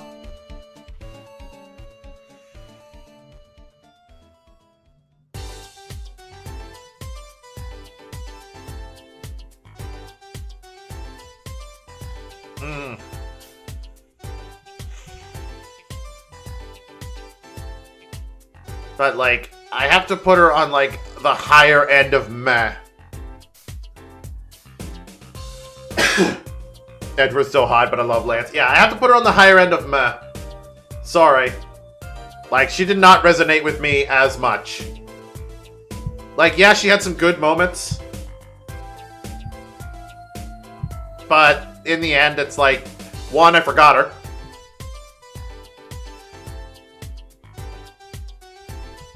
And two, even though she's cute, I still, like, got no feelings from her. Who did you put on? Who did you put before? Put on? Who are you again? This guy. Oh, Lang Zi's here. That's loud, Lang Z. Jesus Christ.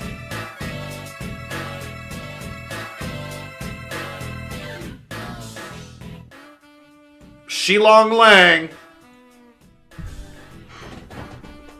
Oliver Deakins, Colin Devore. Yeah, no. I put him on Who Are You Again? Like, I even forgot he died. Now that I see his face, I know that he's connected to Lauren, but...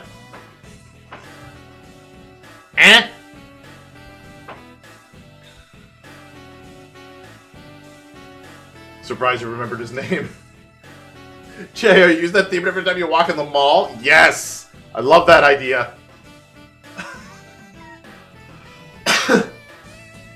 Man, you just walk up to the nearest, like, associate and just hand the pocket and go, give me the milk!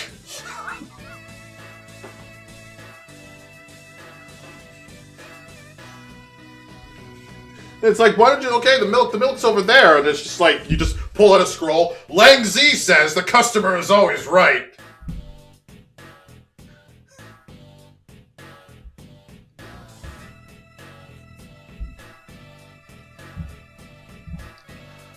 Oh, God. See the wrong price, be like, not so fast! Yeah.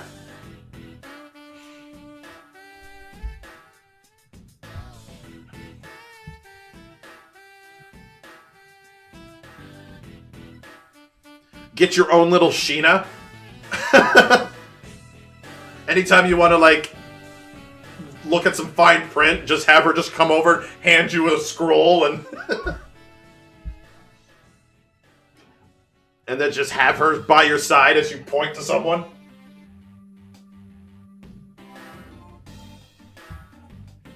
Tyrell Bad! The truth isn't sweet.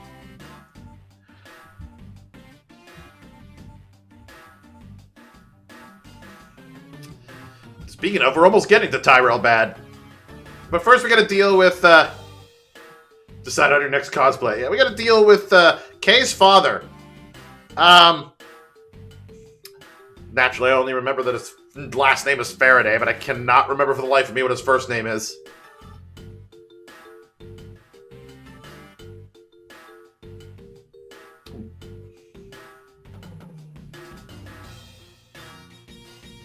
Yeah, this guy was Kay's dad, yeah.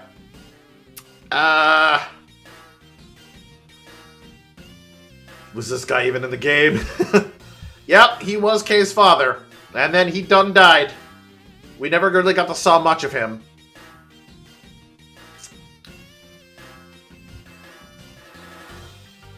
Like, Burn Faraday. Was it Burn or Bride? I knew Bride didn't... Yeah, Burn Faraday.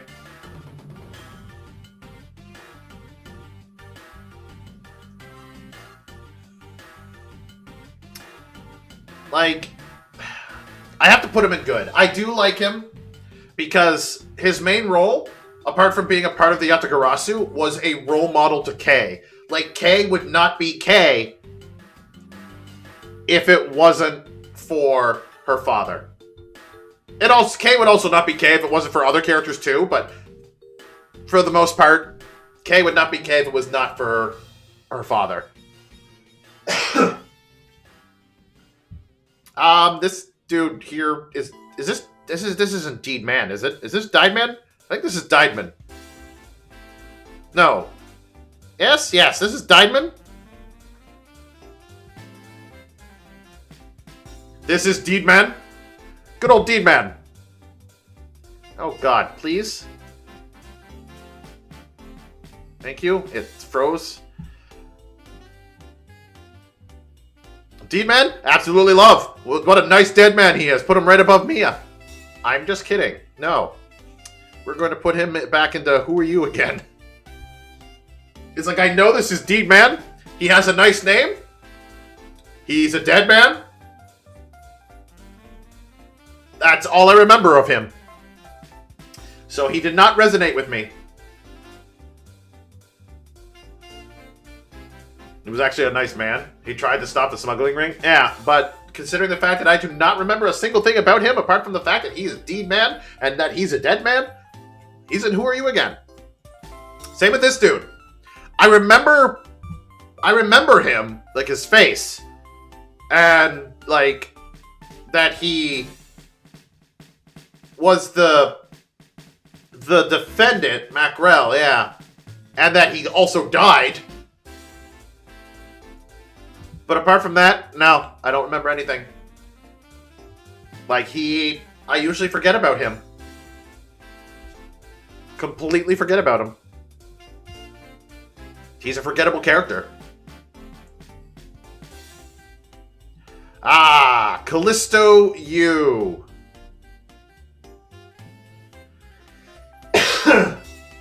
He was the chief thief, yeah. Callisto U.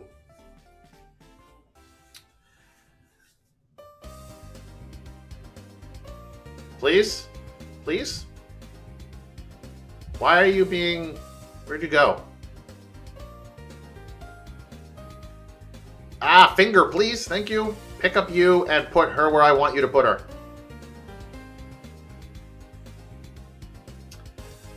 I am putting you right beside Dahlia Hawthorne. I really like Callisto U. Actually, I'm almost tempted to put you in Absolutely Love. But no, I'll put her right beside Dahlia Hawthorne.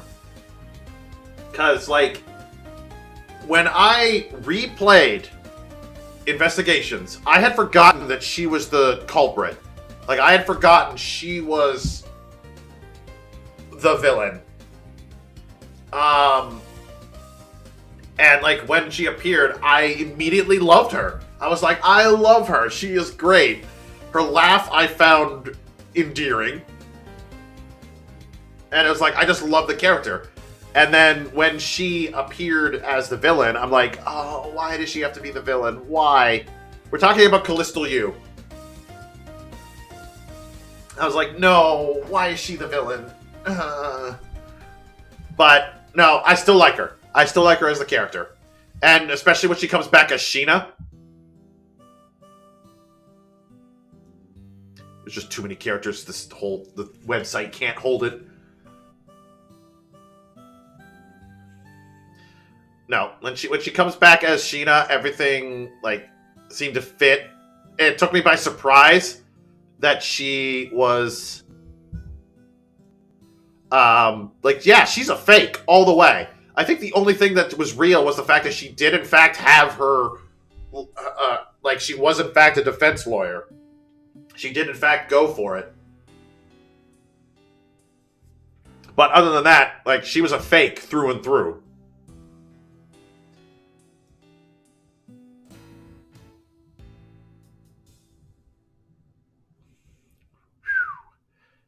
Almost there. Almost there.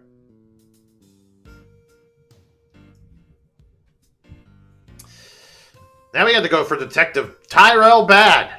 I really like Tyrell Bad. Really like him. Really like him. Clav can attest to it. Clav can attest that, like, one of the stories I wrote, I based the character off Tyrell Bad.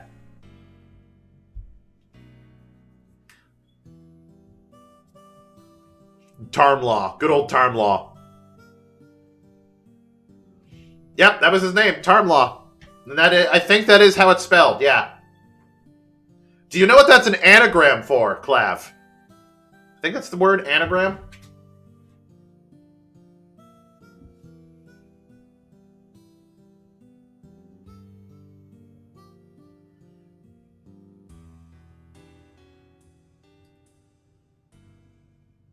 Yeah. Yeah, yeah. You saw it. You read it backwards and changed a few letters. Uh-huh. Yep.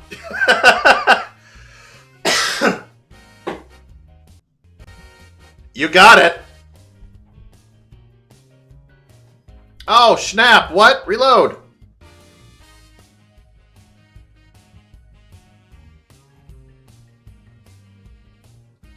Thank you.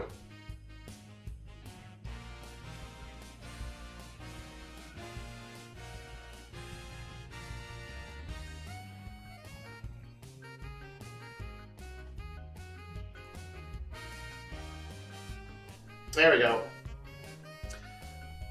Nope. Tyrell bad. Really resonated with me. I like the character. I like him even more when I seen him in Investigations 2 when he came back, and you saw that he actually had a sense of justice from the very beginning, and he didn't even like Fun Karma. And loves candy, yeah.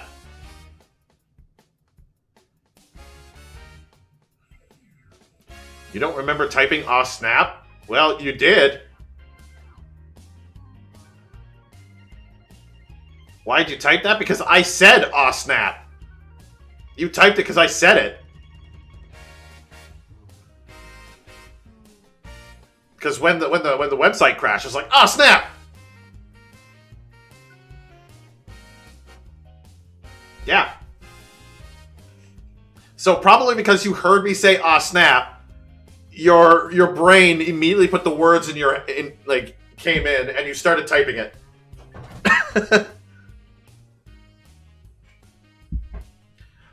Aw snap was written there, yeah. So yeah, that's the whole thing with Detective Bad. This guy. You know what? Another dead guy that I know nothing about. I remember, there was the case around him. I don't remember his name. Manny Cochin?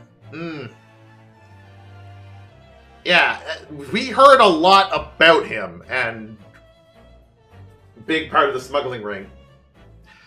Yep, but I've completely forgotten about him, even though I just played that, a few months ago. Also a jerk.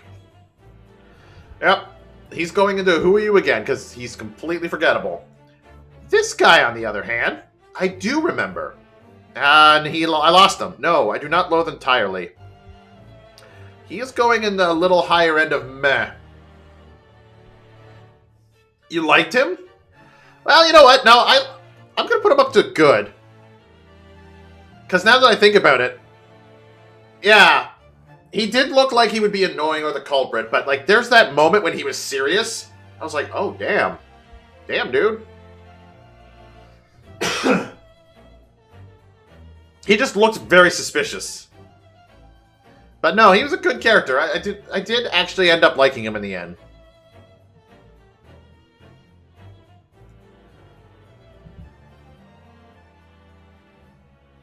Let's go for this guy first, because this is another meh dude, because he was dressed as Mask to Mask, and he died. And we know little to nothing about him, except for the fact he was trying to steal the statue.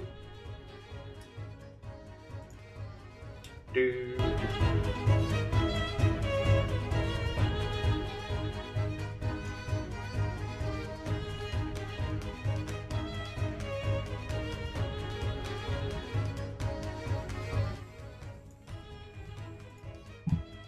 Great deduction time! Sudden Great Ace Attorney. Man, the Great Ace Attorney music was great. Yeah, so Kashi Nu is what his name is. I'm putting him in Who Are You again, because, yeah, he's to Mask too, but really, even the characters glossed over him. They didn't really care that he died.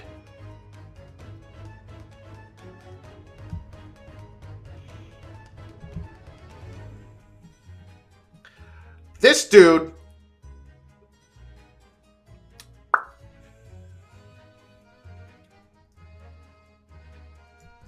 I liked him. I'm putting him on the lower end of I like him, but I liked him.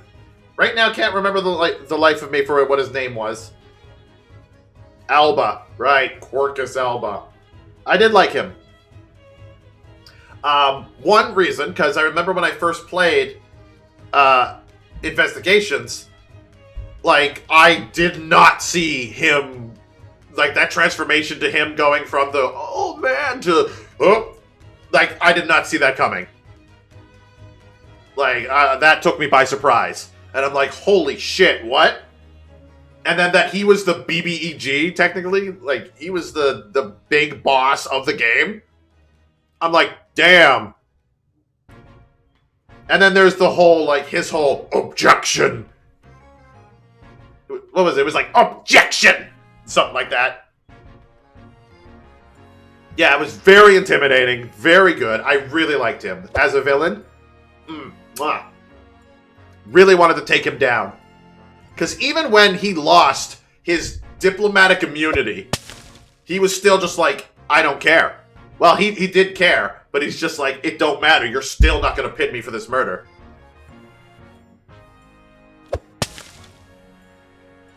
Why are you all throwing snowballs at Bluefy? What did Bluefy ever do to you?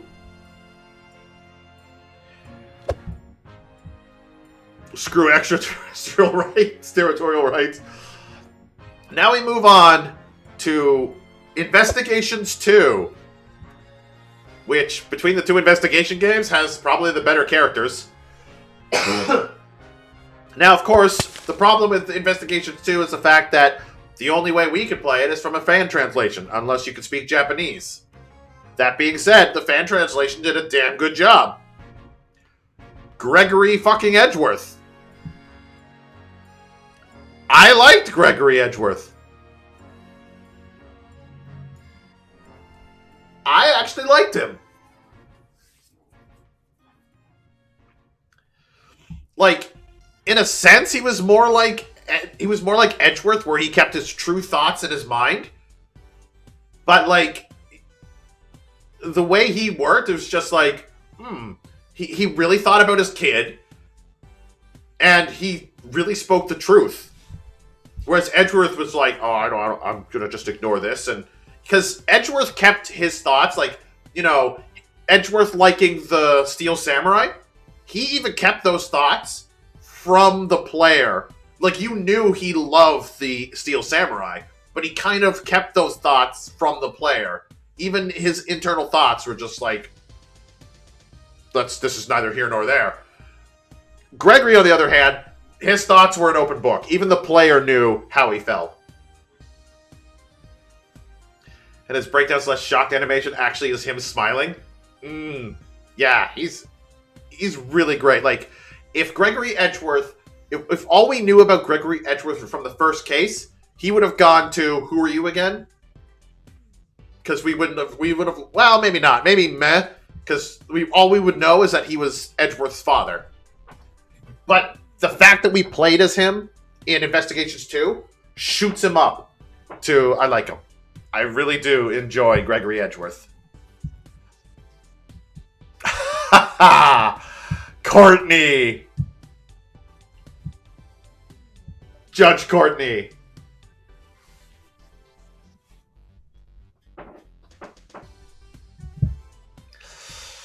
I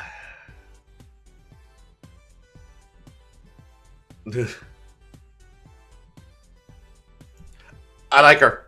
You know what? I actually like her. Putting you right above Dahlia Hawthorne. No, right above, putting her right beside Gregory. So, Judge Courtney, at first, didn't like her. Because it's like, she's the main villain. And at first I was like, oh, she's like, not the main villain, but like the main opposition. She was always causing problems for Edgeworth. And it's like, would you go away initially? But at the end, I was like, oh my god, I like her. Once you realize she's a total mom, I was like, I love her. Actually, yeah, I love her. Putting her in absolutely love. Her theme is so good. I loved her, like, instead of her really going objection, I loved her overruled. The voice actor who did it for the translation was really good. it fit the character perfectly. Like, yeah, she is.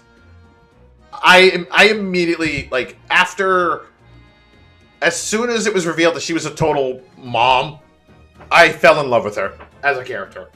I was like, oh, she's great. And her ringtone is Mozilla. Yep. It went from, like, oh, she's an opposition to, oh, she's an actual character with her own likes, dislikes, and I was like, well, damn. Oh, and then, of course, we've got the one and only Sebastian de Best.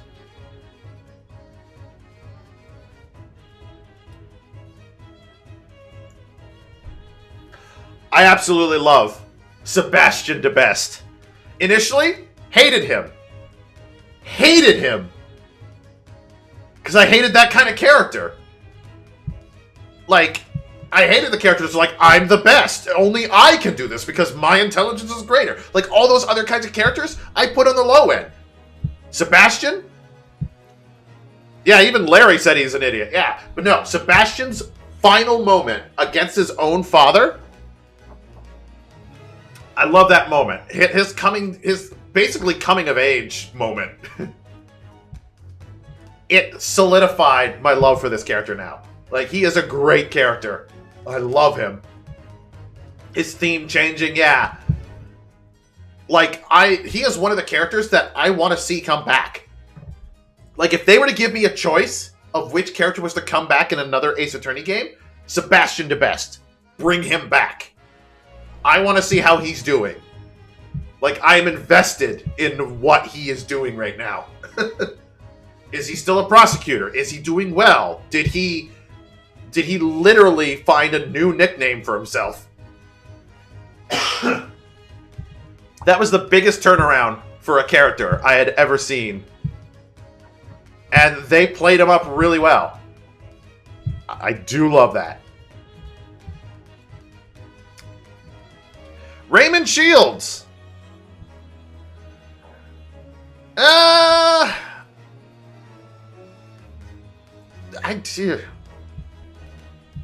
You ace invested. Raymond Shields, I like Raymond Shields.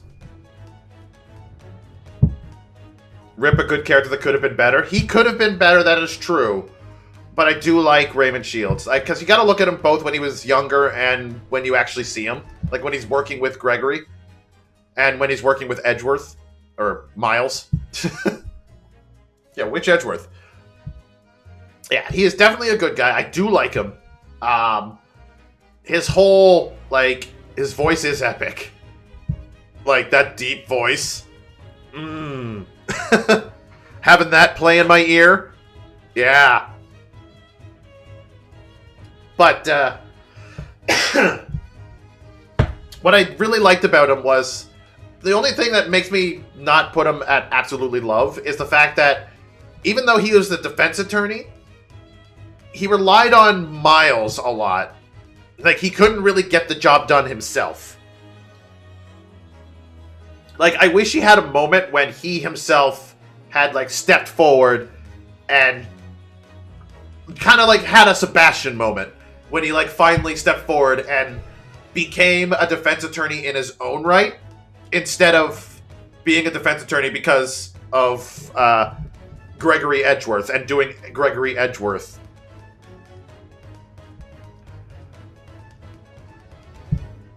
Yeah. Or he wanted Miles to be better? It's hard to say, yeah. He really wanted to work with Miles, because he wanted to work with... Miles is so much like Gregory in certain aspects that he wanted... I think Ray wanted that.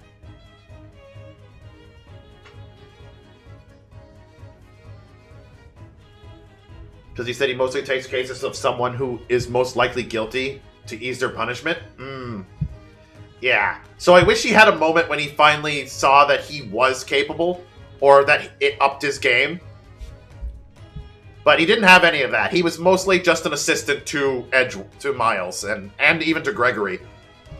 But I still liked him as a character. There was a few moments with him where it's just like, hey, can I have a hug? And somebody shot him down, or legit hugged him. Like, he was like that pervy character that I can get behind. It's like, yeah, your reasons for wanting a hug are perverted. But I still like you.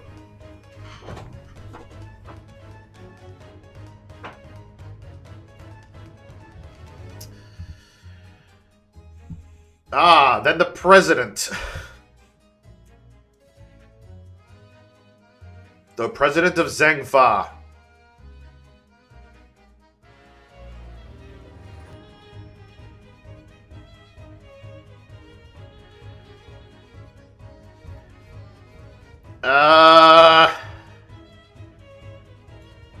Good question.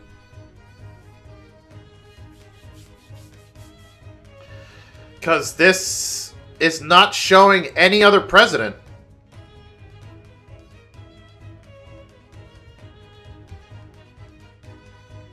So I'm guessing this is phony. This might be phony because... yeah, we don't know anything about the real president because he died way before the game even started. So I'm going to say this is phony. And I was basing my thoughts on this.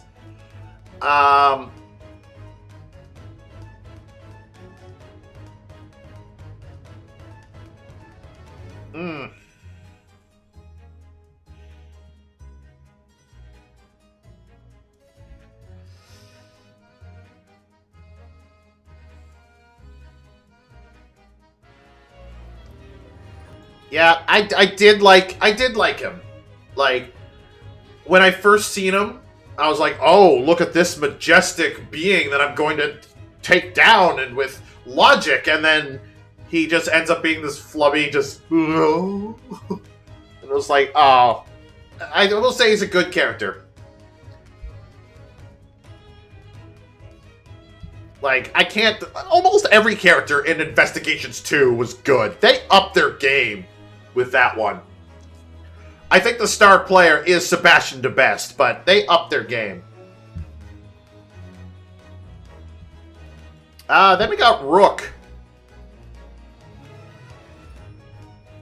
I'm gonna meh on Rook, even though we know little about him. Like, we heard a lot from Knightley.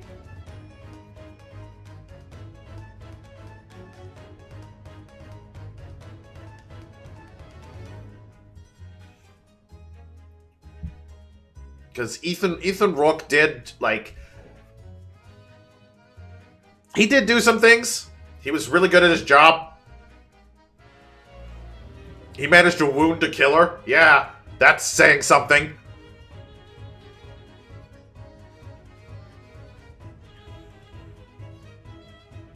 But... either that, he's just meh. Knightley. I am going to put Knightley on the good side. Horace Knightley. Because, like, going from, oh, you're the killer, to, oh, now you're the victim, to, like, oh, everything he does. Like, that's... I did like what they did with him. And it wasn't a situation where he, like, it wasn't a situation where you met him and then you got to know him and then you ended up liking him and then he dies. It was more of a, oh, this is a guy I want to take down, and then he dies and you go, wait, what? There's someone worse? I almost half expected him to come back. I don't know why. I just half expected him to come back.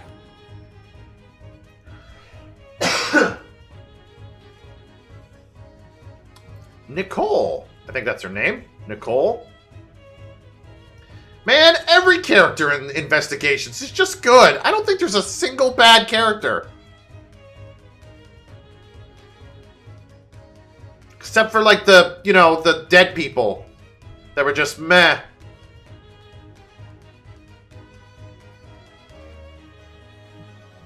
I don't think there was a single... Same reason as Lana, gotta hate him. Like, when it came to Nicole...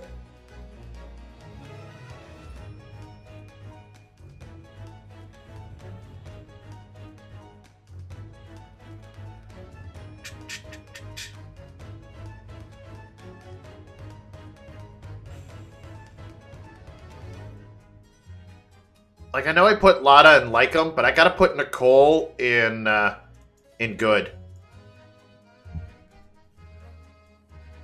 Because, like, nosy, annoying, always comes with baggage of problems. Nah, that doesn't bother me. So, like, when I first saw her initially, naturally, as the game tells you to, like, I thought she was the killer. Obviously. But then it does a complete 180, and it's like, oh, now she's actually pretty good. And she does come in handy a few times. It's like she doesn't cause as many problems as Lotta, because then Lotta immediately replaces her and causes all the problems. But she's still good. Simon! Oh, God. Simon. Man, I gotta like Simon. Like, of all the plot twists in the Ace Attorney games, that one came out of nowhere.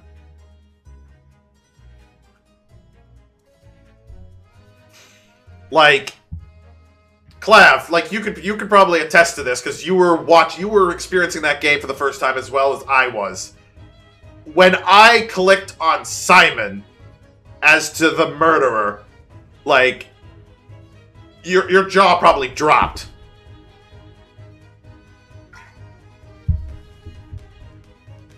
Yeah. And then he became this, which I put into repeats because, like, that's just what we know him as.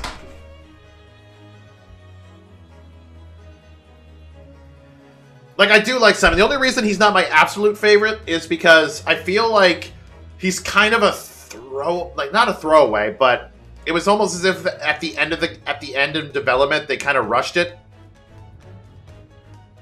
And they're like, we need a villain, like, right now. And they're like, Simon. Like, everything just seemed kind of rushed. But yes, you do still feel kind of sorry for him. In the end, he still put up a decent fight.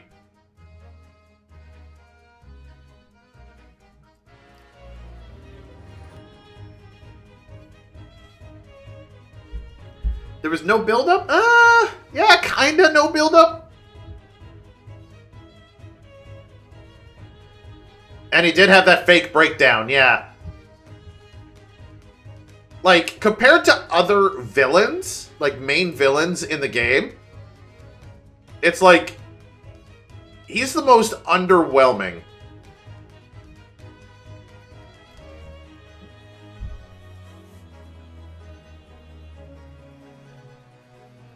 But then again, Investigations had a weird way of, like, surprising you with the characters. Kristoff? I don't know. I don't know about that. Maybe Kristoff, yeah.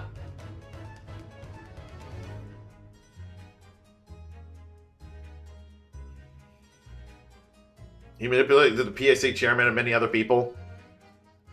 He sounded like Edgeworth when he said objection. Yeah, because he can do those voices. Like, don't get me wrong, that's why I have him and I like him. I really like him.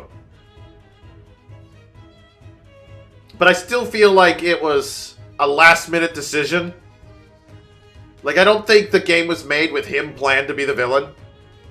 And if it was, damn. That's,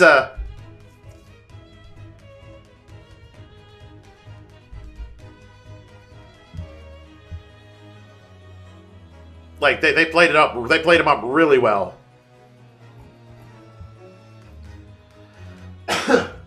Oh, this guy. The only thing I remember this guy is his polar bear, Rocky.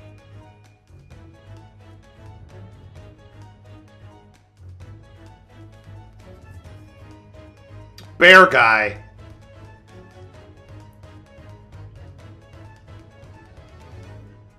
J. Elbird. Yep.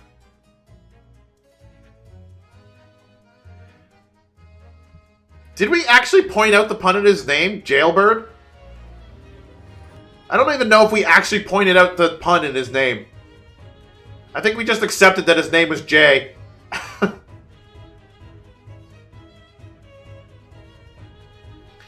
Either way, like, he was meh for me. I didn't really... The only thing I really liked about him is when he was like, doing the whole shadow boxing thing. And he would shadow box and he would do that. Like, that was the only animation I really liked about him. But as far as, like, character-wise, I'm surprised that his polar bear is not a character here that I could choose. I mean, we got Polly the parrot and Missile the dog, but not Rocky. Not Rocky the polar bear?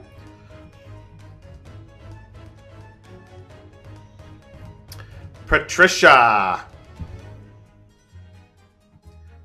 Rowland is this one, or is that another one?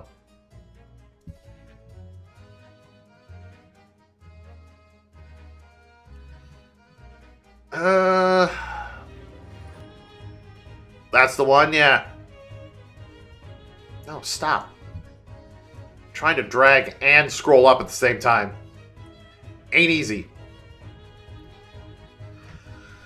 Patricia.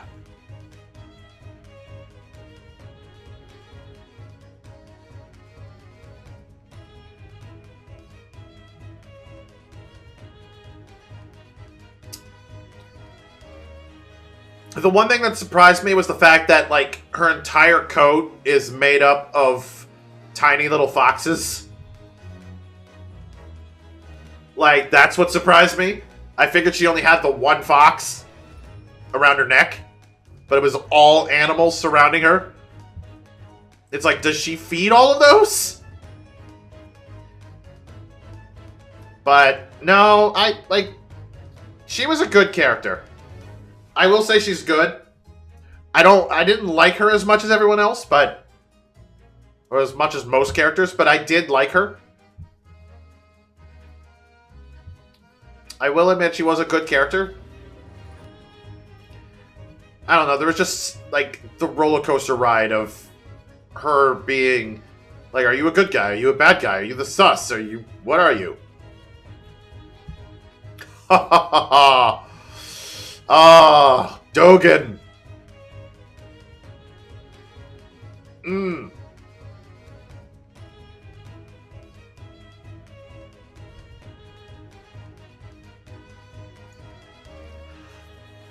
I like Dogen. I like him a lot. Like, for one, that was one of the characters that speaking his lines was very satisfying and fun to do. Like, he had a very interesting speech pattern. Like, the way he spoke, like it was sounded sinister, and he always sounded like he was suspicious and evil. But he was just a dude that just wanted to live his life in jail. He was done. He just wanted to relax. He was a blind chess player, yeah. Which is incredible. A blind chess player with a 3-headed dog piece.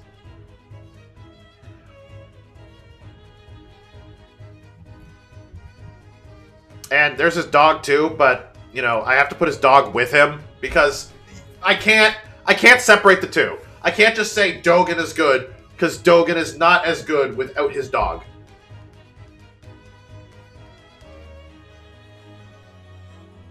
Anubis. That was his dog's name. Like, Anubis is... Like, Anubis and Dogen are a pair that you cannot separate. Because I can't say I absolutely love Anubis and just like Dogen.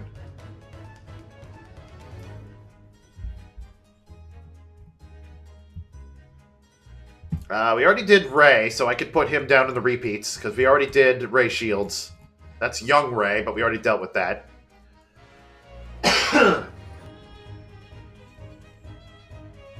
How long is this one? 30 minutes, and then we're going into what? Into telling the truth. Okay.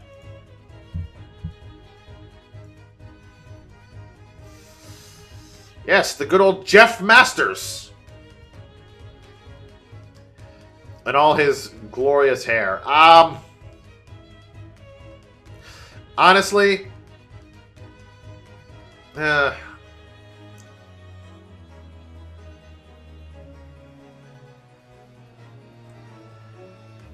honestly, I'm putting him in the high end of good. He also did not resonate with me as well. Did Age regret another play yet? I don't think so. It's hard to tell. I don't know, because I may have played in one of the groups. Like, yeah, Jeff Masters is a good character for sure. It's just he didn't resonate with me as well. It could have been because of all the singing parts he had, and like, I don't know, there was just something that didn't sit well with me with his singing parts.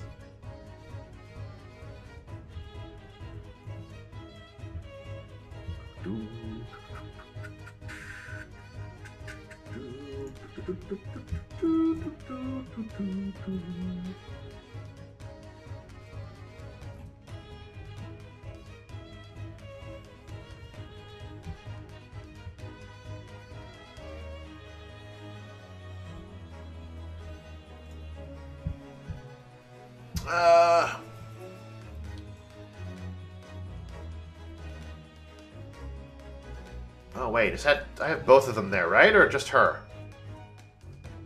No, just her.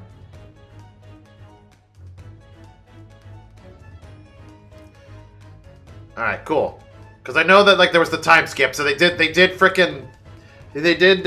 Ray both young and, you know, old, but this was Katie, if I'm not mistaken. And even though she at the beginning, I was like, I didn't know what role she would play, I did end up liking her in the end.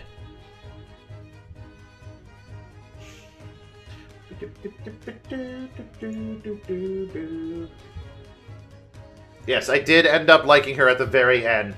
Age, regret, retribution. That's what it was. Catherine Hall. AKA Katie. I think also known as Katie.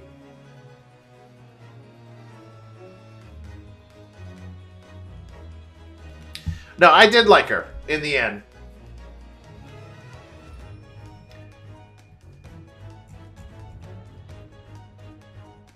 Because, like, even though she was found guilty of a certain crime, it was like one of those moments of, you're going to be in jail, but it's like, you're happy that it turned out this way. Like, yeah, you have to suffer for being in jail, but it was still a happy ending. It's one of those weird moments.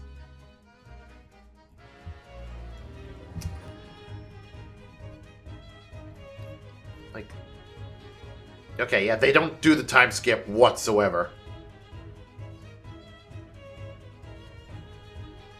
Oh, stop that. Where'd he go? Dane Gustavia. Thank God you're here, otherwise I would forget most of these names. Ugh.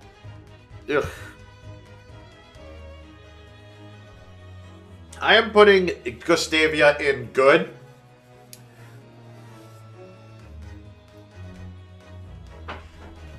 I will admit, I do see him as a good character. I mean, because he's got a lot of... he is the culprit of IS-7, yeah. Because, well, I'm rethinking this now.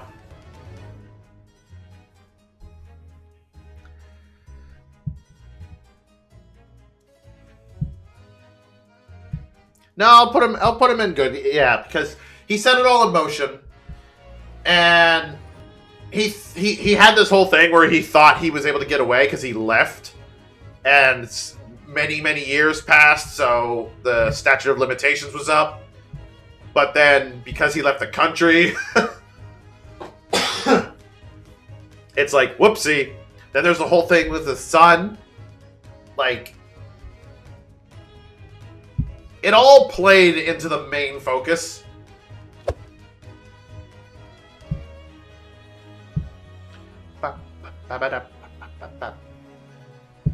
So yeah, I did like him, but there wasn't a moment when he showed up where I'm just like, no, go away. I'm tired of you.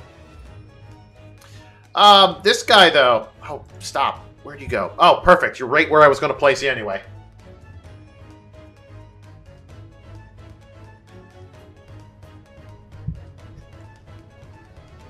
Yeah, I have to put him, like, I know, like, I've even forgot his name right now. But Isaac Dover. But, like, there wasn't that much we knew about him. He was a famous sculptor.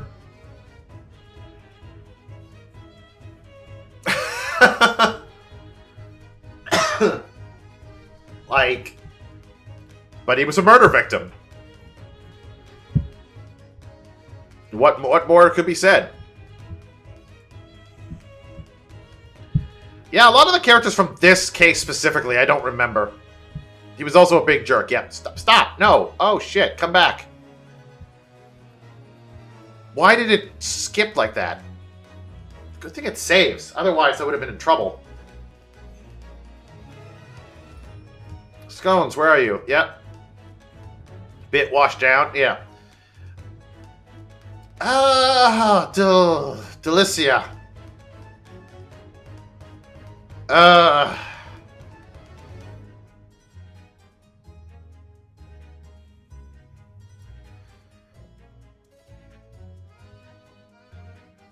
I'm gonna say meh. Surprisingly old woman. Yeah. Like, I'm saying meh on Delicia. She surprisingly did not resonate with me as well as some of the other characters. As many characters in meh that did not resonate with me. Like, she kept giving everyone nicknames. That was fine. And, like, she had her own motives and such. And I'm pretty sure at one point I consider her to be the murderer. But, nah, other than that, like, she wasn't really... She didn't resonate well with me. Can we even match? Do we even need to match, like, Granny here with her by herself?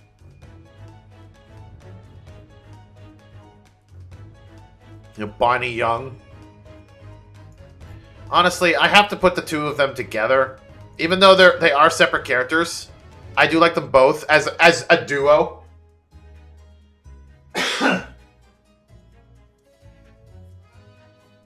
Because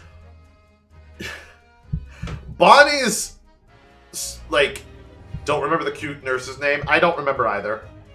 But, like, I do remember that, like, Bonnie's words went perfectly with the nurse's facial expressions.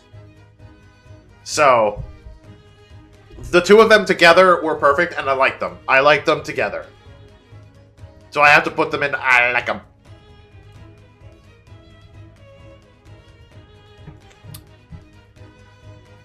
Karen Jensen. Oh, right. She was a Karen.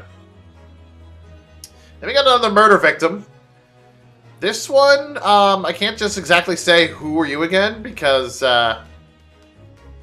she did play a major role in everything. She was going to help. She was trying to catch the best, who we'll get to in just a hot minute. Blaze the best.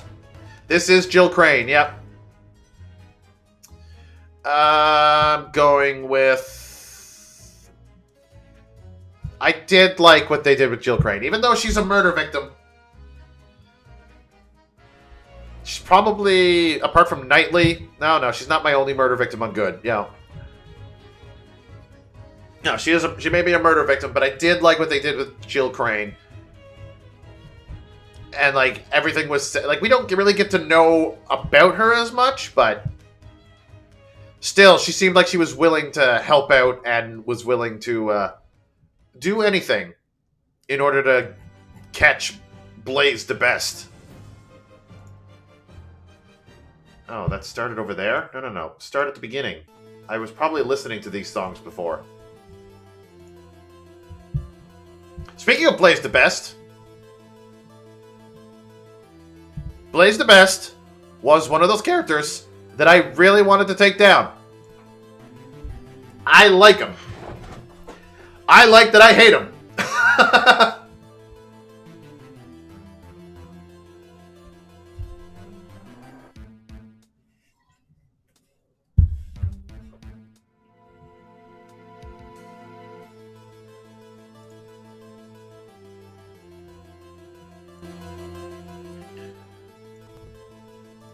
There's a manga for investigations?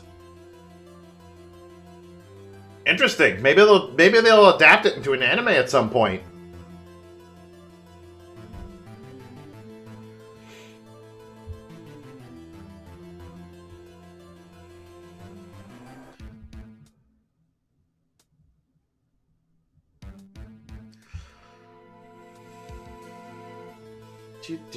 May as well, yeah. But yeah, Blaze the Best. Hated the character.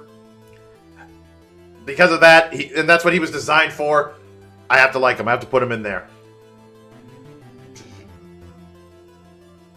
It's great that he was taken down basically by his own son, who he dismissed outright. You know what? I put you so high. Let me put you a little lower.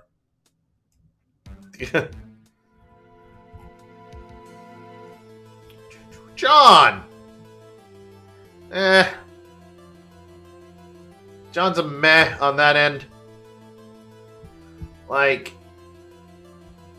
he's Courtney's adopted son.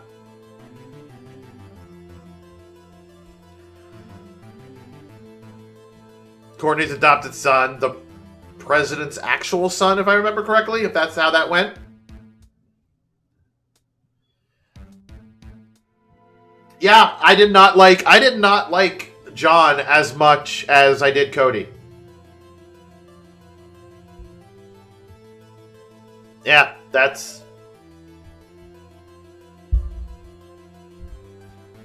the truth. I don't know what to tell you. I did not like John as much.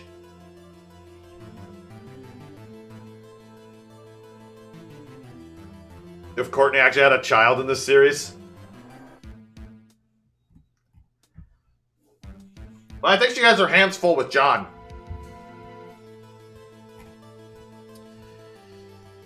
Oh yeah, this dude. You know what? I'm putting him in already in Who Are You Again? Because not only did I half forget his name, but there was not much information we know about him, apart from the fact that he was either dating or married to Jill Crane.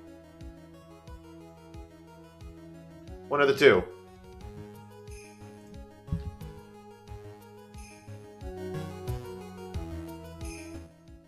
Come on.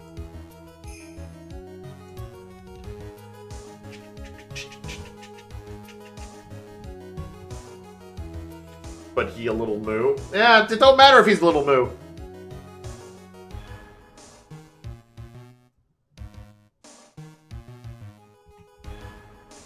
It don't matter if he's a little moo and that he likes milk a lot.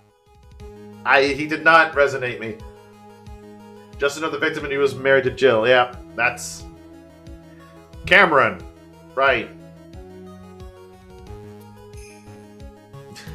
See, like, it's like, who are you again? He wasn't that big of an issue. Like, he was helpful in finding the culprit, but like his murder was helpful in finding the culprit. But other than that, nah. And with that, we're finished with investigations. So now we go on to Dual Destinies with Athena.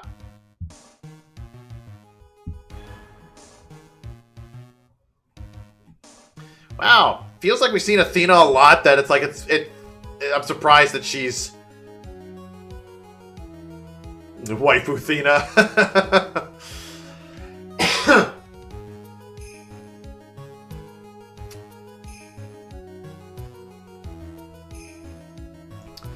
I like Athena, but she's not my absolute favorite. One of the main things I like about Athena is her moon matrix. Like, I do like Widget.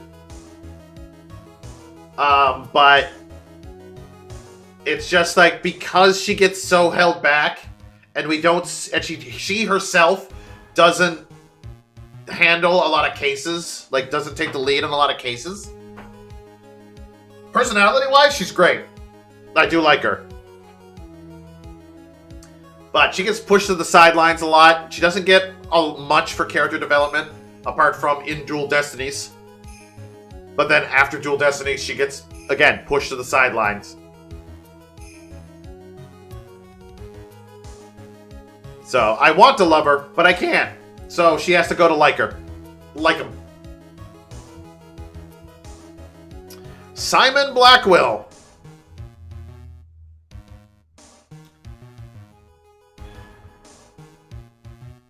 I do like Simon Blackwell.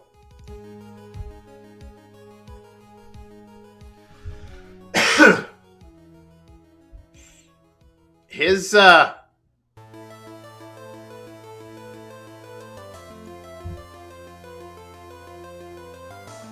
that down just a tad bit.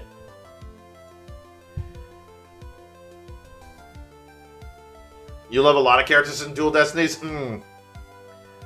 No, Simon Blackwell is a good character. He's an interesting character. Like,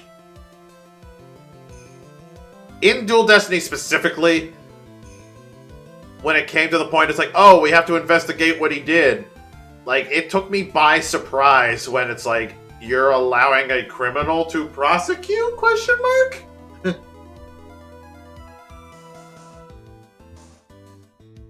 But I did like his whole thing. Taka is amazing. Is Taka even here? No, Taka's not here. The fuck? Japanifornia logic, yeah.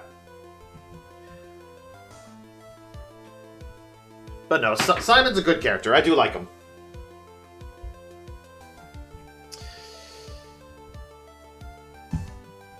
Whoop. Bobby, where'd you go, Bobby? Bobby, come back, Bobby. Bobby tried to mingle in with, who are you again? Huh. Yes, actually that fits. Who is Bobby Fulbright?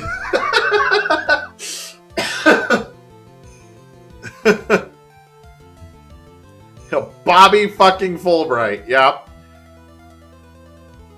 Who indeed is Bobby Fulbright? Ooh, nice one, Rocky. Injustice I trusted. Uh-huh. Gonna say, I absolutely love Bobby Fulbright. The fact that he was like a spy and everything, still loved him. Cause like at first you got the Gumshoe feel. And you're like, oh, he's like Gumshoe, where he's like a detective, but kind of incompetent. And then he turns out he's a spy? So I can't put him like above Gumshoe, but I do absolutely love Bobby Fulbright.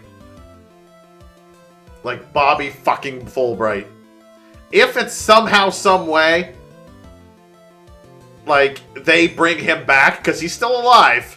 Even though they're going to bring him back as not Bobby Fulbright, but his whole existence saves Gumshoe. That's true.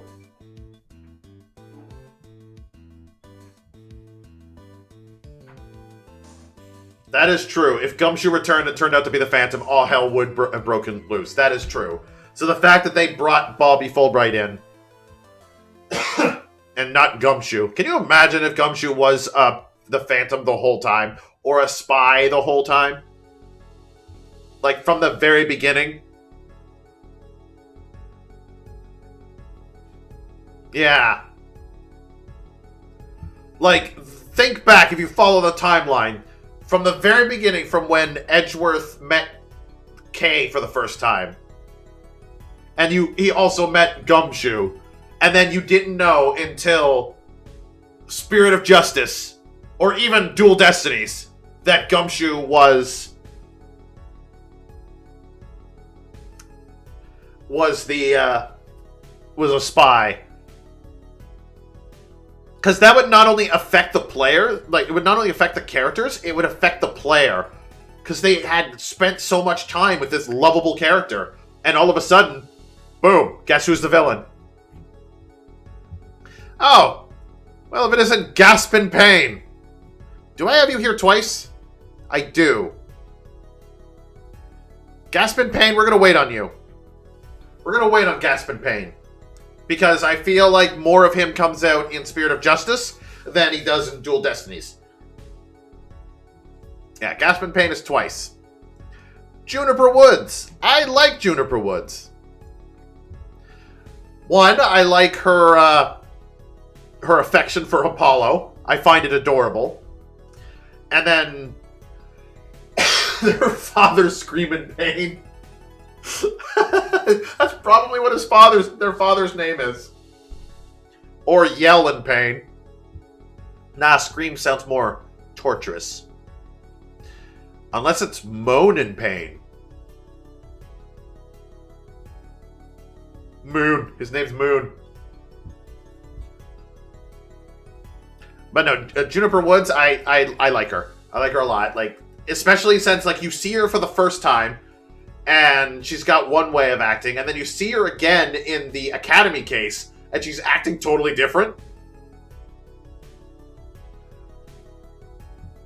Morning pain. Mooning and screaming.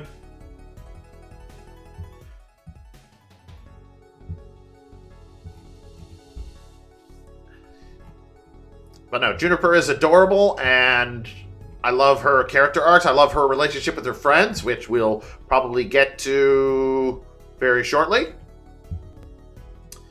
Ted Toney. Ted fucking Toney. I'm gonna go a big fat meh on that one. Honestly, they didn't need him. I mean, sure, they needed a villain. You guys are still going with that Pain, with those Pain references, the Pain names. You're going down the whole Pain family line.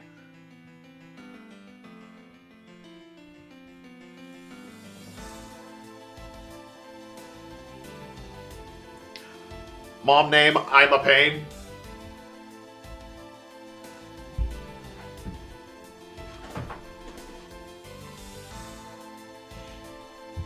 But then, no, Ted Toney, I'm gonna go a big fat M on that one.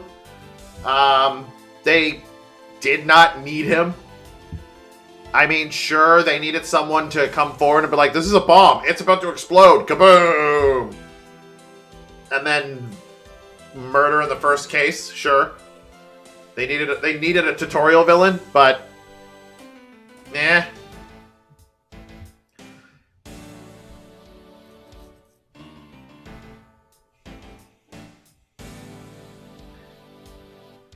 Like, there is better tutorial villains than Ted Toney. And then his victim. You know what? We don't know nothing about his victim. Apart from the fact that she figured out he was doing something dubious and she tried to put a stop to it. Like, she is one of the characters that I would have forgotten.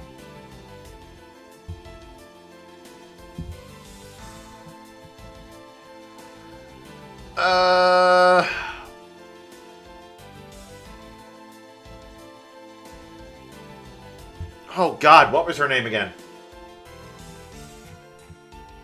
Fuck. I was usually pretty good at remembering, you know, Dual Destiny characters' names.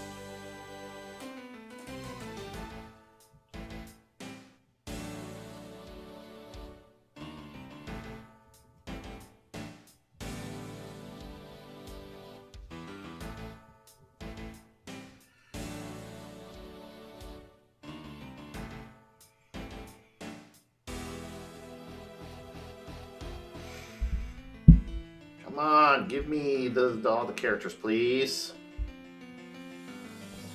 Dun, dun, dun, dun, dun, dun, dun. Where are you? So Candace Arms was the detective. Close that, please. Good old Gasp in Pain. Ted Toney. Candace Arm. Jinxie! That's Jinxie Tenma. That's who I couldn't remember. Yeah, because Candace Arm, I'm putting under Who Are You Again, because we know little nothing. But Jinxie! Good old Jinxie. I love Jinxie. Jinxie is great. Who'd you miss? Candace Arm and Jinxie, I think. Because, yeah, I think I did Gasp in Pain. Or we skipped Gasp in Pain. But I put Candace Arm in Who Are You Again? And Jinxie in Absolutely Love.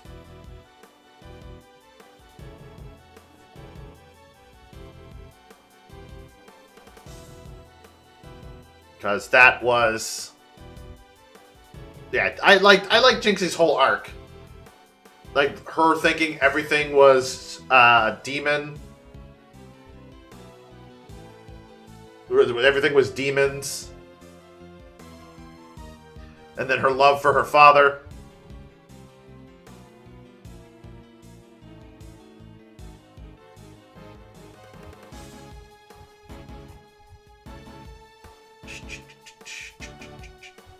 Explodey Boy Ted Tony. I put him in meh.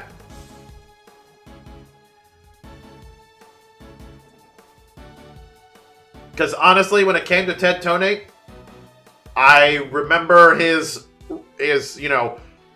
3D goggles, and that's it. And the fact that he exploded the courtroom.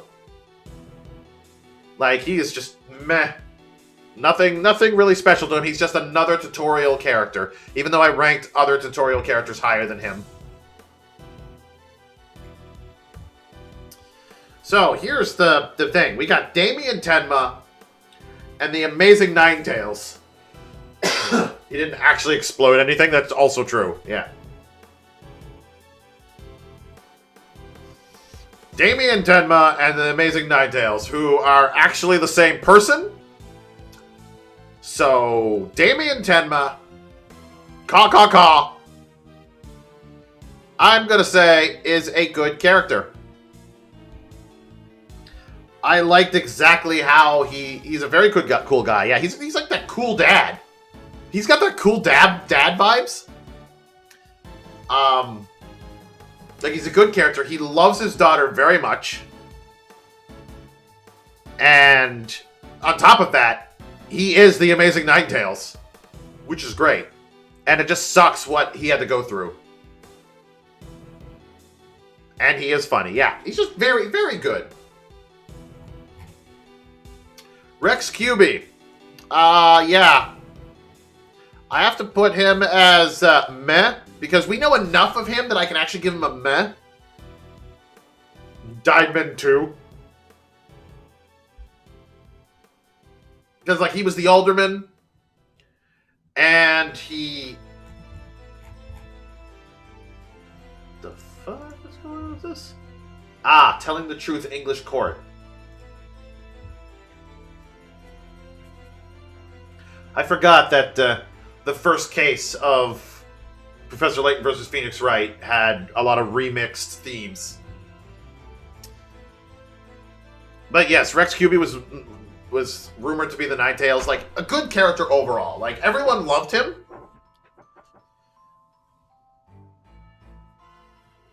Even though we don't know much about him, that's why I have to go meh. Because we did learn some things about him that's like, oh, you know. Phineas Filch. Filch. Tanuki boy. Tanuki boy. I liked Tanuki boy.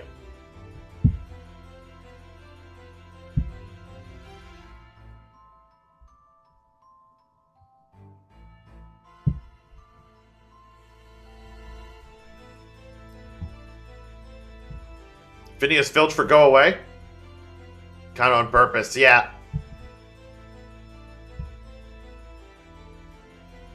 No, like, I'm putting him low on the I like him, because eventually it's like, oh, yeah. But I did like his animations. I really did like his animations. Like, when he, like, bumped into people to steal things, and the fact that when he stole things, he always put them on himself. It's like, you're a horrible thief, you know that? I mean, you're good at stealing from people, but horrible at getting away.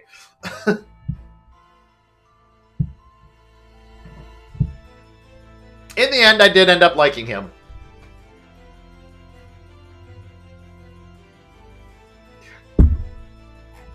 Who's next on the list? Oh, God.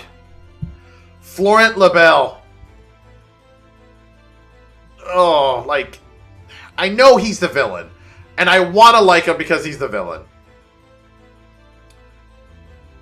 But I hated Florent Labelle. Oh, God. And, like, you could be like, oh, but you're supposed to hate him, blah, blah, blah. No. Like, I want to like the character because I hate them, but I can't. I just can't.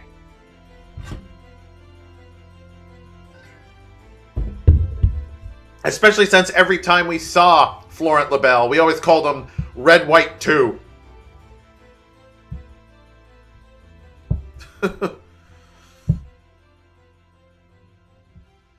But no, like, Florent Labelle was just...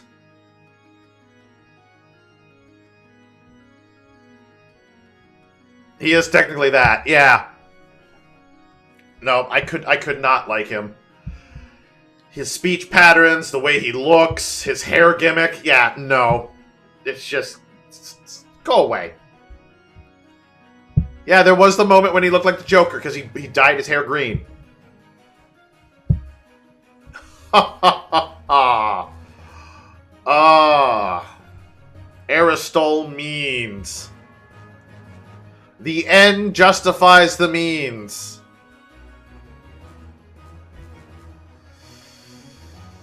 Gonna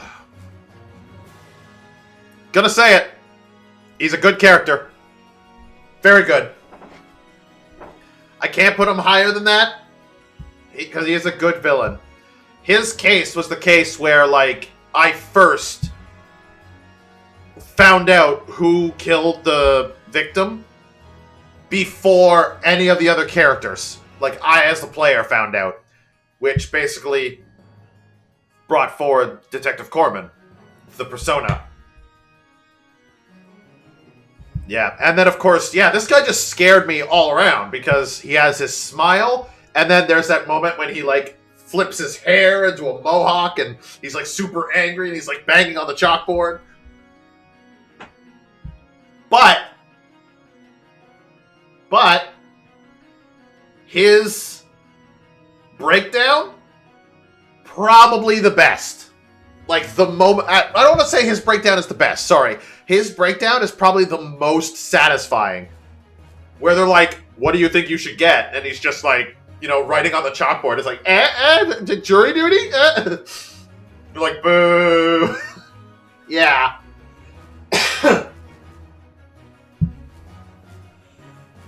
And then the moment when he's like writing the guilty, he's like, dead. I loved it. It was... When I first saw that, I was so satisfied because I had figured everything out, and it was like I was there pinning it on him.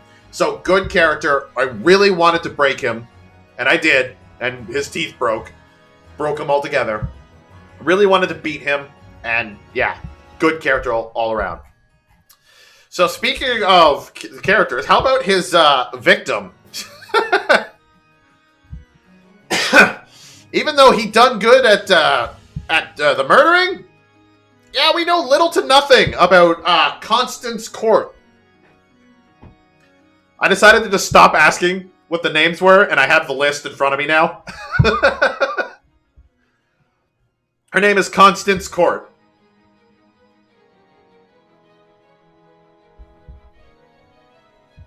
Yep, Constance Court. That is her name. Court with an E at the end. Her parents didn't like her. Yeah, no, I guess not. But again, it's another one of those victims where it's like, who are you? We didn't know much about you. We saw a lot of pictures of your dead body. That still sounds wrong. I wanted to avoid sounding like lecturous and weird when I said we saw a lot of pictures, but still.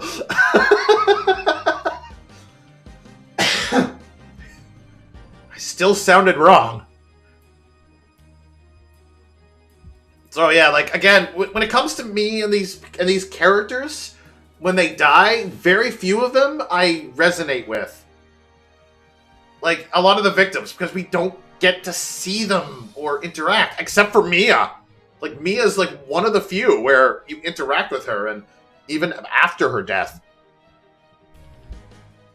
Hugh O'Connor. I liked Hugh. In fact, actually, I'm putting the next three together.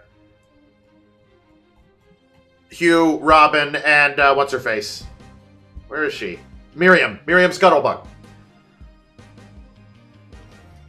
So first off, Hugh. I loved Hugh. At first, I did not like him because he had that whole "I'm going to prove Juniper is innocent," blah blah blah, and then Robin's doing the same thing. And I also hated Robin because of the fact that she was always yelling when she was pretending to be a boy. But then when Robin came out of her shell and revealed that she was a girl, Robin was so cute. Just the motions that Robin made. I don't know what it was. But, like, Robin was so cute, like, whenever she acted actually like a female, or the way she wanted. When her true self came out, so to speak. But, like, just that whole group of friends is great. Their friendship is so beautiful. And I add Miriam to that because, like, for one, Miriam is also adorable in her own way, but like, she just wanted friends. And it's like, you see that box, and you know you're in for a good time. That also sounded wrong.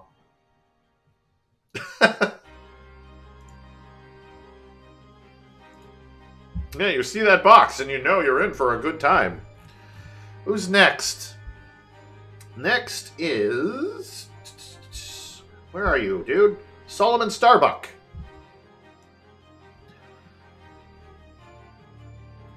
Honestly, I forgot everything about Solomon Starbuck when I played it the second time, like this time through. Until, of course, he made that sigh. And I was like, oh, I remember him. He's always sighing. But I do like him. Even though I'm going to put him in good. I will admit he is a good character. Yeah, he is a good character. Mainly because, like, he's an astronaut who's afraid to go up in space. For good reason, because of the accident. But still, he's an astronaut who's afraid to go up in space. How cool is that as a character design, right? And then him trying to get over it. Which he did.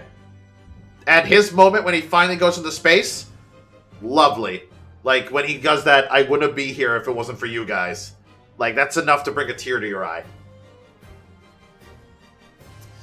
Clay Terran. Again, we know little to nothing about Clay. Apart from, like, he's Apollo's best friend. And he says a lot of good things. And Apollo has a lot of things from... As far as dead bodies go, I'm putting Clay into good. Because, like...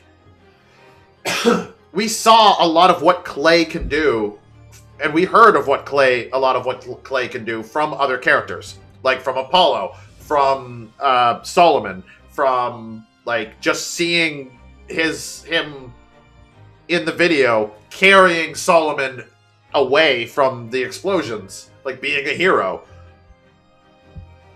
As far as dead bodies go, I'm pretty sure he's the only one on this list, apart from the president. Oh, and yeah. Apart from a few that are on the good category, like the very few dead bodies on the good category.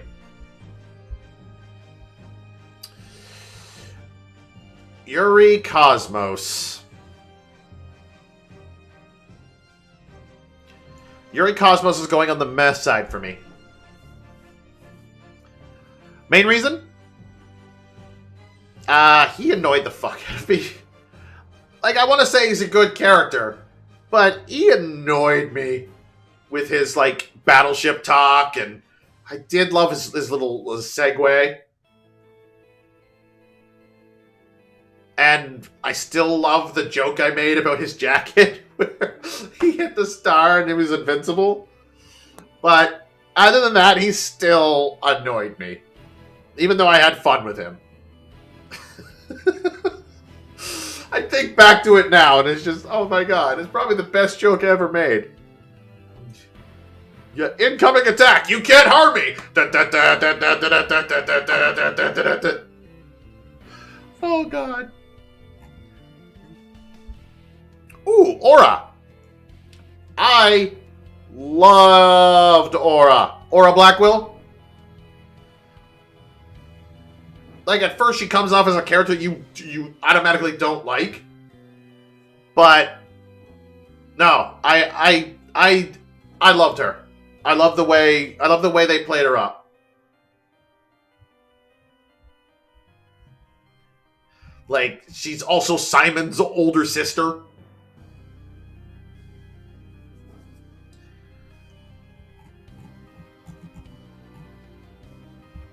Her character arc was amazing. Yep, that is true. Aura eventually, like, not only that, but she's downright gorgeous.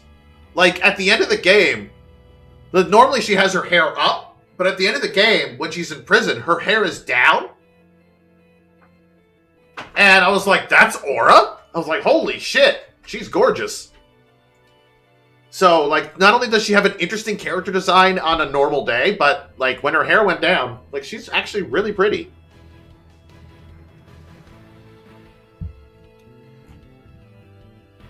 Alright, I gotta make sure I get this one. This one is Plonko.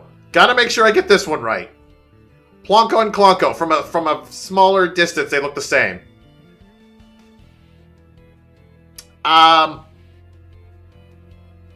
Yeah, normally I'd want to put Plonko and Klonko together, but I'm not going to. I liked Plonko. I absolutely loved Klonko.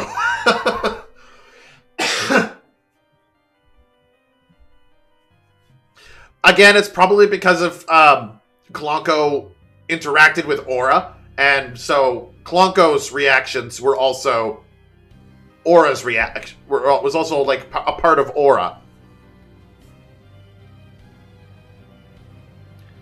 So like Plonko, I loved because like how innocent the robot was, and it was actually a defendant, or not a defendant, witness. So like Plonko was always there to help, always there to offer support. Back to some more. Oh my god, this one actually, Pursuit Cornered, it actually has a screenshot of the game. Proof enough for you, Mr. Saw It? Or should I say, Mr. Did It?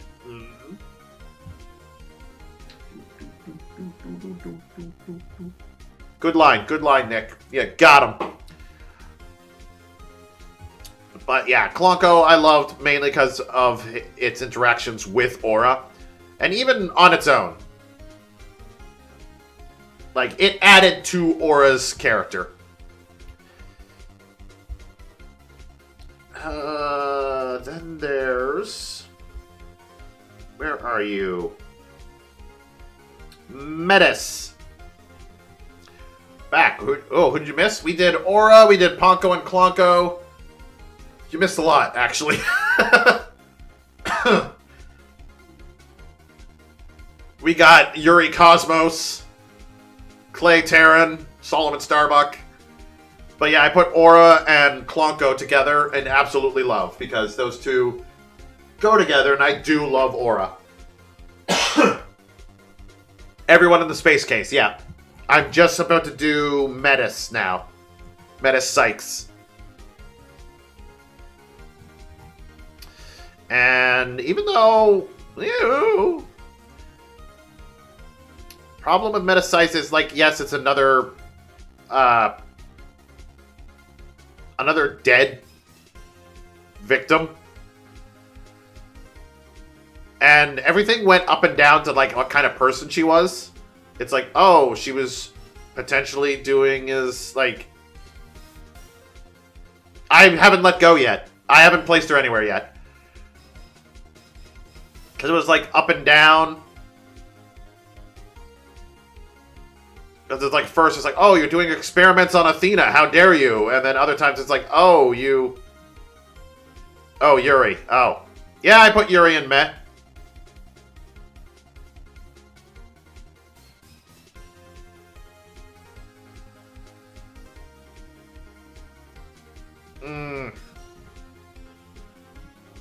Honestly, she's one of those characters I'll probably forget. But no, I did put Yuri in meh. Because even though I had a lot of fun making fun of him, like, he annoyed me.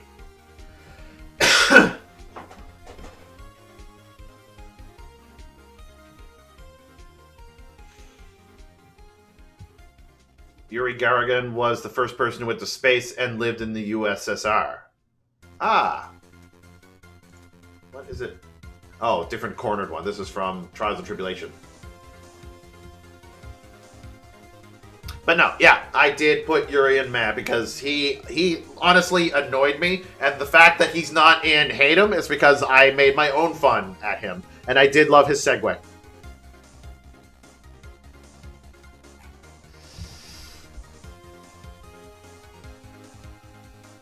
What's this next one? Hold on. This next one is... Like, why would I do that when it's talking about the killer?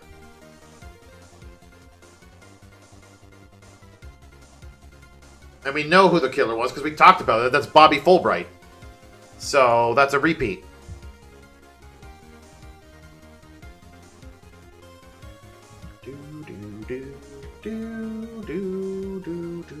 Yeah, the Phantom, who is Bobby Fulbright.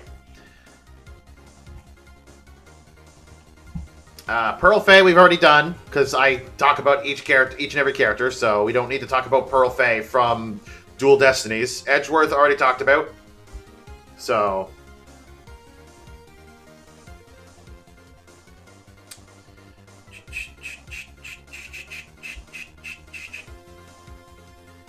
Alright, now we go into the DLC case of Dual Destinies. Sasha Buckler! I actually really, I liked her. I liked her a lot. I'm putting you up here next to Edgeworth. Yeah, I liked Sasha Buckler. It was a fun time all around with her whenever she appeared.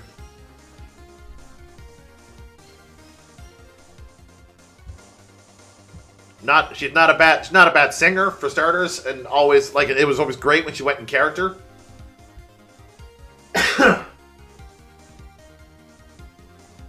Now,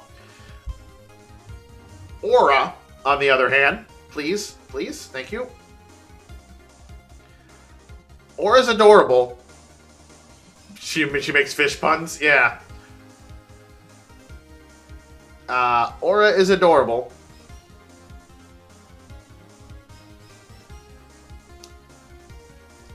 But, we didn't really get a lot of character development from Aura. So I have to I have to put her next to Polly, as in I like them. The same with Polly. Aura showed up. And it's like, oh, you're doing this again?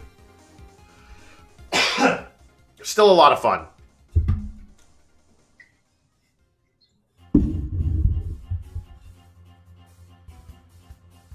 Then again, try and give an Orca character development. Yeah, that's true. It is possible in an anime game, but not. Oh, I forgot how weird the 3D style for Phoenix was in Professor Layton vs. Phoenix Wright. It looks like somebody grafted his face onto his body. Jesus Christ.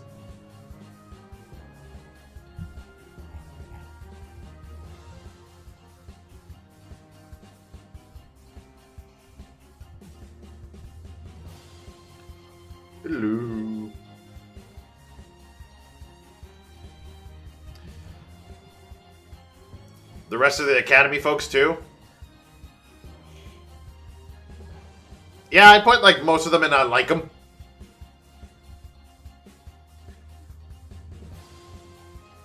I put, like, yeah. Jack Shipley. How much you love Scuttlebutt? No, I put her in I like him. I do like Miriam Scuttlebutt.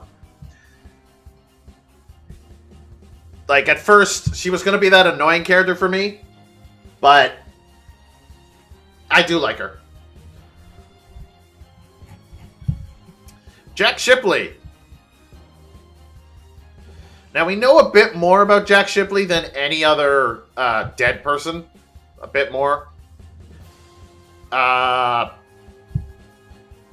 people have said so much. And he does love animals. But we didn't actually see him. And honestly, well, I can't say if I would forget him or not.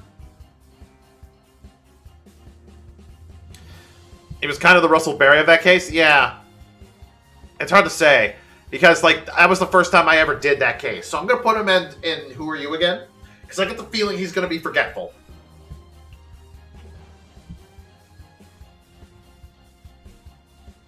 Norma de Plume. Here I was thinking Norma de Plume was going to be the murderer the whole time, and she had a motive. But as far as that goes, like, ugh. Yeah, like, yeah, I have to put her in meh. You do not like Norma de Plume? Like, she's a writer, and some of the things she did and says as a writer, I was like, no, don't say that.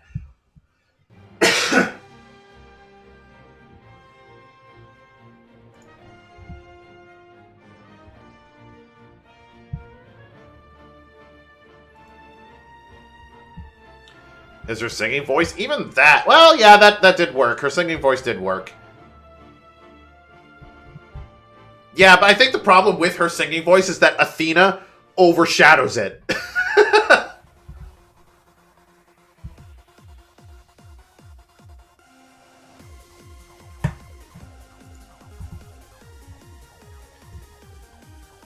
I don't think I've ever heard this version of it. This is from...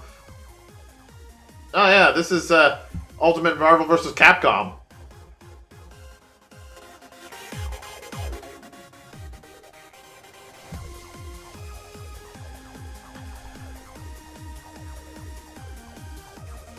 Nick would have gone to sing, but he would have been too good. Yep.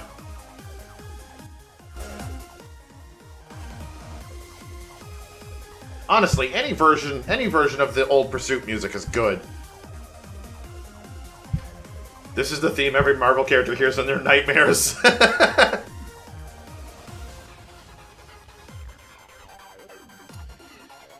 So, Norman de Plume goes there.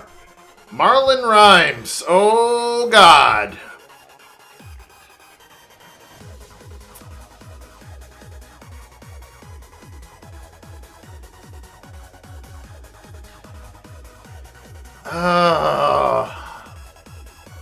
He wasn't even very evil, no.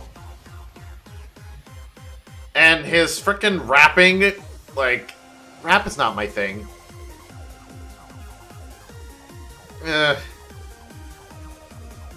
I'm putting him on the top of meh. He's on the borderline of good and meh for me. Because to me, he's just another everyday villain that, like, yeah, he wasn't evil. Yeah, he didn't actually want to kill the victim. But still.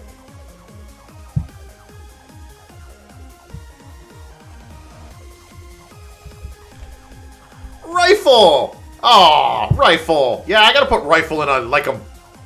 Rifle's adorable. I cannot not like Rifle. The fact that, like, Rifle and Athena had good chemistry. The fact that, like, Rifle didn't like Athena very much. And Athena wanted Rifle to like her. And then there was the scene of her trying to chase after Rifle, and then Pearl picks her up. Herman Crab. That's another character that's just, I am going to actually put him kind of in the middle of good. Herman Crab, the reason I put him in good is because, like, there was that whole situation where it's like, okay, did you kill him? Did you do anything? But no, he was actually good. He actually cared about the animals. Oh man, that's one of the games I wanted to play. Project X Zone. I wanted to try that out. I never played that.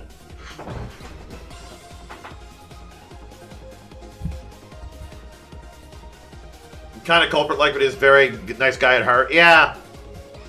Like, that's what I like about him. It's like, oh, you're actually really good. We thought you were a criminal, but no. Project X Zone is a mashup of everything. Yeah, I seen that, but I from what I read, it's also a tactical game, like tactical RPG possibly, or just a tactic game. And I was like, I'd be probably interested in trying that, especially with all the different characters you can have. I do like mashup games.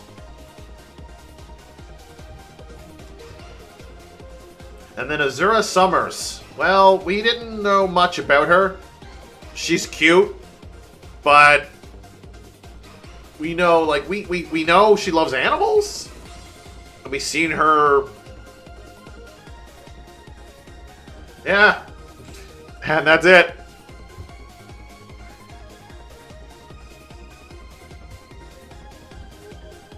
We don't need to touch on Maya Fey again, because we've already dealt with Maya. She got pushed down, I think. Where is she? Oh, she's at the start of good. She's still at this number 1 of good. She's still in between good and I like them. But now we're moving on to Spirit of Justice.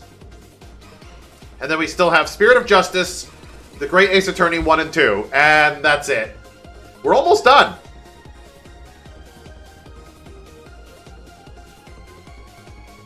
Wait, did something switch on me? Oh, it did. It did. Fuck, it did.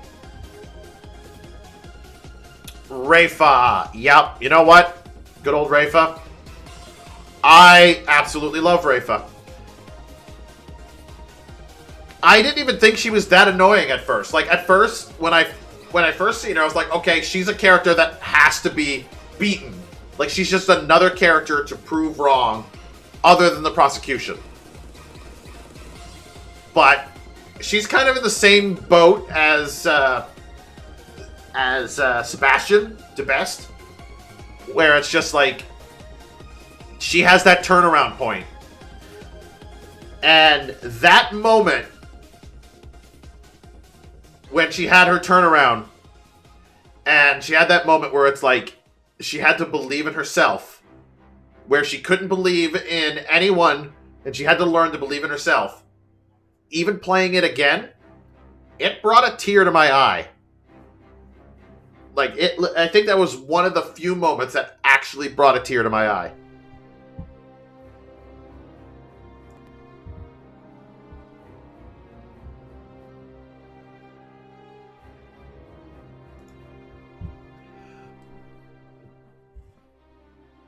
I'm actually going to probably bump her up close to Sebastian, because she had a turnaround moment just as much as Sebastian did. And she did grow up a lot in that game. She's another one of those characters that I want to see. I want to follow up. Like, how is she doing? Did she become queen? Is she a good queen? Is she still calling people by weird, ridiculous nicknames like Nincompoop? I need to know these things!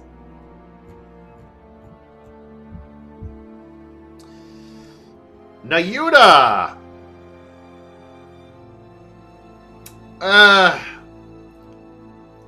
Nayuda. I want to like you. I really do.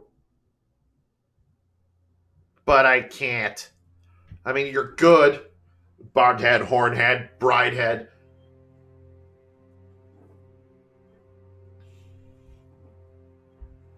Yeah, Nayuta, I want to like you, but I can't.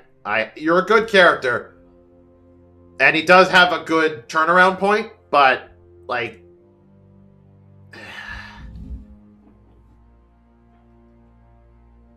yeah, not my favorite... not my favorite prosecutor of all time. Because my favorite prosecutor of all time will always be...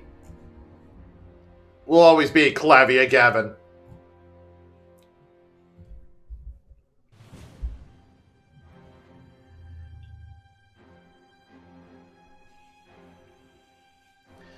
But he's still a good character. Like, my favorite moment from him is when he finally, like, takes off his little glove hand and then shows the tattoo on his hand and goes, "A dragon never yields." Like, that is my favorite moment from him. Other than that,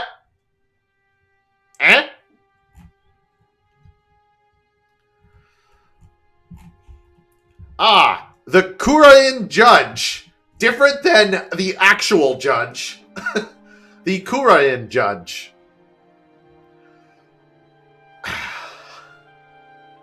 This is a tough one. He does have balls. Yeah, he does go against his own queen. I'm pretty sure at one point he pretty much tells the queen to shut up.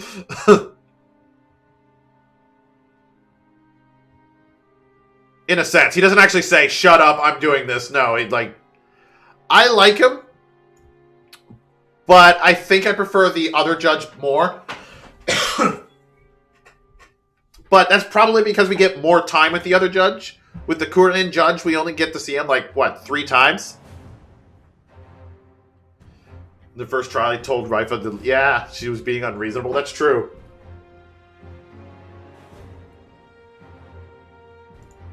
No, he is a good judge, but he's not as good as the other judge. Is the other judge done in here too? No, he's not. I do not see that glorious beard anywhere here.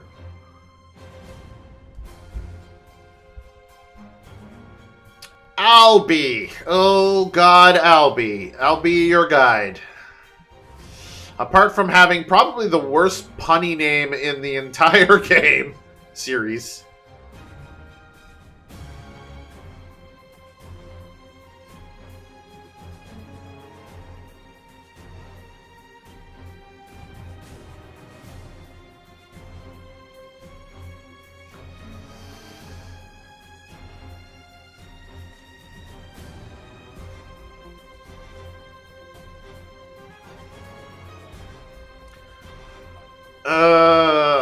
I'll be your guide. You know, usually when I have a hat stall like this, it's in the good category. I have to put him up with Maya. He's so close to being I like him. Because again, when it comes to Albie, it's his dog, Shadu, that also pairs with him. But no, he's good. But I feel like as the game goes on, he's just, an information dispenser. Maybe the odd comic relief. Speaking of Shadu, hello, puppy. You're going up next to Missile here. I like Shadu. I like Shadu's design. I like what he does. He legit finds a lot of the stuff that everyone needs, like the characters need. These are just All Pursuit musics, isn't it? Yeah, All Pursuit cornered variations. That's what this is.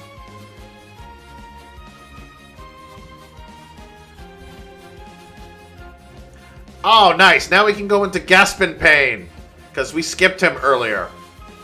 Because in Dual Destinies, he was just a prosecutor. In Spirit of Justice, he's a chief prosecutor. He is God tier. Put him right in front of Mia. Obviously, he is the best person in the entire world. I hate him.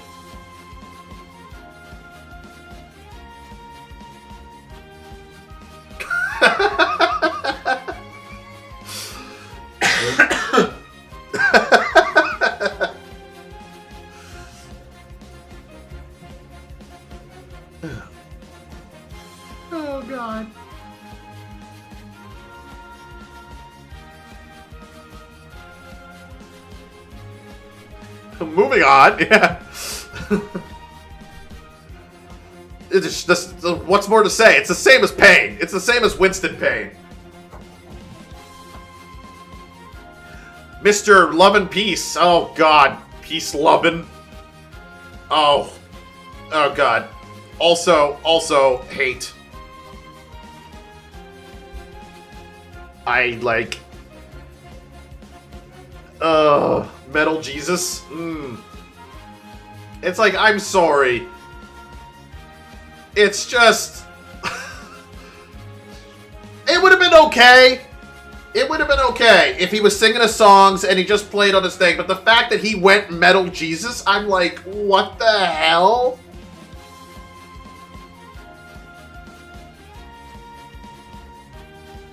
I was like, what is this? Yeah, no, I do not like him. Metal Jesus. I know.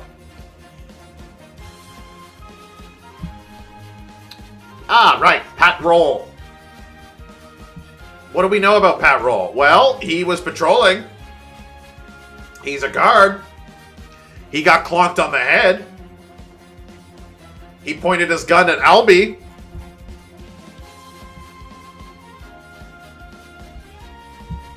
He's a dead guy. Oh, time for the Bunny Twins! Yay! Where are you? There's Bonnie and Betty.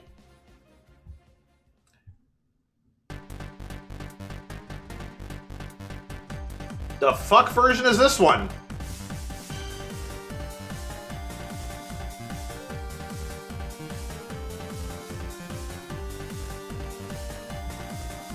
Oh, this is from No Game, No Life. Oh, this is the reference. It's not even the same. Yeah.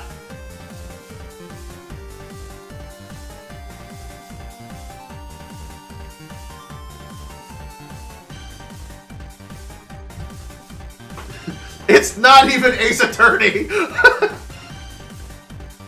Alright, the bunnies. Betty and Bonnie. Good thing I know which one's which.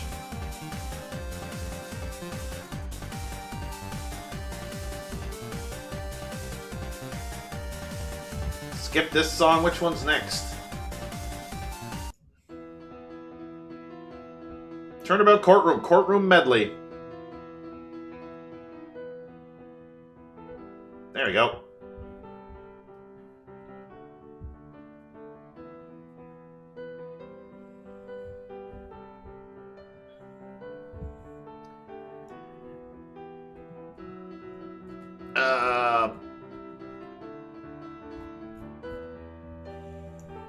You know what? Maybe I'll stop that one too. Because where's that one from? Oh, is that from the actual orchestra? Oh, well. What's next? Give me... we did investigation theme, all victory themes, non-specific character themes.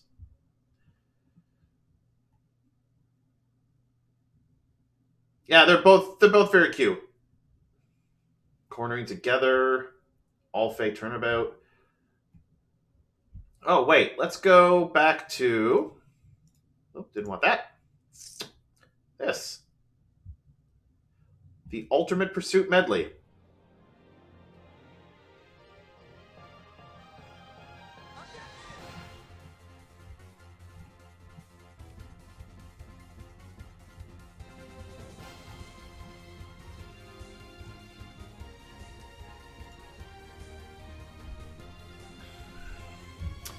Alright, so Bonnie and Betty. I feel like I have to put them close together, because... But...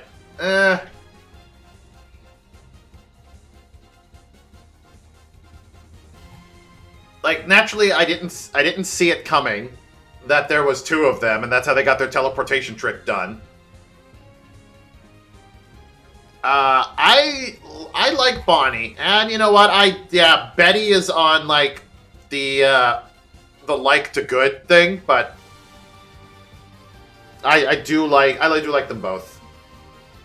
They have good chemistry. One of them's basically a tsundere. Oh God, Jesus Christ, the next character. Ugh.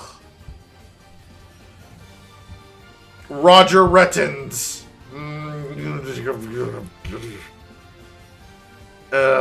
He was supposed to be hated. So I'm putting him in good. He's a good character. Ratings Raja. Yeah, he's supposed to be... He's supposed to be hated. He also made Trucy cry. Mm-hmm. Yeah. He's a good character, so I have to put him in.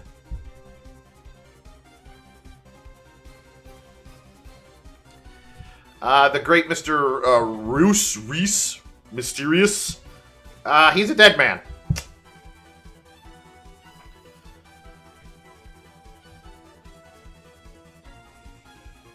And in the end, he gets what he deserves. Yep, that is true.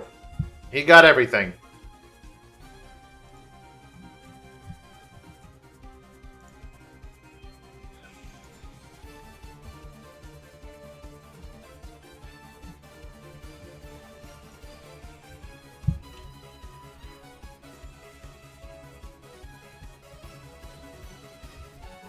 And the one who poses him in Man of Mystery is Man of Mystery. Yeah, Man of Mystery is exactly that. Mystery. He is a mystery. We know little to nothing about him except that he was thinking he was going to pull a prank on Trucy. Ha ha ha, funny! And then dies.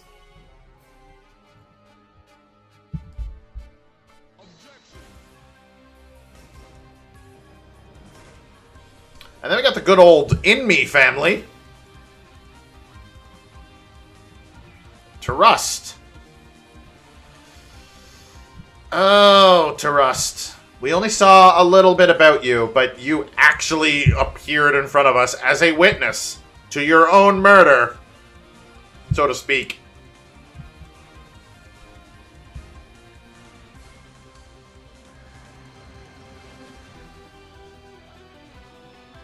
Yeah, I'm gonna put him in good. He was solid. Along with his wife. Oh, where are you? Like, she was a little, like, crazy, but speaking to her, he was solid, her wife was liquid, their child is gas.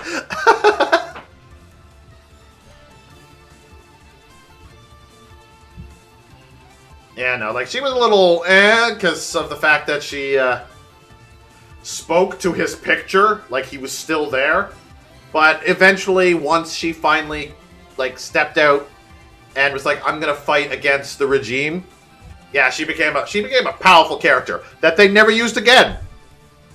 Except for during one raid on the court, but still.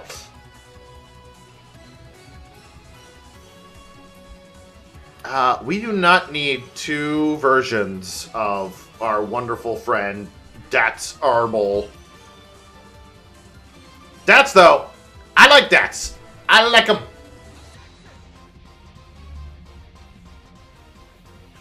Dats was funny. He was entertaining the whole way through. The moment he appeared, all with all the hair and the beard, that's Mr. Anonymous himself.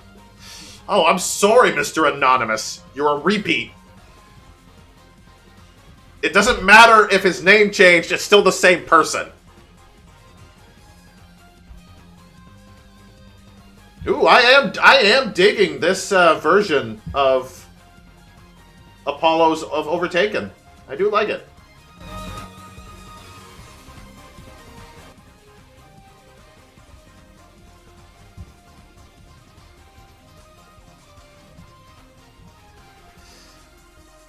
But, you know, I really like Dats Arbol is a hoot whenever he appears. It's like, hey, you're not just an information dispenser, you're an entertaining information dispenser. It's like, thanks.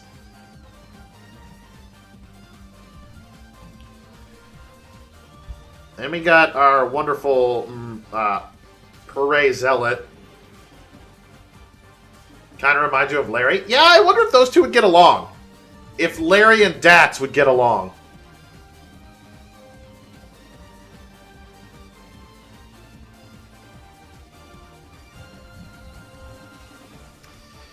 Hooray, Rebel?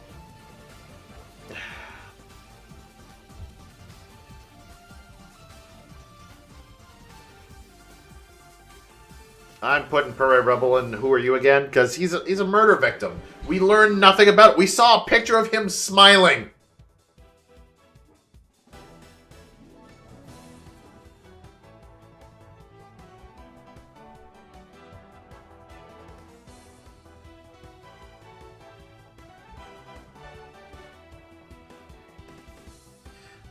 Do.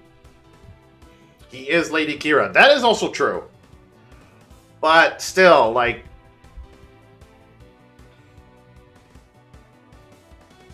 Turned out to be, like, also Special Forces.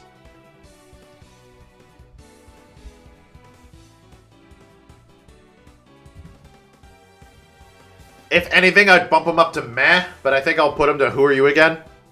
Because, honestly, I forgot all about him. A lot of characters, I think, in this game I forgot about, but... I did remember the bunny twins.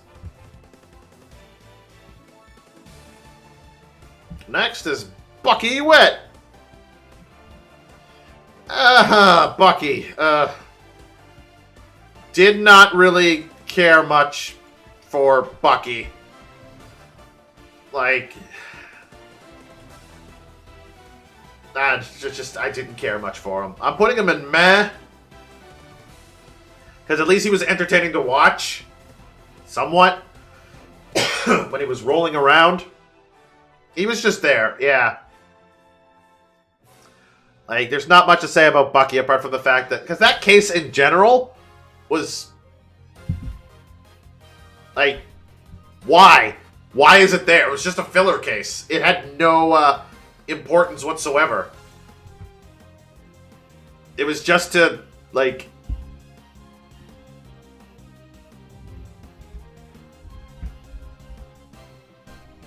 It was really there just to show that Athena is still important.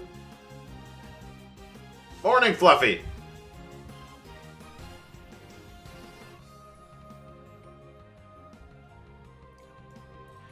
Garo Tornado. Balloon Girl herself. Oof, she's a tough one.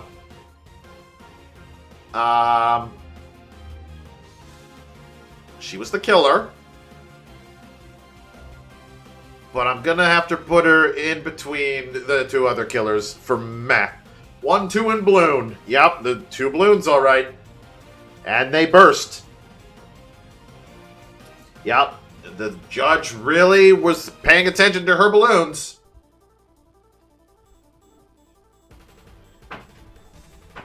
Because that's what you really need to pay attention.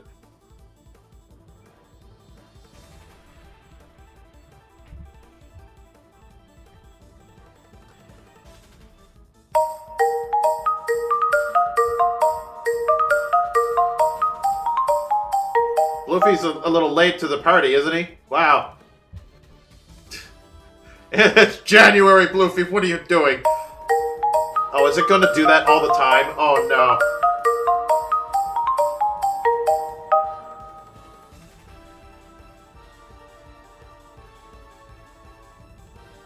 Please don't do it 4 times. Thank you.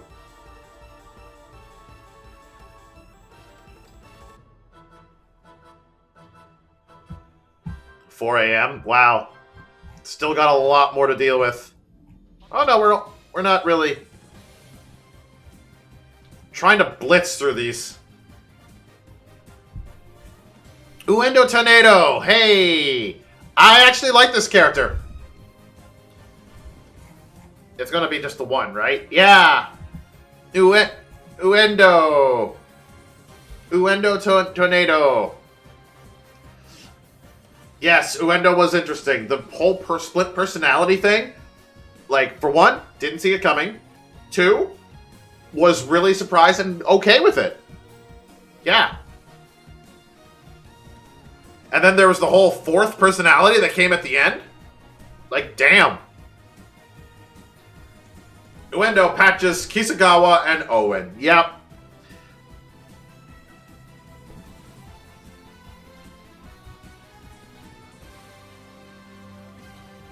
in the comments of the soundtrack that he is a pretty good representation of DID as well.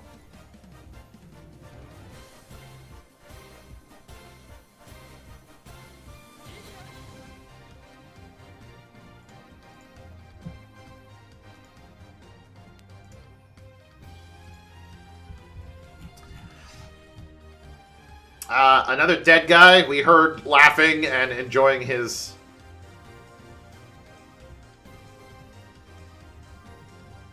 Well, a psychology, Athena, yeah. So another dead guy.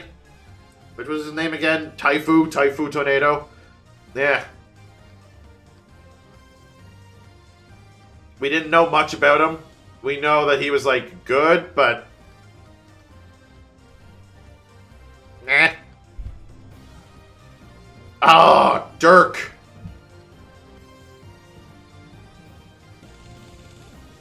I really like Dirk. The plot between the Spirit of Justice himself, yes. Like, that whole plot twist was, like, shocking, to say the least. He was a wonderful character. He initially did not turn out the way I thought he would.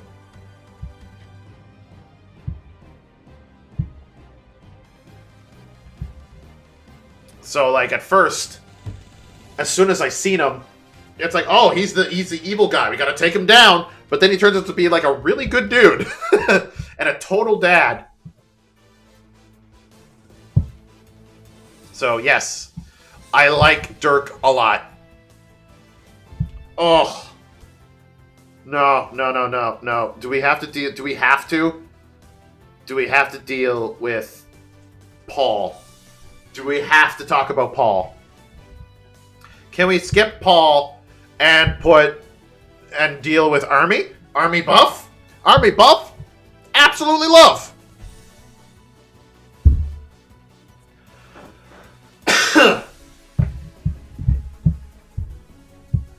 I love that whole thing.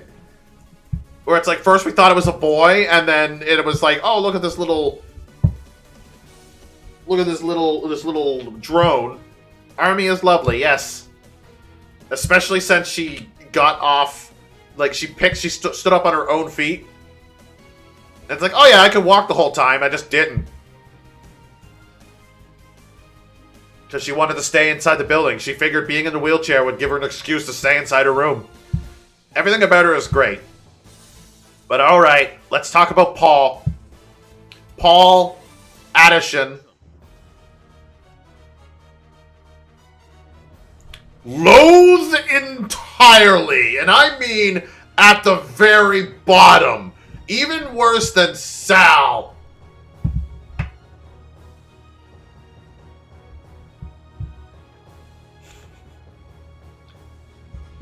Cannot deal with Paul.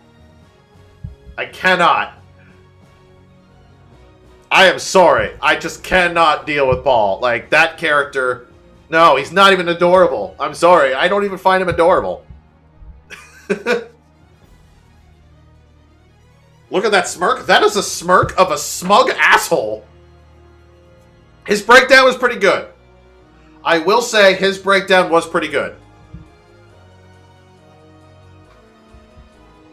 But this is probably my most hated character of Ace Attorney. Freaking Paul Addison. His name is stupid. He's stupid.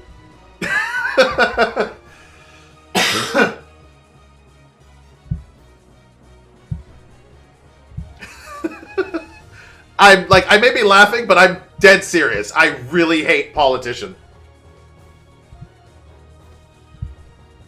Worse than Sal, yep. If you were to ask me, do I want to hang out with Paul, or do I really want to hang out with Sal? I will hang out with Sal. At least Sal and I will be able to nerd out, as long as he stays 50 feet away from me.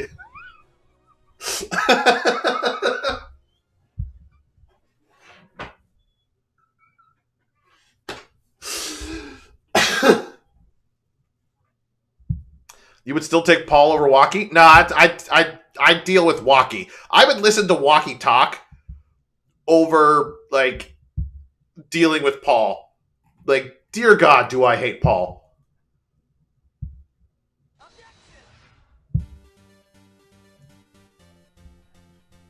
I would listen to Walkie Talkie, yep. Alright, enough about Paul. Let's talk about Archie Buff. Well, he died. Cool. Now, next.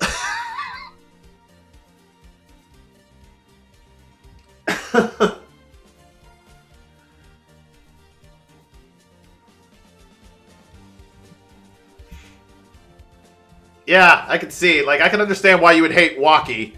Like, I can't understand why somebody would hate Walkie. He just does, like, I do hate Walkie.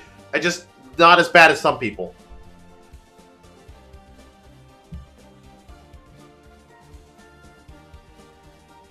Hey, at least Sal is very open about who he really is. Yeah, he's a creep and disgusting. But Paul, like, he thinks he's hot shit.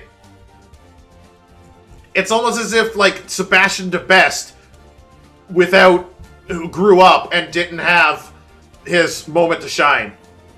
That's Paul.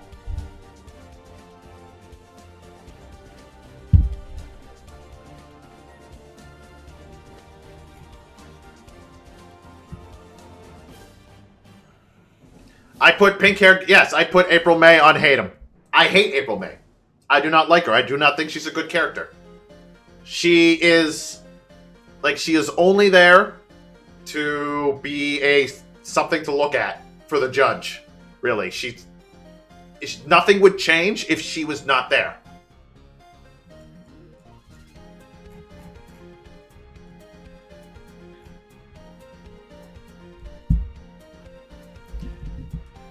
Shall we do Garan? Do we? Yeah, because this is the only picture of Garan. Good. Garan. I like Garan.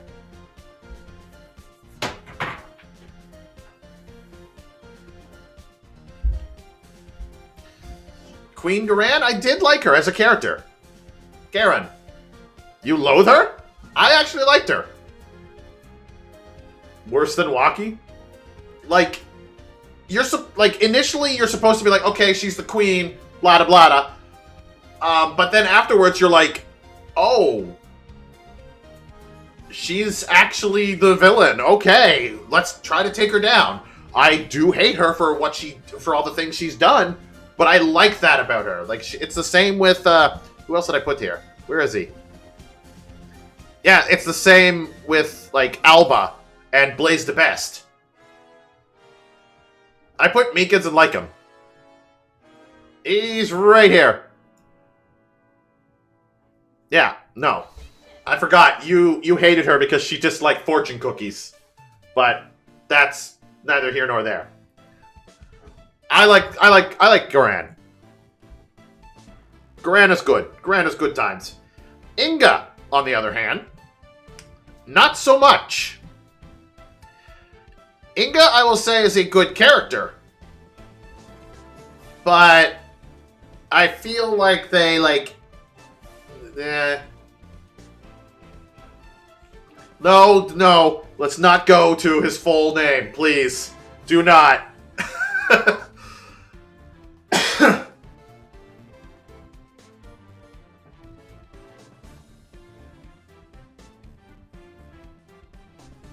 Yeah, he has a long-ass name. But no, I think he's a good character. I did like him, but... he didn't stick around enough for me to, like, really, really like him.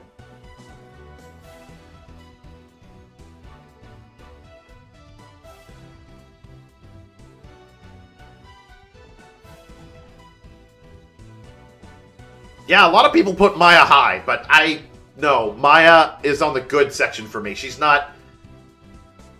Like, Maya is my least favorite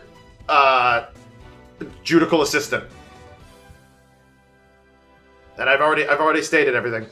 Yeah, that's not a name, that is a sentence.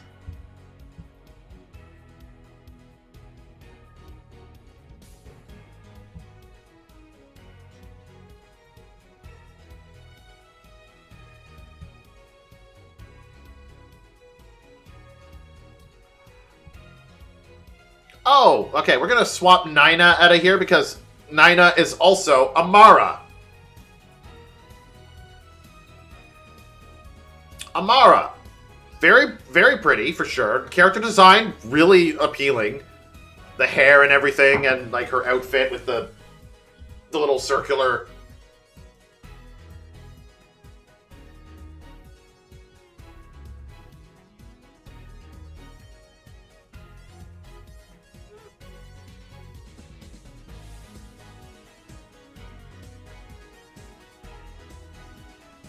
Oh my god, Rocky. I never realized that. You're right. That is the pun in his name. Holy shit, they thought of that? What?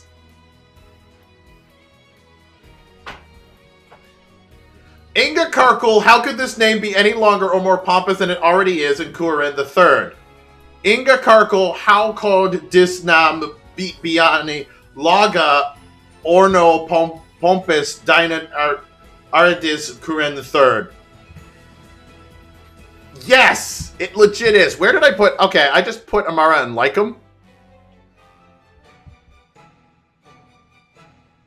Amara... Amara's a good... It's the same with... Same with her son. Sounds like she's trying to speak German. Yeah, no, Amara's the same as the character. Frost Lion. Which one are you referring to when you say Frost Lion, Fluffy?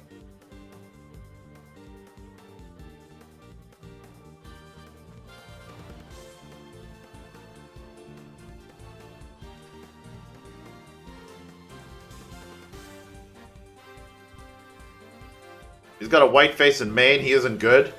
Oh, you mean this guy? Or Cooking Dad?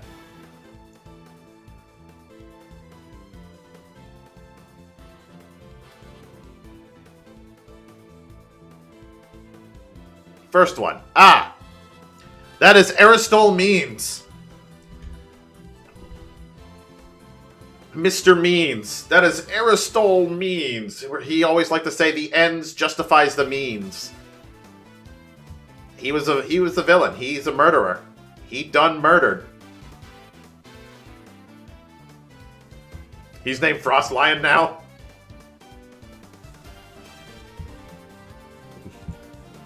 Alright, we don't need another Larry. We got Larry already. We already done with Larry, so we don't need her. Or him. Her? Yeah. I saw Ellen, so I immediately thought her. Ellen! I know I just did her case. I do like Ellen. I like it better when she's herself and not this portrait. When her hair's all poofy. Especially at the end. Because that looks like the real her. Real talk, I legit thought, like, because her hair was like this, her hair was very similar to, what's-his-face's sister, Selena. Was very similar to Selena. And at first I was like, okay, yeah, they're just copying the same design. It was like, oh, here's my sister's hairstyle. There was a part of me that was like, watch Ellen become his sister. That also has a memory defect. And they're like, they know they love each other because it's supposed to be sibling love. But it turned into like a marital thing. I was like, do not go this route, please. And luckily they didn't.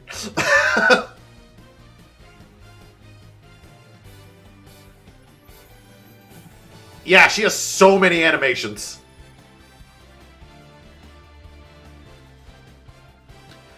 So many animations. I did like her a lot. It was weird of how many things she could pull out of her dress.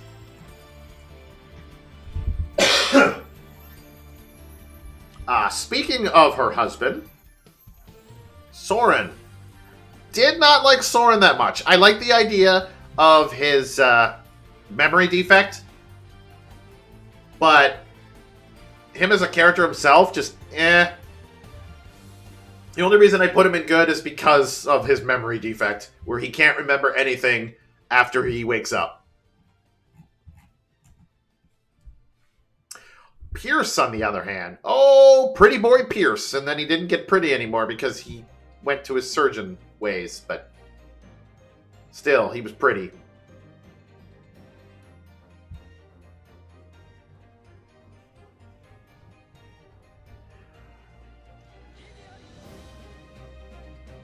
His breakdown was so sad. Yeah. The whole, the heartbeat sensor. I'm going to put him at good because he was a good villain. Even though it was kind of predictable. Like, again, as soon as I saw his watch and saw the picture of Selena with the watch in front of her, I was like, he did it.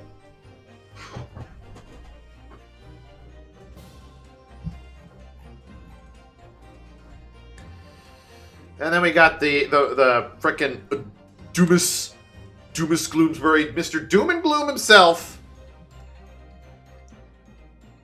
Even though, like, we actually hear a lot of him, I'm putting him on meh. Because, yeah, it's interesting that he's like, oh, Mr. Doom and Gloom. Mr. Doom and Gloom up in his room. Yeah. No, I have to put him in meh. He didn't really... Victor Von Doom from Marvel.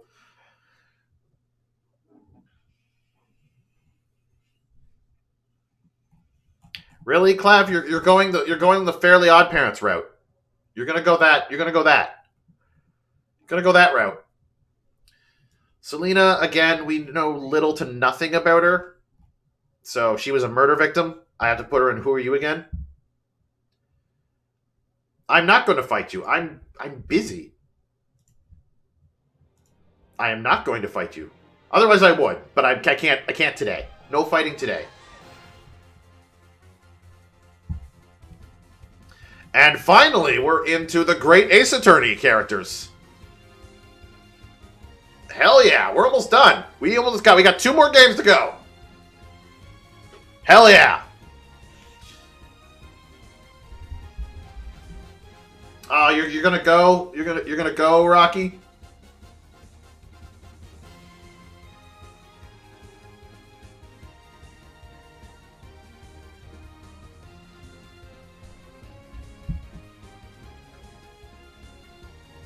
Fair warning, you don't remember any names. I'm in the process of getting the list right now so that we don't have to be like, who's this character?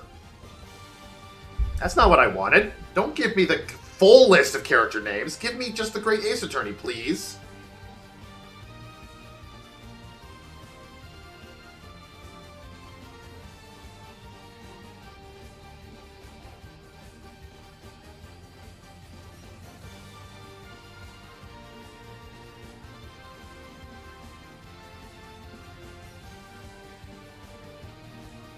I need pictures, game, or phone.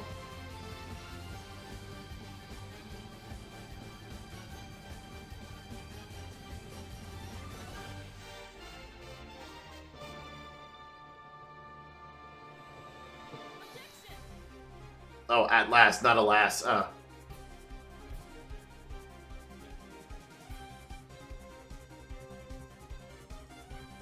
Come on, give me...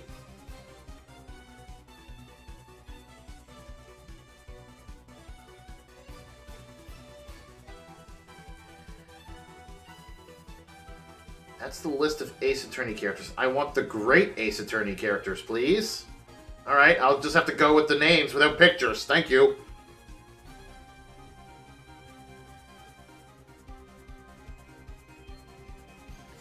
Alright, starting with Ryunosuke Naruhodo himself. Honestly, I have to, like, pin him right up next to Phoenix Wright. I actually really liked Ryunosuke. He was a good character. A lot of the times, though, I always felt that he looked more like Apollo than he did Phoenix. So I was just like,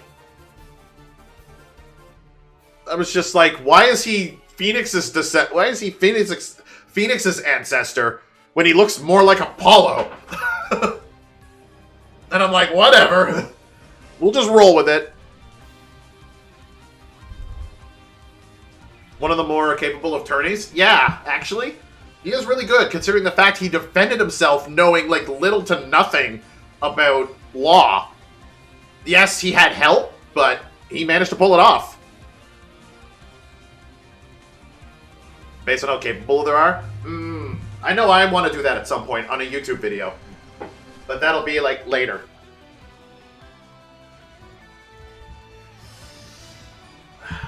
Susato!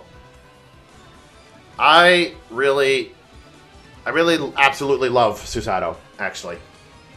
I think I like Susato better than Ryunosuke, honestly. Especially since, like, yeah, it looked like she was just along for the ride for the most, but she does the most amount of work when it comes to helping the defense. In fact, I'm pretty sure she is the most capable assistant next to Kay. On top of that, she legit actually steps up and defends a client in Japanese court because, well, one, Ryunosuke was not there. Oh, that's gone now.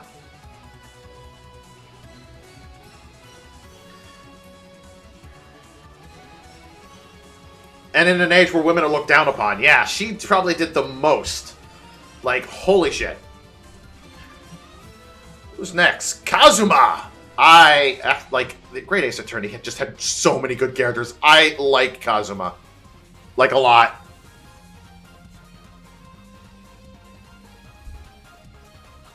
There was the Katana boyfriend. It just reminded... Yeah, there's just... The first thing I noticed when it came to Kazuma was the fact that the wind always seems to be blowing his... always seemed to be blowing his headband. Like, no matter where he was. And that's what made me actually think he was dead when I first played the game. Because I was like, oh no! His headband's not billowing anymore! He's actually really dead! I'm like, oh no! But then, he wasn't dead, and then he became a prosecutor? And I'm like, oh shit! Like, everything was so cool with him. Honestly, I thought I would have been like... The reason I still like Mia way more, because they have a similar role. They're both a mentor to the main defense attorney, and they both die in the second case. So there's a lot of similarities. Die in the second case. But, like, I kind of wish they kept Kazuma dead.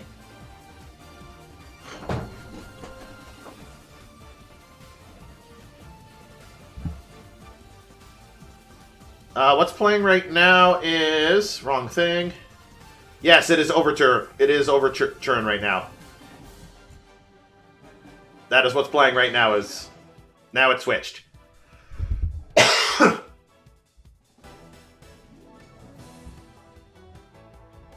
So yeah, Kazuma, I really like Kazuma. Even though they did a 180 on us in the second game. It's like, hey, guess what? Kazuma's still alive.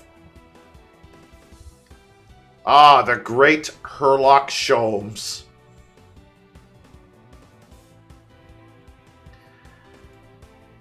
Absolutely love Herlock Sholmes. I love him. I don't think I'll put him above Emma, though. No, I'll put him below Emma.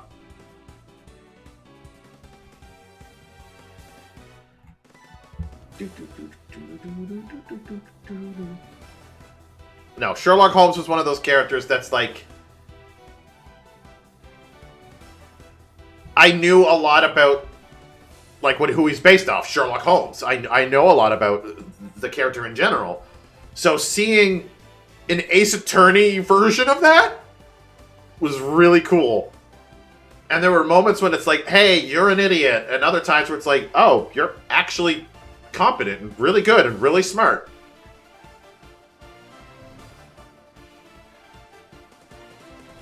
Had the same skin tone, the very same shade and head shape.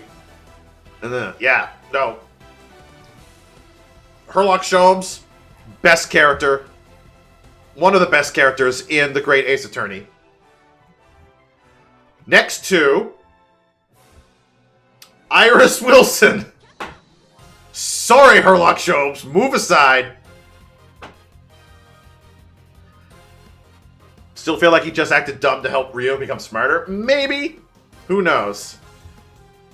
Iris Wilson still, I think, is the best character in the entire series. Why do we have K? No, we don't need a second K. We don't need beat up K. Thank you very much. We don't need another Susato. Iris' story is tragic, and it keeps you going for a loop. Like, the whole time, I'm just like, who's her father? Oh, I think I have a theory of who her father is. Maybe her father is this. And it just... It got me thinking. It did a lot of thinking, and finally... The two of the best characters in the franchise don't even belong to the franchise.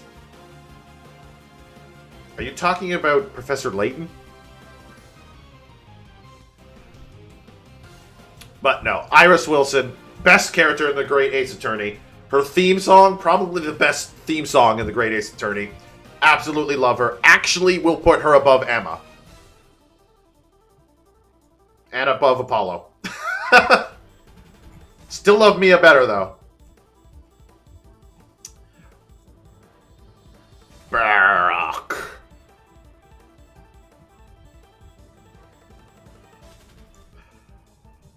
Actually, no, I'm sorry. Oh, I have to put Barak in absolutely love. Everything he did was great. Between, like, you know, everyone just like, oh, this happens. Like, so you think Emma's a descendant of that? Yeah. No, like, ever since, like, every time it's like, hey, this is how this happened. This person stabbed this person. And he just slams his boot down. And he's just like, forgive me for putting my boot. Always, just like, every time, like, forgive me for drinking from my hollow chalice. Like, I loved him. He was great. The theme, the atmosphere, everything about him. Yep. The Great Ace Attorney characters are just great. Oh, look, another pain. Oh, it's Ouchie. Oh. Too bad I hate you. Actually, you're I don't remember anything about Ouchie. In the Japanese version, his chalice was actually called the Holy Grail. Oh, wow. Yeah, no, I rarely remember much about Ouchie, apart from the fact that he was more like Pain. So...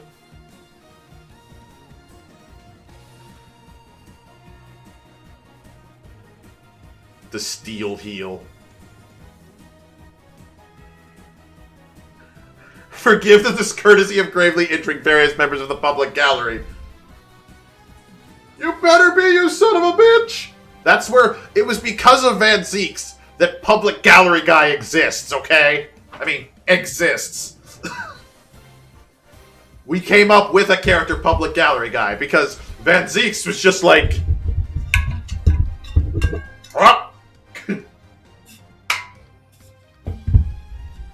throwing just wine bottles in the gallery.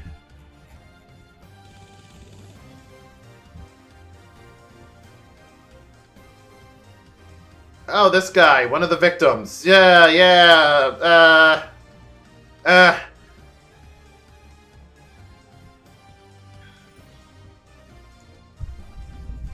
This one was... That was the John Wilson. Got the Iron Wilson, the Barak Van Zeeks. That was John Wilson. He did play a big role.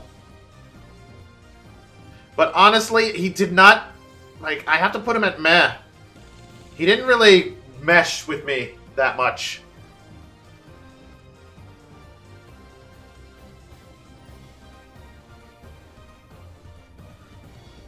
No, his name was Wilson. His name was John Wilson. Even though, yeah, John Watson. But no, his name was John Wilson.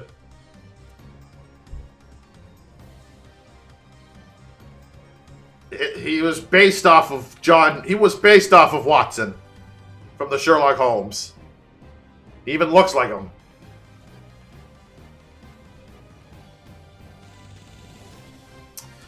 Then Yujin Mikotoba himself. Oh my god. Like, again, I can't put him as high as as Herlock Sholmes, because the two of them together, perfect. But I do have to put him high on the list.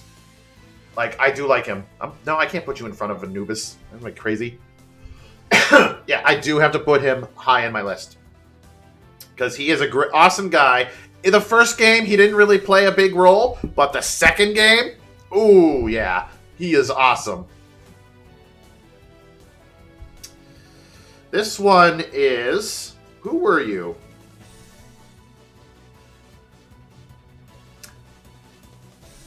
This one was... This is the... Yeah, this guy is Satoru Hosonaga.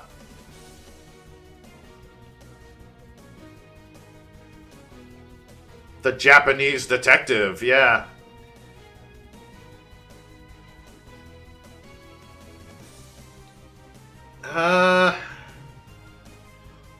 He is good, I will say that. Please. Nope. Some goal met. Ah, thanks, Fluffy. Giving away those goals again. It's those subs away. 13 gift subs.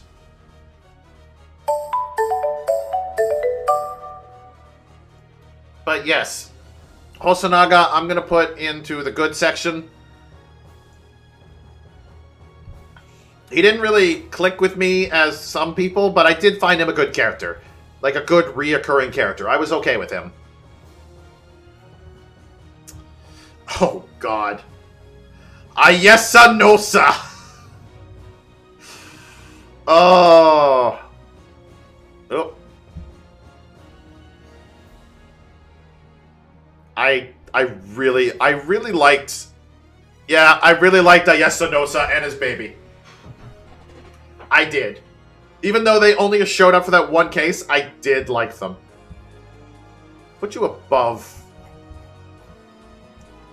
the killer. Next one is Korakuta, an old merchant. This guy is meh. Very forgettable. His name in Japanese was Sergeant Ishimaru. Tamagotchi Bot has an avatar. We could battle them? What? Oh, yeah. I guess they do. Excuse me?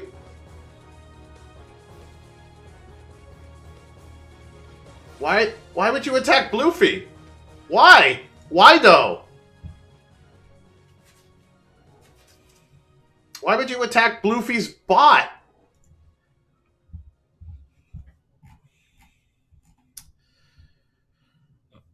Yes. Kiryu Korakuta. Not that big. Not big on me. Ooh. Jedi Brett. Oof. Please? Please? Please? Please? Fine, I'll put you in good.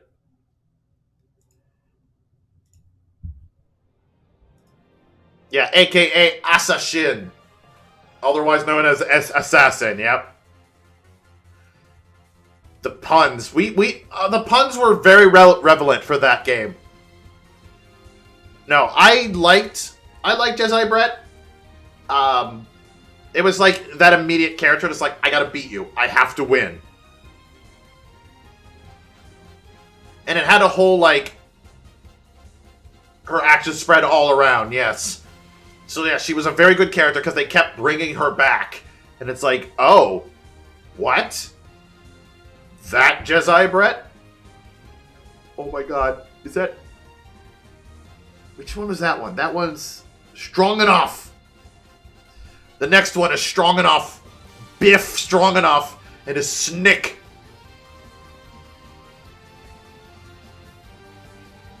Yes. Biff Strong Enough. I have to love Biff because of his snake.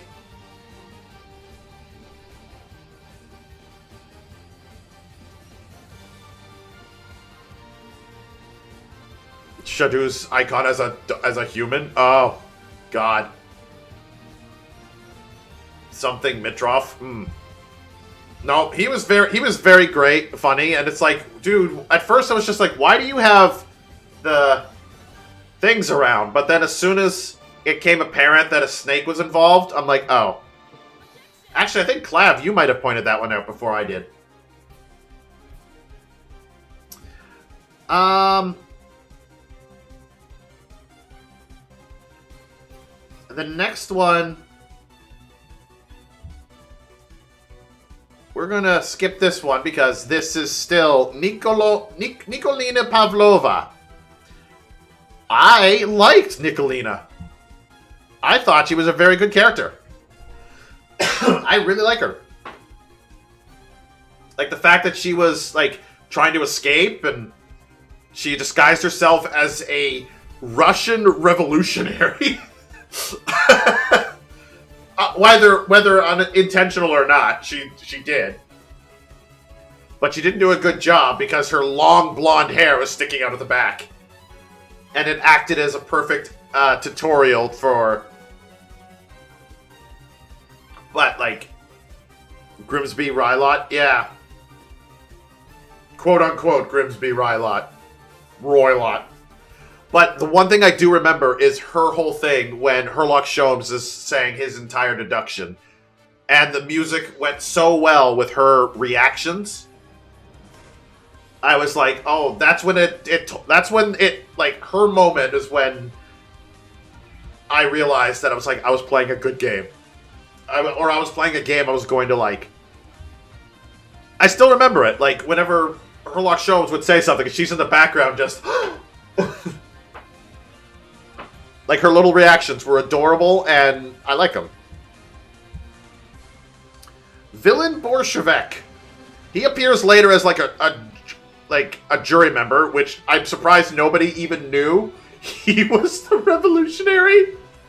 And he was a member of the jury. I was like, how does that work? Yeah, he was hilarious as a jury member.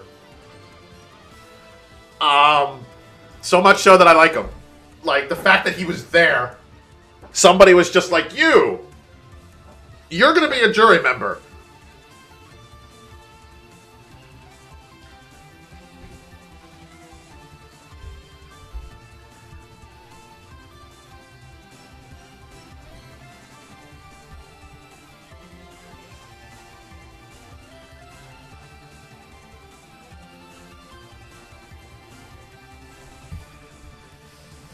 Oh, who's next? Oh, God, Strongheart. Oh, the next two. Honestly,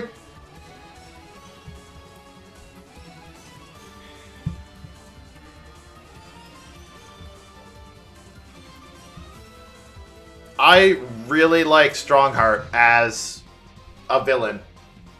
Like, as soon as I seen him, I'm just like, because of Damon Gant, I was just like, you're gonna be the villain. At some point, you're gonna do something bad, and we're gonna catch you in court.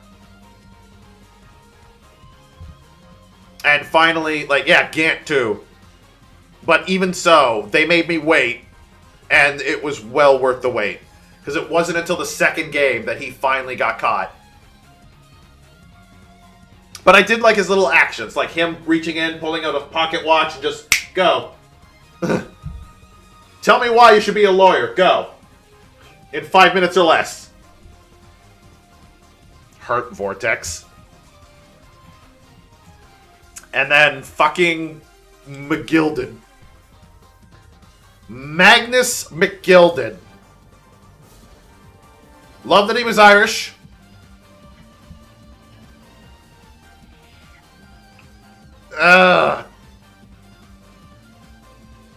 I have to put him next to Jedi Brett. A little more higher than Jedi Brett, but...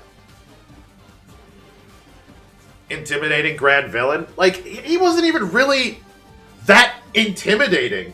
He was just sly. He was able to, like, get away with murder. Even though he died himself afterwards. Oh, Strongheart. Oh, yeah. No. No, yeah. Strongheart is the most intimidating, for sure. Even when he had his breakdown, I thought he was legit, like, still going to stand and keep fighting. That's how ready I was. Like, when he had his whole breakdown, I thought he was still ready and raring to go. Next is Beppo. Yeah, Beppo is meh. He was good, but honestly, he was just there. He was just a witness. I mean, he did come back later, I'm pretty sure. But even when he came back, it was like oh, it's you, Beppo. How you doing? Beppo or Sandwich, yeah. It's like, oh, how you doing? You're back. But you're now your different name. Okay, cool. Bruce Fairplay.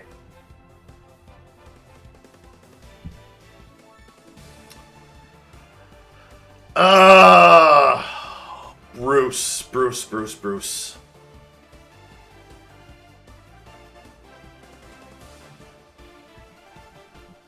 I don't know what to do with Bruce. Like, he was a witness. When we first meet him, he was a witness. And then he appears multiple times, I think a couple times after that, as a jury member. As the head juror. Not just any jury member, he was the head juror.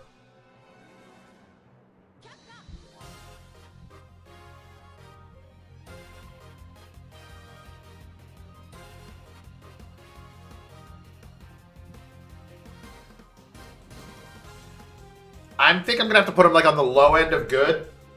I did like the character, but it's like he did not overstay his welcome. Let's just say that. He appeared and he was only there for the trials and that was it. He wasn't like shoved in your face.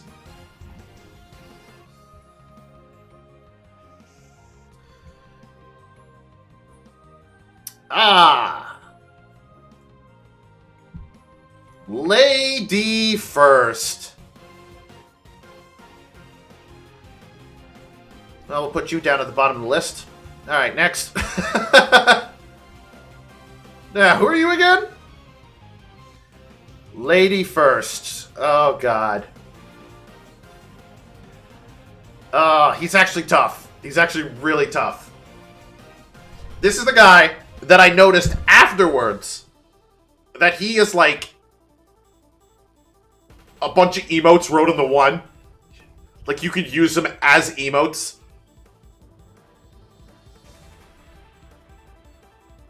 And he only appeared in the first case. And the only description you have on him on my phone right now is a hat maker who was witness to the murder. The horse sound effect when he's angry. Yeah, there's that too. But Clav, I think Rocky has a good point. If it wasn't for you, Clav, Lady First wouldn't even be on our mind right now. We would have been like, who is this guy?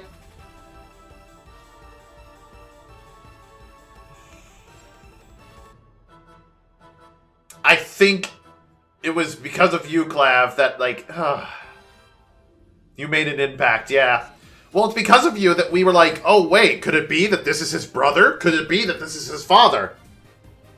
But as far as Lady First himself, it's a similar thing with, like, Public Gallery Guy. It's something we created. It's headcanons.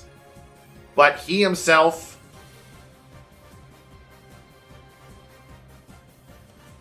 just... I have to put him in meh. I have to put him in meh. He did not, like, resonate as well with me as other characters. And it could be because he didn't reappear. And he only appeared in the first. He had his moment, but after that...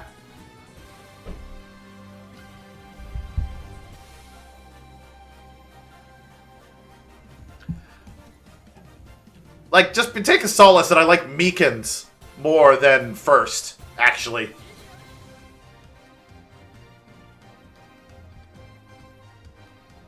His fit little face. I don't go by characters just on their looks. Otherwise, you would have, like, fucking... Like, if I was to go just by their looks, Jedi Brett would probably be up here in absolutely love. Which she's not. You were right there.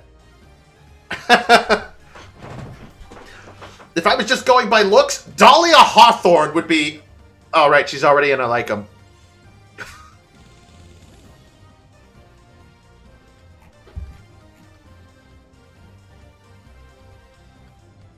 For acting adorable. Yeah, no, that didn't, his actions and the way he went, like, they were good, but they didn't click well with me.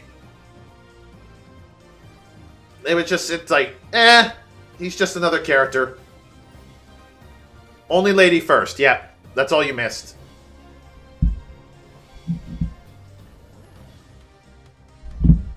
Thrice Fired Mason.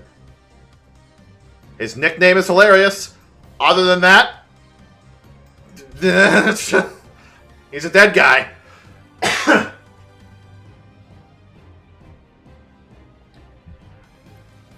You didn't see me do Damage/Forgetful K because I didn't do Damage/Forgetful K. Because that's still K.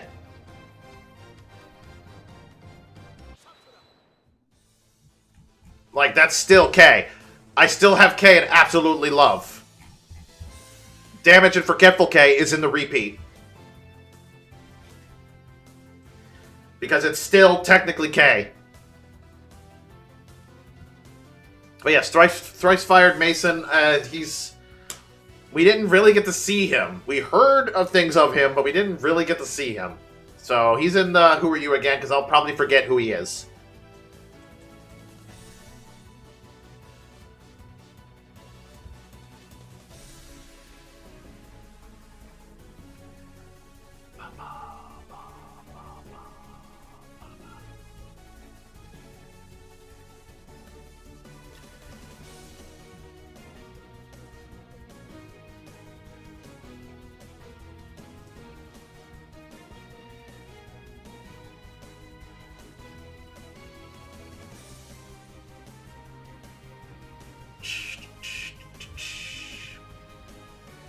Yeah, some of these are just redos.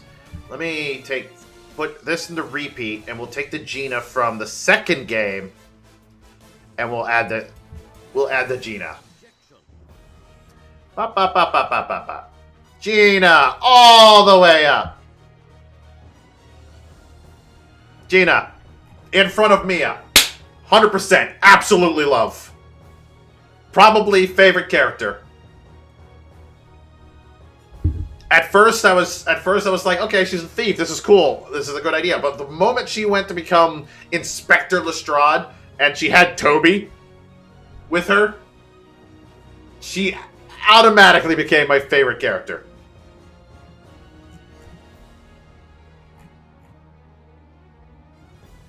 Yes, yes, and yes. Everything you say, Rocky, is correct.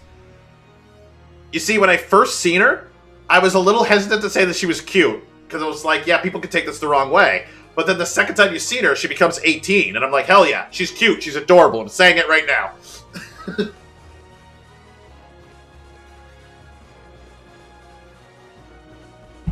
Will say, 100%. Yeah, because I think the first time you see her, she's like 17, 16, 17. And then she becomes 18 years of age.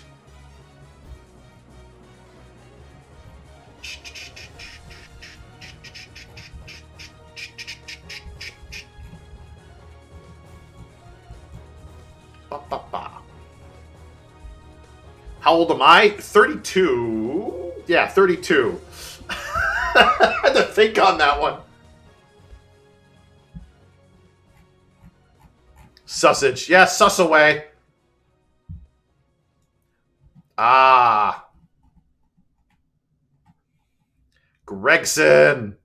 Absolutely love Gregson. Cannot hate Gregson. I think the music stopped. Rest in peace, Gregson. Yep. Rest in peace, Gregson. That is true. Poor Gregson.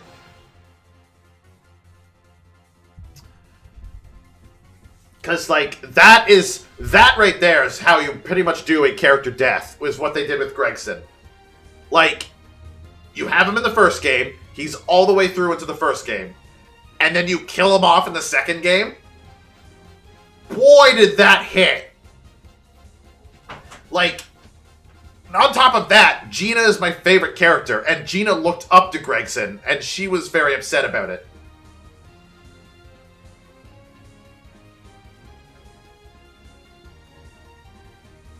If somebody told you would defend Van Zieks for the murder of Gregson, Katana boyfriend as prosecutor, Strongheart as judge, you would have laughed at them.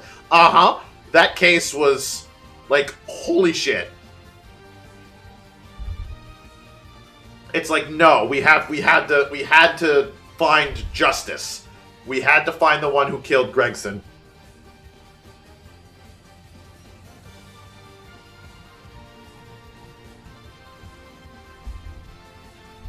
Natsume! Hey! I like Natsume. I really did. Soseki Natsume. I actually did like him. He was entertaining to watch.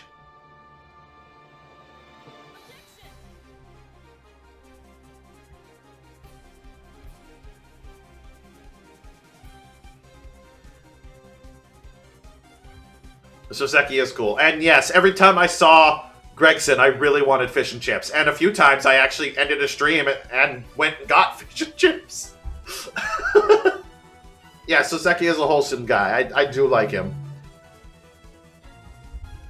What's the cat's name again? Wagahai. Meow. Wagahai, you're going next to the other animals. I think I like Wagahai a little more. Come on, move out of the way, Lotta Heart.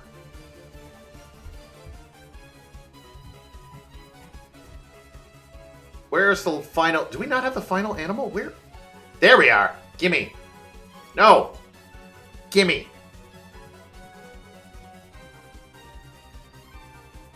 Toby. Toby is best dog. Move away, Missile. Toby is best dog. Toby is good boy. You do not get in the way of Toby.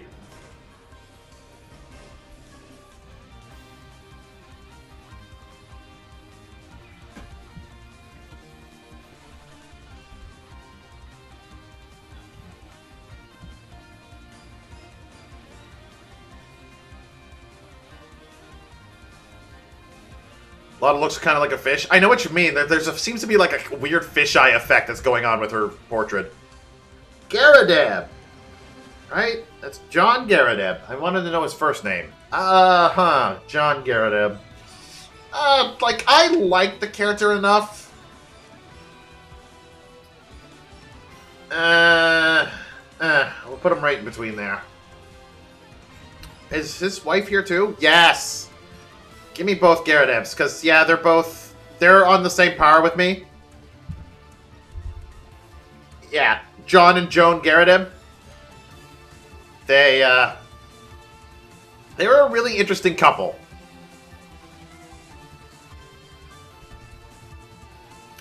But I do like John slightly more, because he does redeem himself a bit in the end, where he steps forward and, like, testifies in one of the cases, but they were really interesting to watch. Ooh, Rolly and Patricia Beat.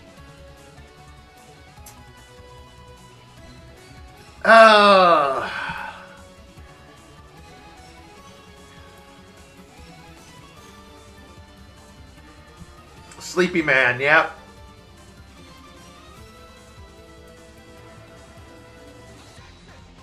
You know what? The same one. Where are you? Come on. Come on.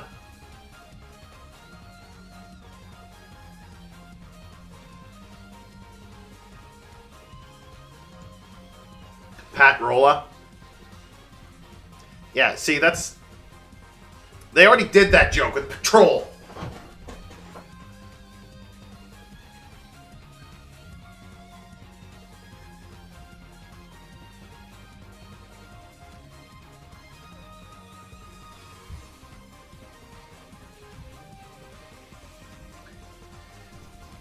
Rolly and Patricia B. Yep.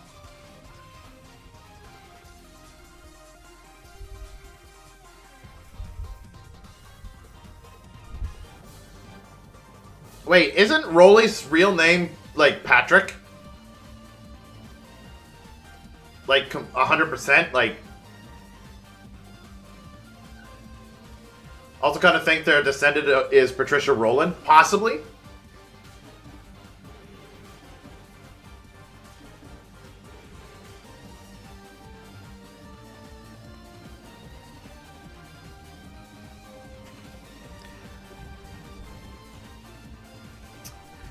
Olive Green. Poor Olive. Like, at first, I thought Olive, like, at one point, I would have put Olive down here with Who Are You Again? But Olive Green actually came back from the dead.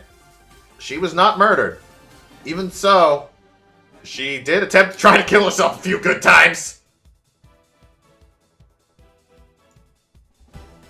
I'm putting her in good.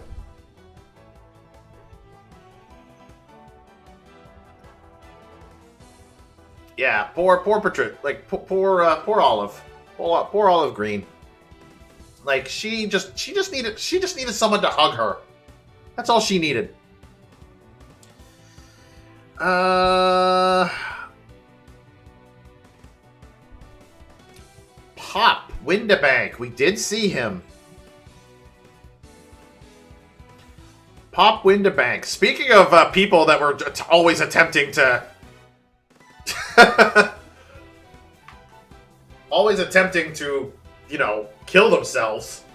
He didn't so much try to kill himself, he so much tried to threaten his own life whenever things got dangerous. It was funny and entertaining to watch somewhat, but at the same time, it's like, what are you doing? Like, once we know it was just a funny goof, it's like, ah, okay. Oh, God. Eggert Benedict.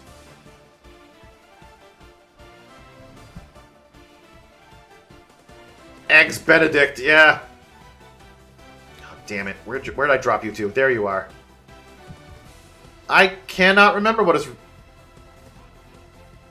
Rupert Crogray?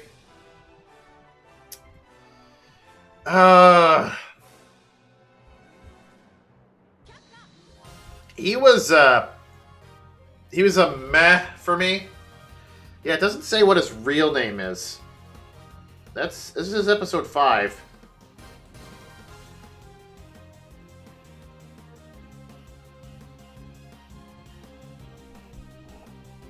Because, yeah, it's the second game that everything comes in. He was the bailiff who set McGilded on fire, yep. That's still meh, though.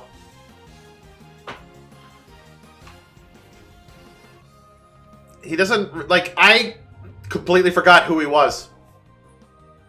Honestly. I legit thought I forgot him. Out of all the characters from The Great Ace Attorney, I forgot about him. He did not resonate with me. He may have been the one who set McGilded on fire, but he, like, he could have not existed for all I knew.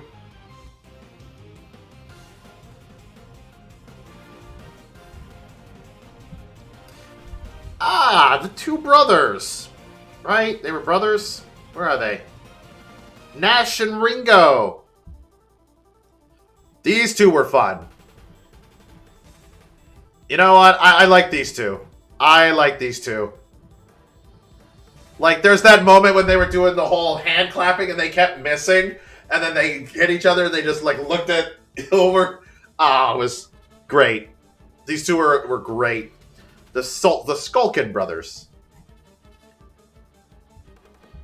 They shot Sherlock. Yeah, they did, but still, they were hilarious. We got him back. Sherlock survived.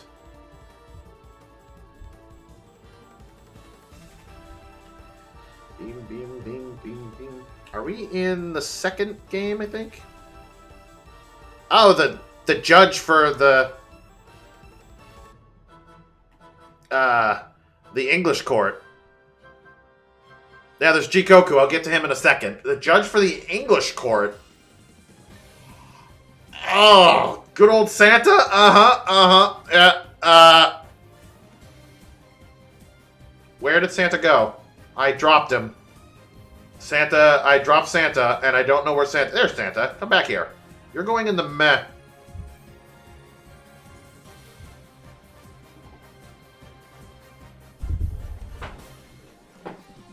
Out of all the judges in the Ace Attorney series, this one did not resonate with me the most. I mean, there was the moments when he, like, got shocked and his hair went sideways. He's just like, uh-huh. But, no, I don't remember anything he says or anything he does that's worthwhile. Like, this judge, in my opinion, is the worst judge. He's the most animated. But other than that... Speaking of judges... Wait, did I already have Jikoku? I already had the judge from... No, that was another judge. Right? Yeah. Jikoku. I really liked what they did with Jikoku. Really liked. Come on. Put it down. Please. It's starting to...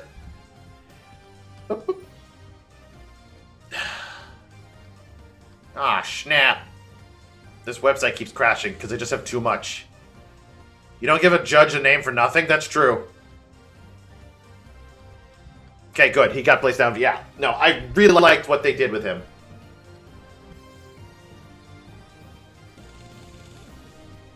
Seshiro Jikoku.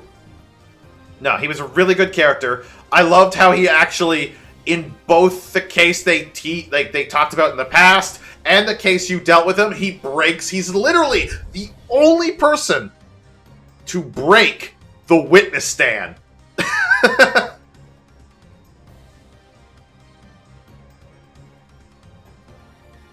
Like, to this day, he's literally the only person to have broken the witness stand.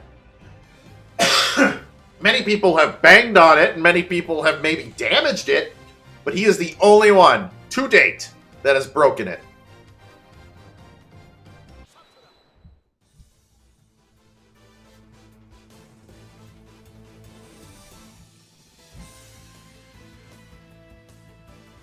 Alright, these are just repeats by the looks of it. Some of these are like, what's going on here? But we don't need repeats. We already done a Trucy.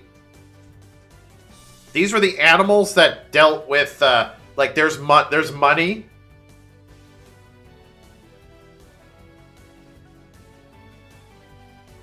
And the tiger. This is all from Miles Edgeworth's investigations. There's frickin' this is the... Yeah, that's the chief of police. I don't know why he's here. Who is that guy? Who is that guy again? I don't recognize him.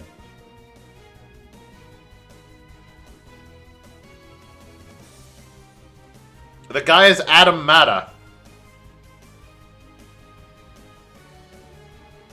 Oh, the replacement to Glenn Elf. Oh, Glenn Elg. Right. Alright, cool. Who are you again? You're going in there. Don't even know you at all. Sorry. I know what you're talking about now, but since I completely forgot him and had no idea. Shoo! Meow. Forgot about Shoo.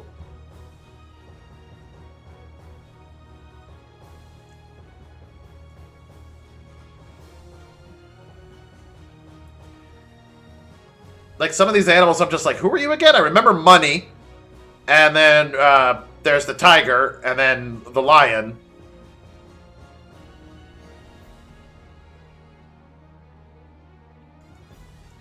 No, that's not Leon. That's a different lion. Because Leon's dead. That's not Leon.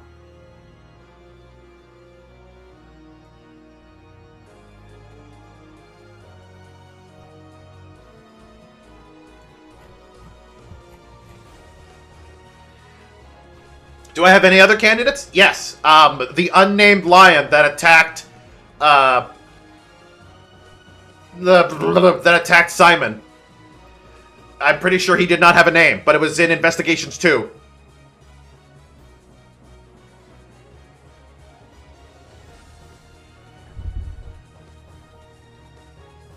Unnamed lion it is, yeah. Because these are all from Investigations 2. Money appeared in Ace Attorney. And I do like me some money. I'm putting money up next to Shadu.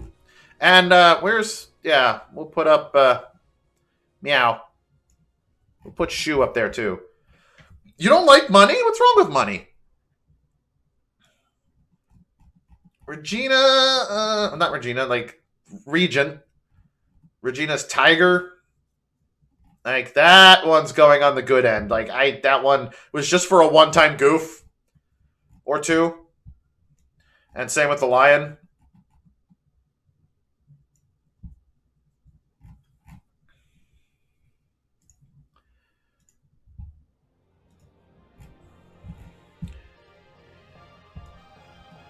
The Chief of Police from the original series. The one who made the design for the Blue Badger.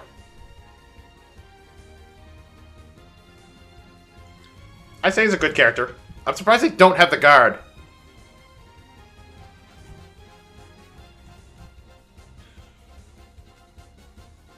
The unnamed liar's better than Marlon Rhymes. Yep. Yeah, I don't see the guard anywhere here.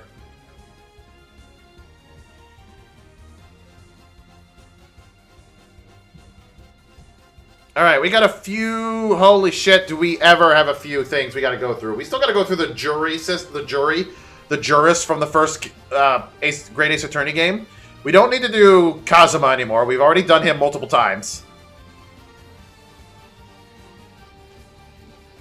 These characters we've all done, even though they're from the other game, they're already done. We just need to look into the characters from the second Great Ace Attorney.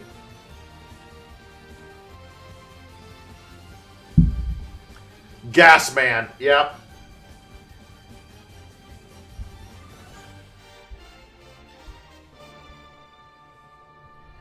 Thank you, you actually have frickin' list now.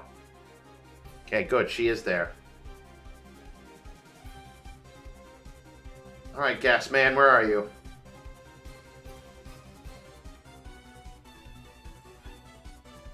Meter Man, you're right. Adron B. Meter Man.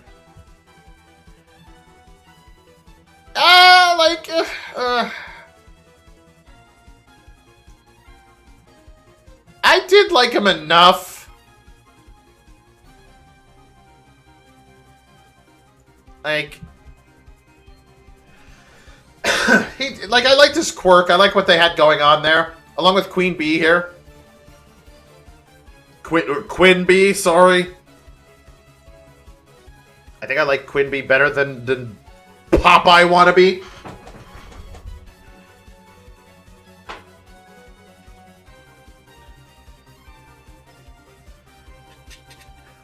I may have put them in front, but it's just they're pretty even. Because they're both entertaining to watch, in my opinion. I just can't put them on top of one another. Quinn Bee, on the other hand, Quinn Bee Altamont, yeah, no, she's higher. Oh, then there's this dude. Where is he? Hang on. There we go. William Shakespeare. Yeah, I'm sorry, dude. Hate him. Hated him. Hated William Shakespeare. William Pretensi. Oh, God.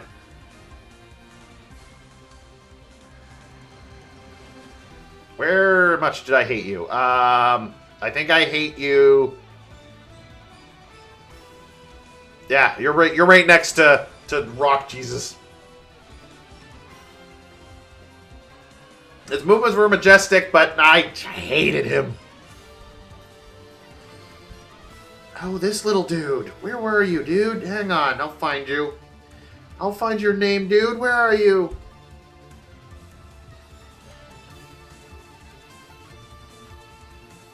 Oh my god. He doesn't even have a name. Cool. Where are you, dude? The Redhead Gang, yeah. Peppino De Rossi! Hey! On top of Fabien De Rousseau. Peppino!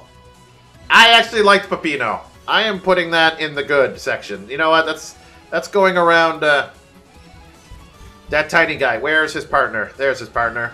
Because they were part of the Redhead Gang, and they were of the best together.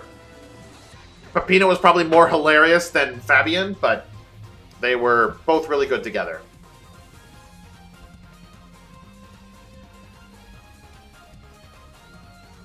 Next is... We'll get this in a second. Hold on. I know this is his father. This is Kazuma's father. What was his name?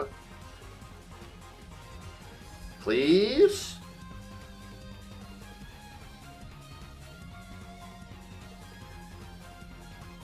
This is here, right? You will give me his name? Question mark? No? You won't? Alright, cool. That is Genshin, yes. Genshin Asogi.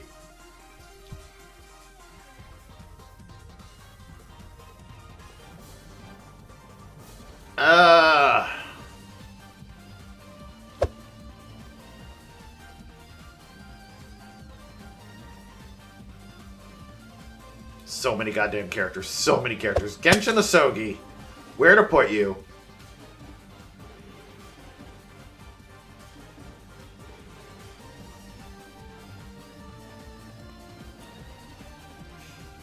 Like, he was just there. Like, he's one of the, I almost want to put him on Who Are You Again, but I do, like, remember him. I just didn't remember his name. Like, I have to put him on the low end of good.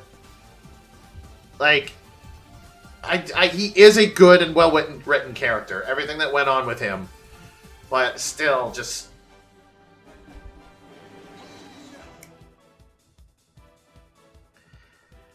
Okay. He is a twist, yep. Alright, maybe I should just grab some of the characters that... I already did that one that I know and have here. Where are you? I know you're here. Ray! Let's grab Ray. We'll deal with the Scottish jailkeeper later. I want to deal with Ray Membani. Ray, she was, like... She had her funny moments.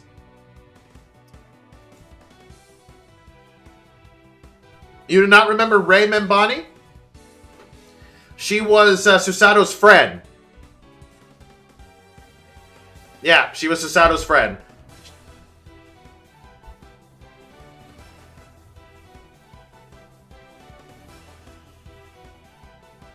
Haori Murasame. Yeah, no, she was Susato's friend. I did like the fact that she was like it almost seemed like she was infatuated with Susato when she was dressed up as a man. You think she's Maya's predecessor? Could be. That is a possibility. There is some semblance there.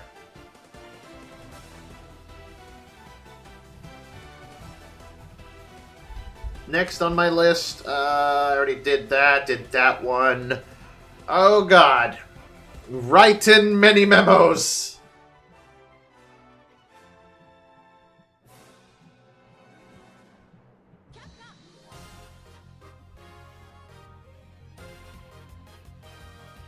Many memos, yep. Mame Momi. I mean, he was also a good character. I can't deny. Gotta put him right around with Red White. Like,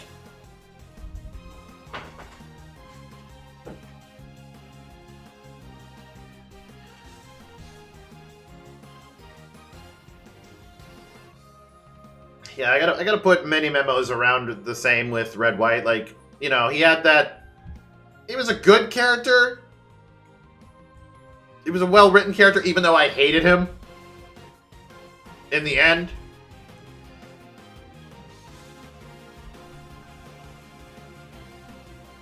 Did Green, did Tobias, did Shamspear, did that, did Quinby. Actually, a guy who fought for justice in the end? Yeah. We got Duncan Ross, the love of Miss Green's life, who sadly passed away, so he a dead body. We know that Olive Green really loved him, but...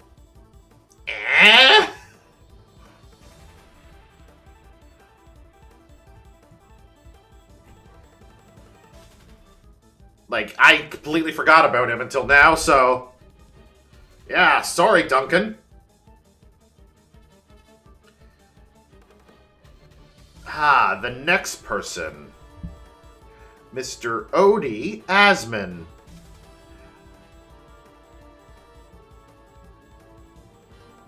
Also, basically forgot about him until now.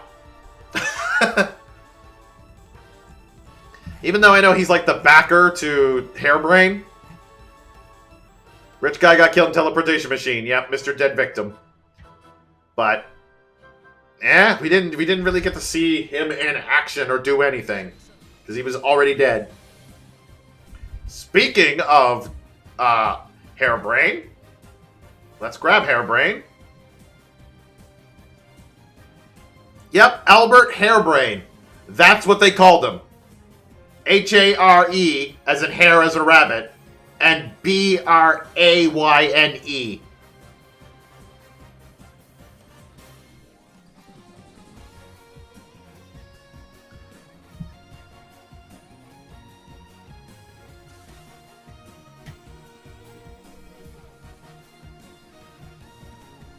Japanese, he is Benjamin Dobinbo? Dobinbo?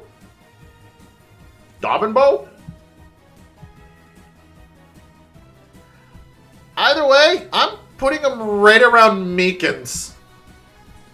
Like, he had the same kind of, like, the same kind of wavelengths for me with Meekins, as with Meekins. I like him.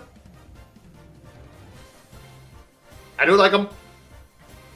He kind of, at first I was like, I don't much care for him, but he grew on me afterwards. He did grow on me. I already did Barrock, right? Yep.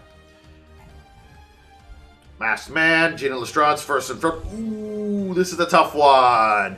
My other favorite character that I immediately fell in love with as soon as I saw her, Esmeralda Tusples. Boop.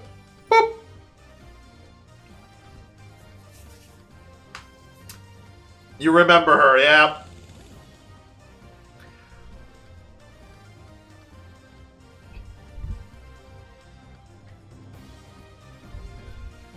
Madame Roizac? Or Rozak? Rosiak? Rosake? She is so pretty. Like, oh my god. Like, I remember the first time I seen her, I'm like, oh, wow. And then her personality won me over. Like, she run me over so much. Especially when she brings out her hot wax. Oh, she's funny. She's beautiful. Like, it was love at first sight. Balthazar Lune. Now, this guy... The problem with him is he was a witness. And he was... Her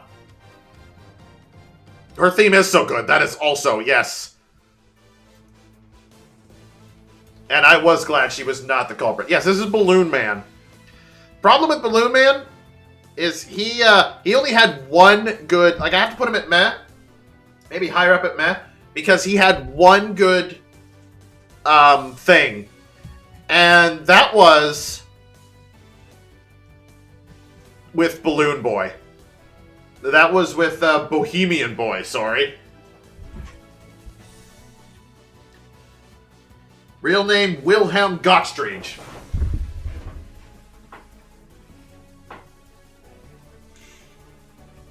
Like, he had the one little shtick. They were both witnesses. They had that one little shtick where every time he kept losing his balloon, like, Lune would always just be like, here you go, have another balloon.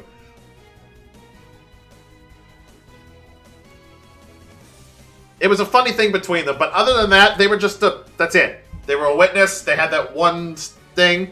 Otherwise, I would forget about them if I... Unless I didn't see him again. Because if I saw either of these, I'd be like, oh yeah, they had that thing with the balloons, yeah. But other than that, nope, meh. Ooh, yes. Okay, so we have to go with Courtney Sith. She was a good character. I did like her. I'm putting her higher up on the list of good. But Autopsy Mom, yep. She was a good character, very interesting. But even though I liked her, she was the Autopsy Mom.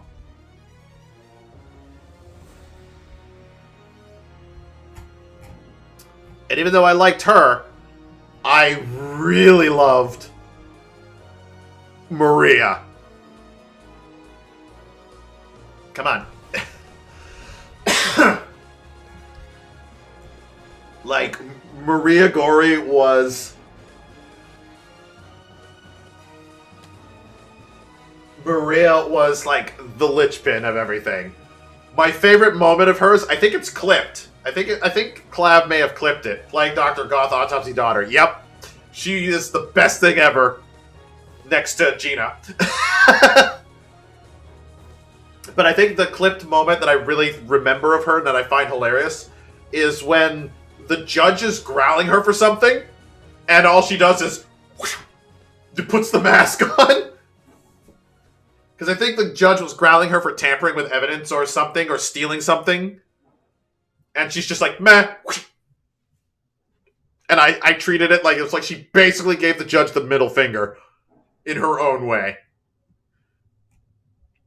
No, she was adorable, she was hilarious, and, like, at first I knew she was going to be hilarious, because whenever she had the knives that she would always... Top 6 favorite character Corbin so far, 5 girls and 1 dog. I didn't realize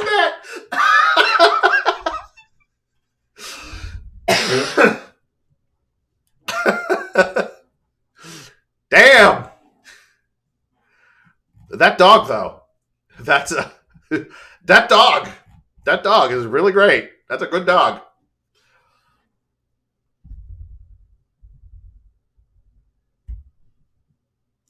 All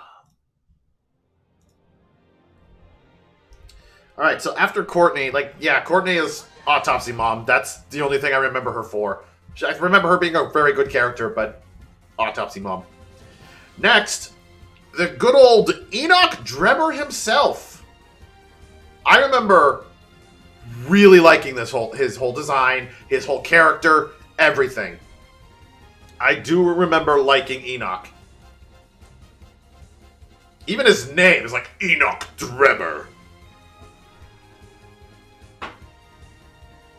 He had terrible luck, yeah.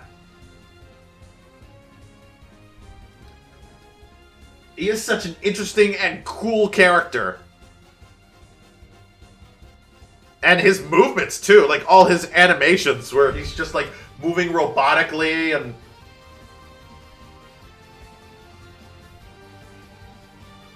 up there to, like, top 5 themes. I have to re-listen to his theme. I can't remember it right now. I have to re-listen to it at some point.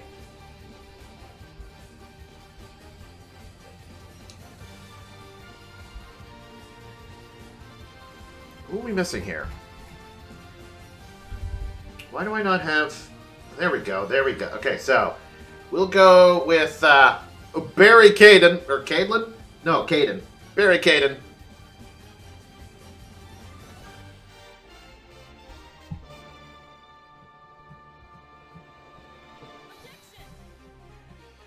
Barry Caden, have to put him on the mess side. He's one of those characters where I would have forgotten everything about him if not for a picture. Handcuff Cookie Scottish man. Yeah, like he had his moments, but I think I was too busy trying to like find a way to pin him on something. But still, he didn't resonate that well with me. Evie Vigil also didn't resonate with me that well. Daily Vigil, on the other hand, I find is a good character.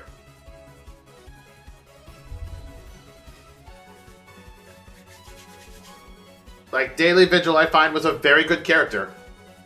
She was a juror, yeah, but still, like, I forgot the fact that she was a juror. That's why I'm mehing her right now. So, like, immediately, like, I even forgot she was a juror at one point.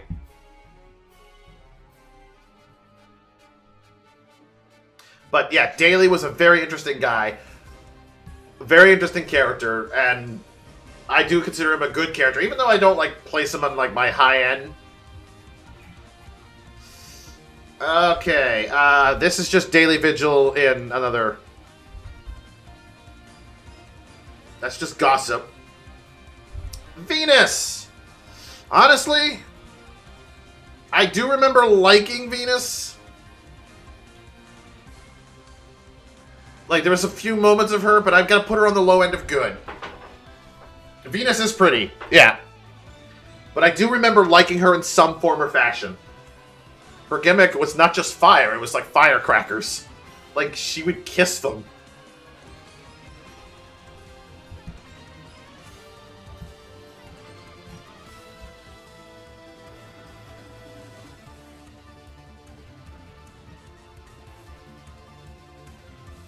She would kiss them in the... I remember her animations being very similar to... Like, her animations were very similar to Metal Jesus, honestly. Like, remember Metal Jesus would always, like, lift up his key and kiss it and then wave it around. I remember her having a similar animation. Like, I remember Venus having a certain animation. The similar one. But she pulled it off better. We're not dealing with Sandwich, because that's Beppo. Beppo is Sandwich. Sandwich is Beppo. Metal Jesus.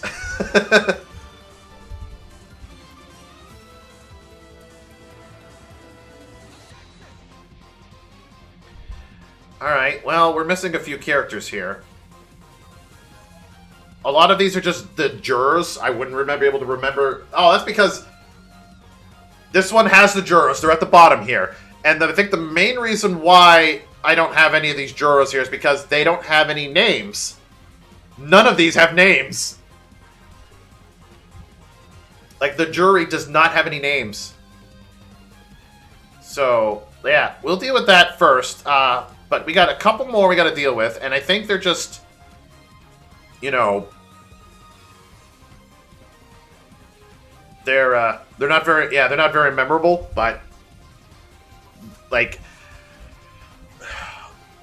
Van Zeke's freaking brother, the professor. I have to put him as good. I think he was a very good and well-made character. Stroganoff's brother, completely forgot he even existed. Honestly, I'm still gonna put him at meh. She didn't strike me as much as Stroganoff did. And I don't even know who this guy is. I don't remember this guy. So, who are you again? Yeah, I'm putting him here.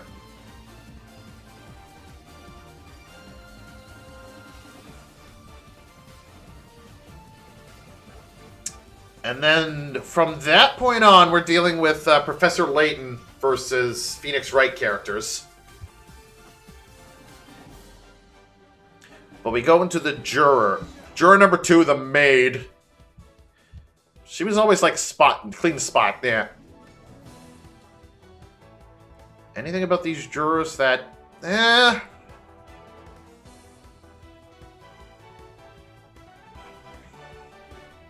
There are a few, yes. I do have to, because there are a few mentions of these jurors that I really want to talk about.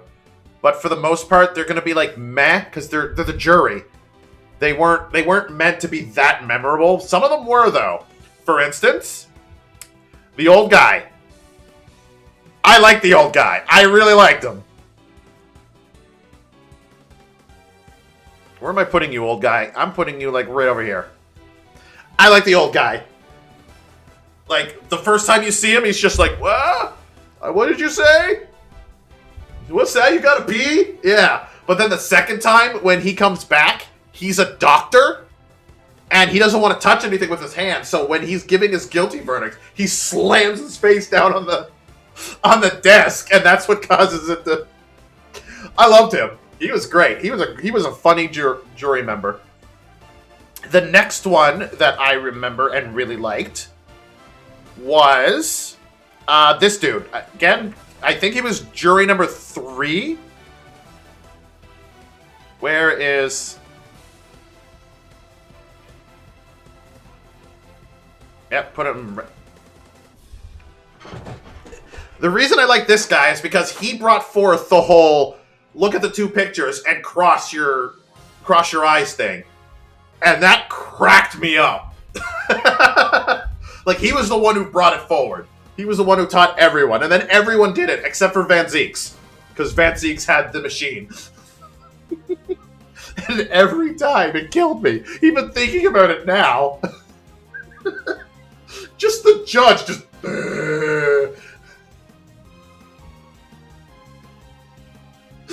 Oh my god, it was a great scene, and I love it. Probably the best scene in the Ace Attorney, like, in terms of comedy.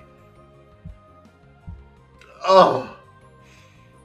It was even funnier because, like, Iris was crossing her eyes, but she wasn't even looking at the picture. She was looking at, like, Naruhodo the whole time.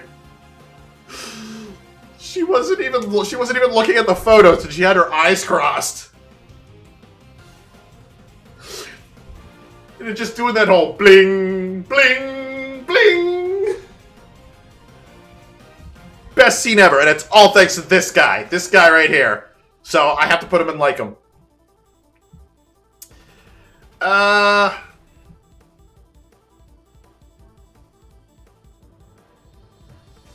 When Susanoo did it just casually, it was like, well, Mr. Naruto, you gotta do it too. It just... that whole scene is great. Apart from that, when it comes to the jury members, I don't remember much.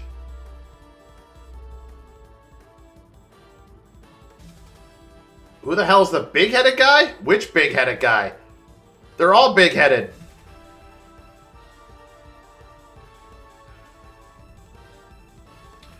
Juror number 3 with the bowler hat? You mean this dude? You mean the one that we specifically said is like first brother?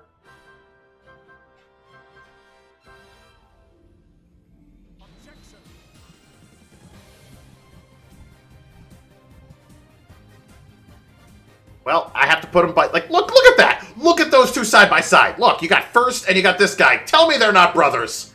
Tell me they're not related. How could you tell me that these two are not related? And then, give me him. Tell me... Oh, fuck. Move out of the way, John. That's their papa.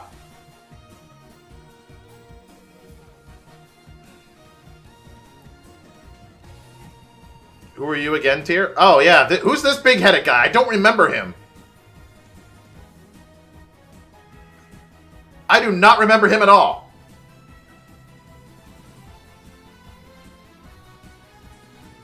Is he even from the Great Ace Attorney? He wasn't on my list here of Great Ace Attorney characters.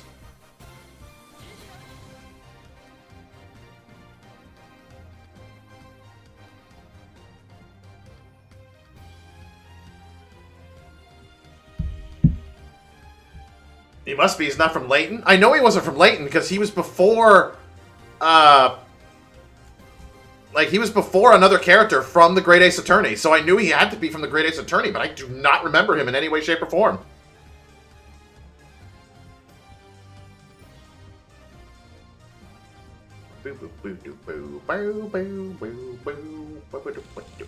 Yeah, as far as the jury members go, the only other one I remember is the Radio Lady, because she kept doing the whole, like, you were guilty, stop.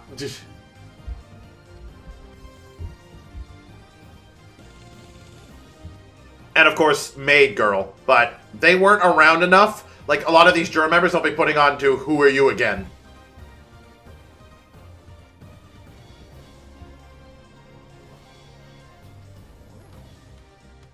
But I guess there is one more character that I really got to talk about before I end. Radio Lady, also Typewriter Lady. Yeah, like she appeared a few times. They reused a lot of juror members, like this guy here. But there is one more character that I do have to talk about, considering I finished the main ones. The juror members don't count apart from those few others. Bozo. Oh, right, he did have a name. No, we gave him the name. We gave him the name Bozo because he looked like Bozo from Deponia.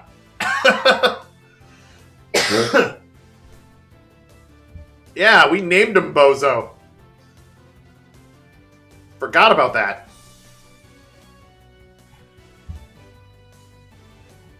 Alright, with that out of the way, I can delete this row of repeats. Then he had this really high voice or something. Yeah. It's like, holy shit.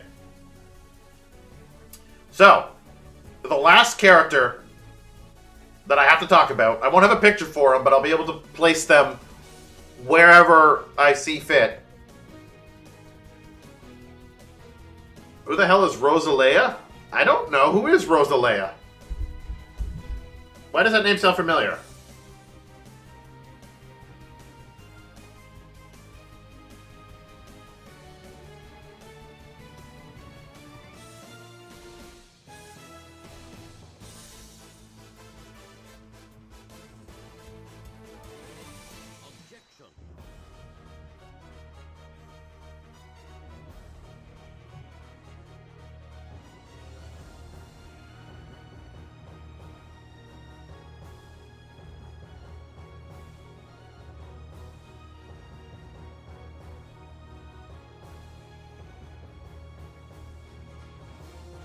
Phoenix Wright's former 4th grade teacher?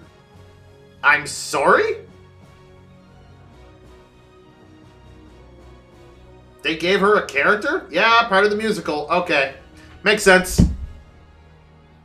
But yes, the final character that I gotta talk about. The guard.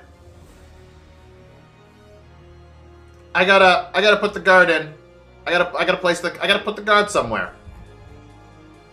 Where else would I put the guard? But absolutely love that the guard, and I'm being legit here. Like the guard, I absolutely love as a character because that guard is as developed or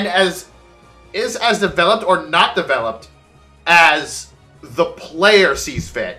If you examined him for every case, every moment, you learn bits and pieces of him. And finally, like the more you learn, the more the character develops. Detention center guard, yep.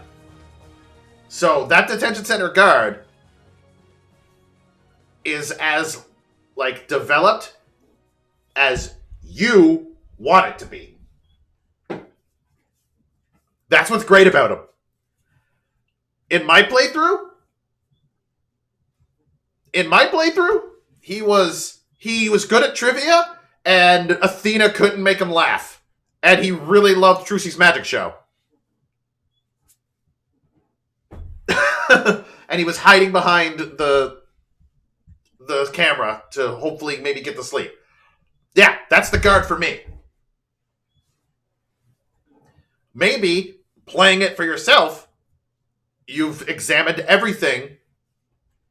You don't see him on the list because there's no image for him.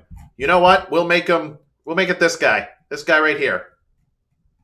He is not on the list, but we'll make it this guy right here. Guard. Come on. Come on. Boom. There. Favorite character, the guard. And that is not a joke. This is not a bit. Favorite character is the detention center guard.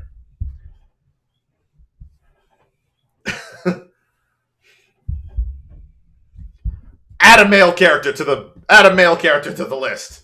Number 1, detention center guard. Number 2, Gina. People who know that particular guard character look at. Yeah, and it's like, no, he's just a placeholder.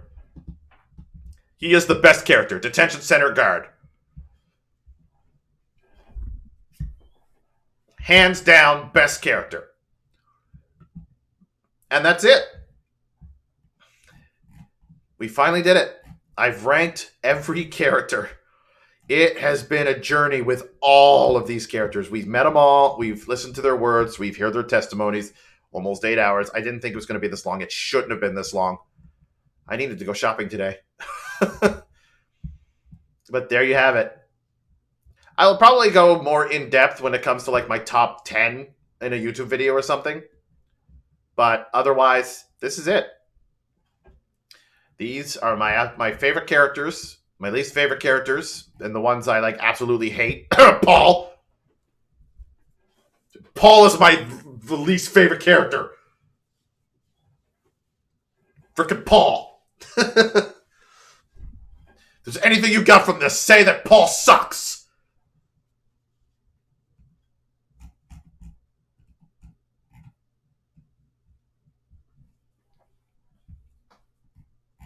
But yeah. Since you're reading the Ace Attorney manga, well, have fun with that. But yes, that is going to be it for Ace Attorney on Twitch. Hashtag Paul sucks. Hashtag don't vote for Paul.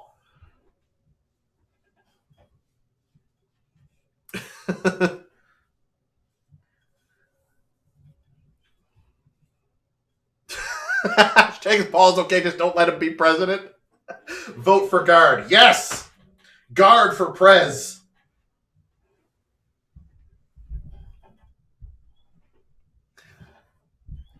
Poor Paul. No, wait, not poor Paul. Paul sucks. Paul is the worst character in Ace Attorney history. Hands down. You can't argue this.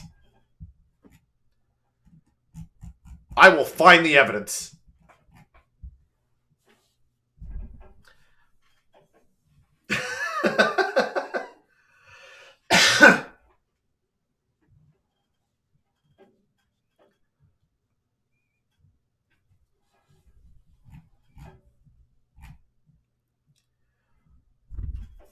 Sorry, Rocky. Waki is not the worst. Because in some circles, Waki is entertaining. Paul? No, not at all. Paul is not entertaining.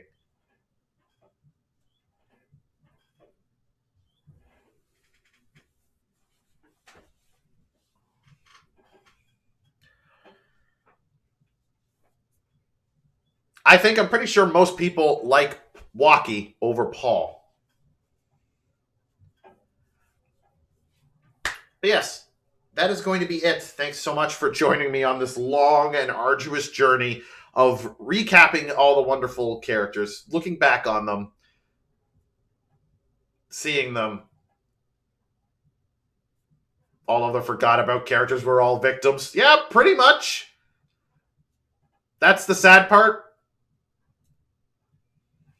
But now Ace Attorney has officially ended on Twitch. I'll be making YouTube videos for sure about Ace Attorney, so definitely catch up on those while I talk about more things about Ace Attorney. But as far as Twitch is concerned, that's it. Ace Attorney is over. Until they make another Ace Attorney game. And then I'll definitely be playing that. For sure. Not ready yet? Sorry. There's not much I can do. I can't. There's no way I can. I can't find a way to play Professor Layton yet. Otherwise, I would. I will keep trying, but I have not been able to find a way to play Professor Layton versus Phoenix Wright.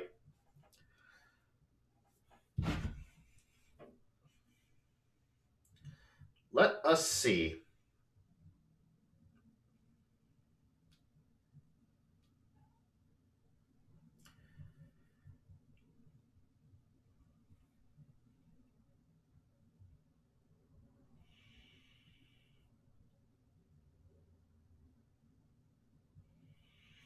I mean, there's been some leaks about Ace Attorney 7, but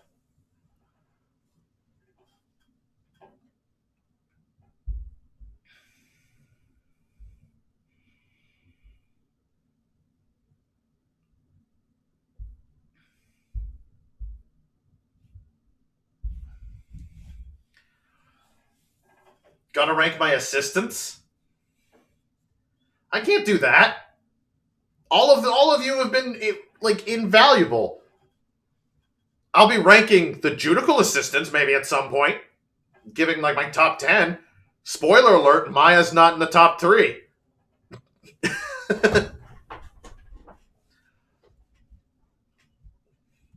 No, I can't. I can't do that. Like, all of you have been invaluable on this wonderful journey, either straight up telling me the answer or giving me a big hint that I was able to figure it out.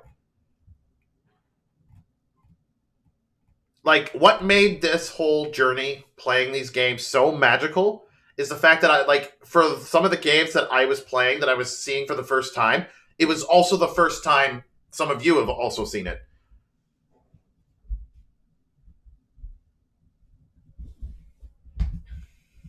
Ended up being right. Yeah. That's what made it so magical. It's like it wasn't just me experiencing a game series for the first time. Well, not a first time, but re-experiencing most of the game and experiencing stuff of the game. It's hard for me to talk right now. But yeah, you know what I mean. You know what I mean.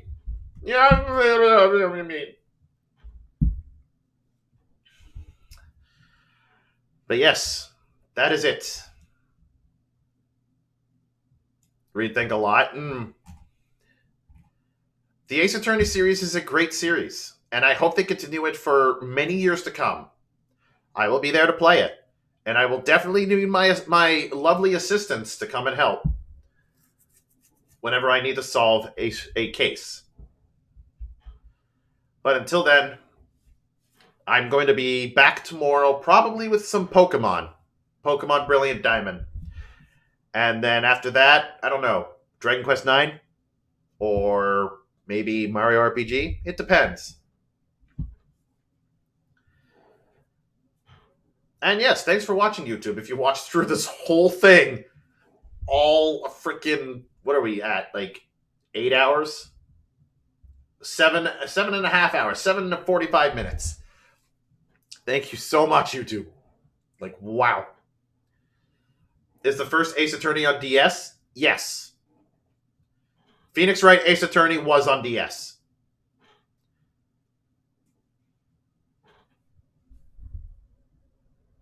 It first came out on GBA, yeah.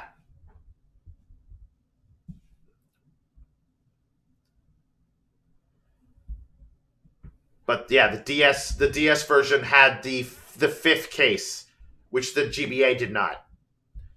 But yeah, all 3 Phoenix Wright games, the Phoenix Wright Ace Attorney, Justice for All, and Trials of Tribulation, all on DS. The first DS game for Phoenix Wright was Apollo Justice. Yes. Again, thank you all so much for hanging out with me on this wonderful journey. I'll be back tomorrow with some Pokemon. And hopefully we can all get together for some Ace Attorney sometime in the future. Now, if I could just find my close off button. Thanks so much. Bye. First one's called just Phoenix Wright Ace Attorney. That's it. Bye.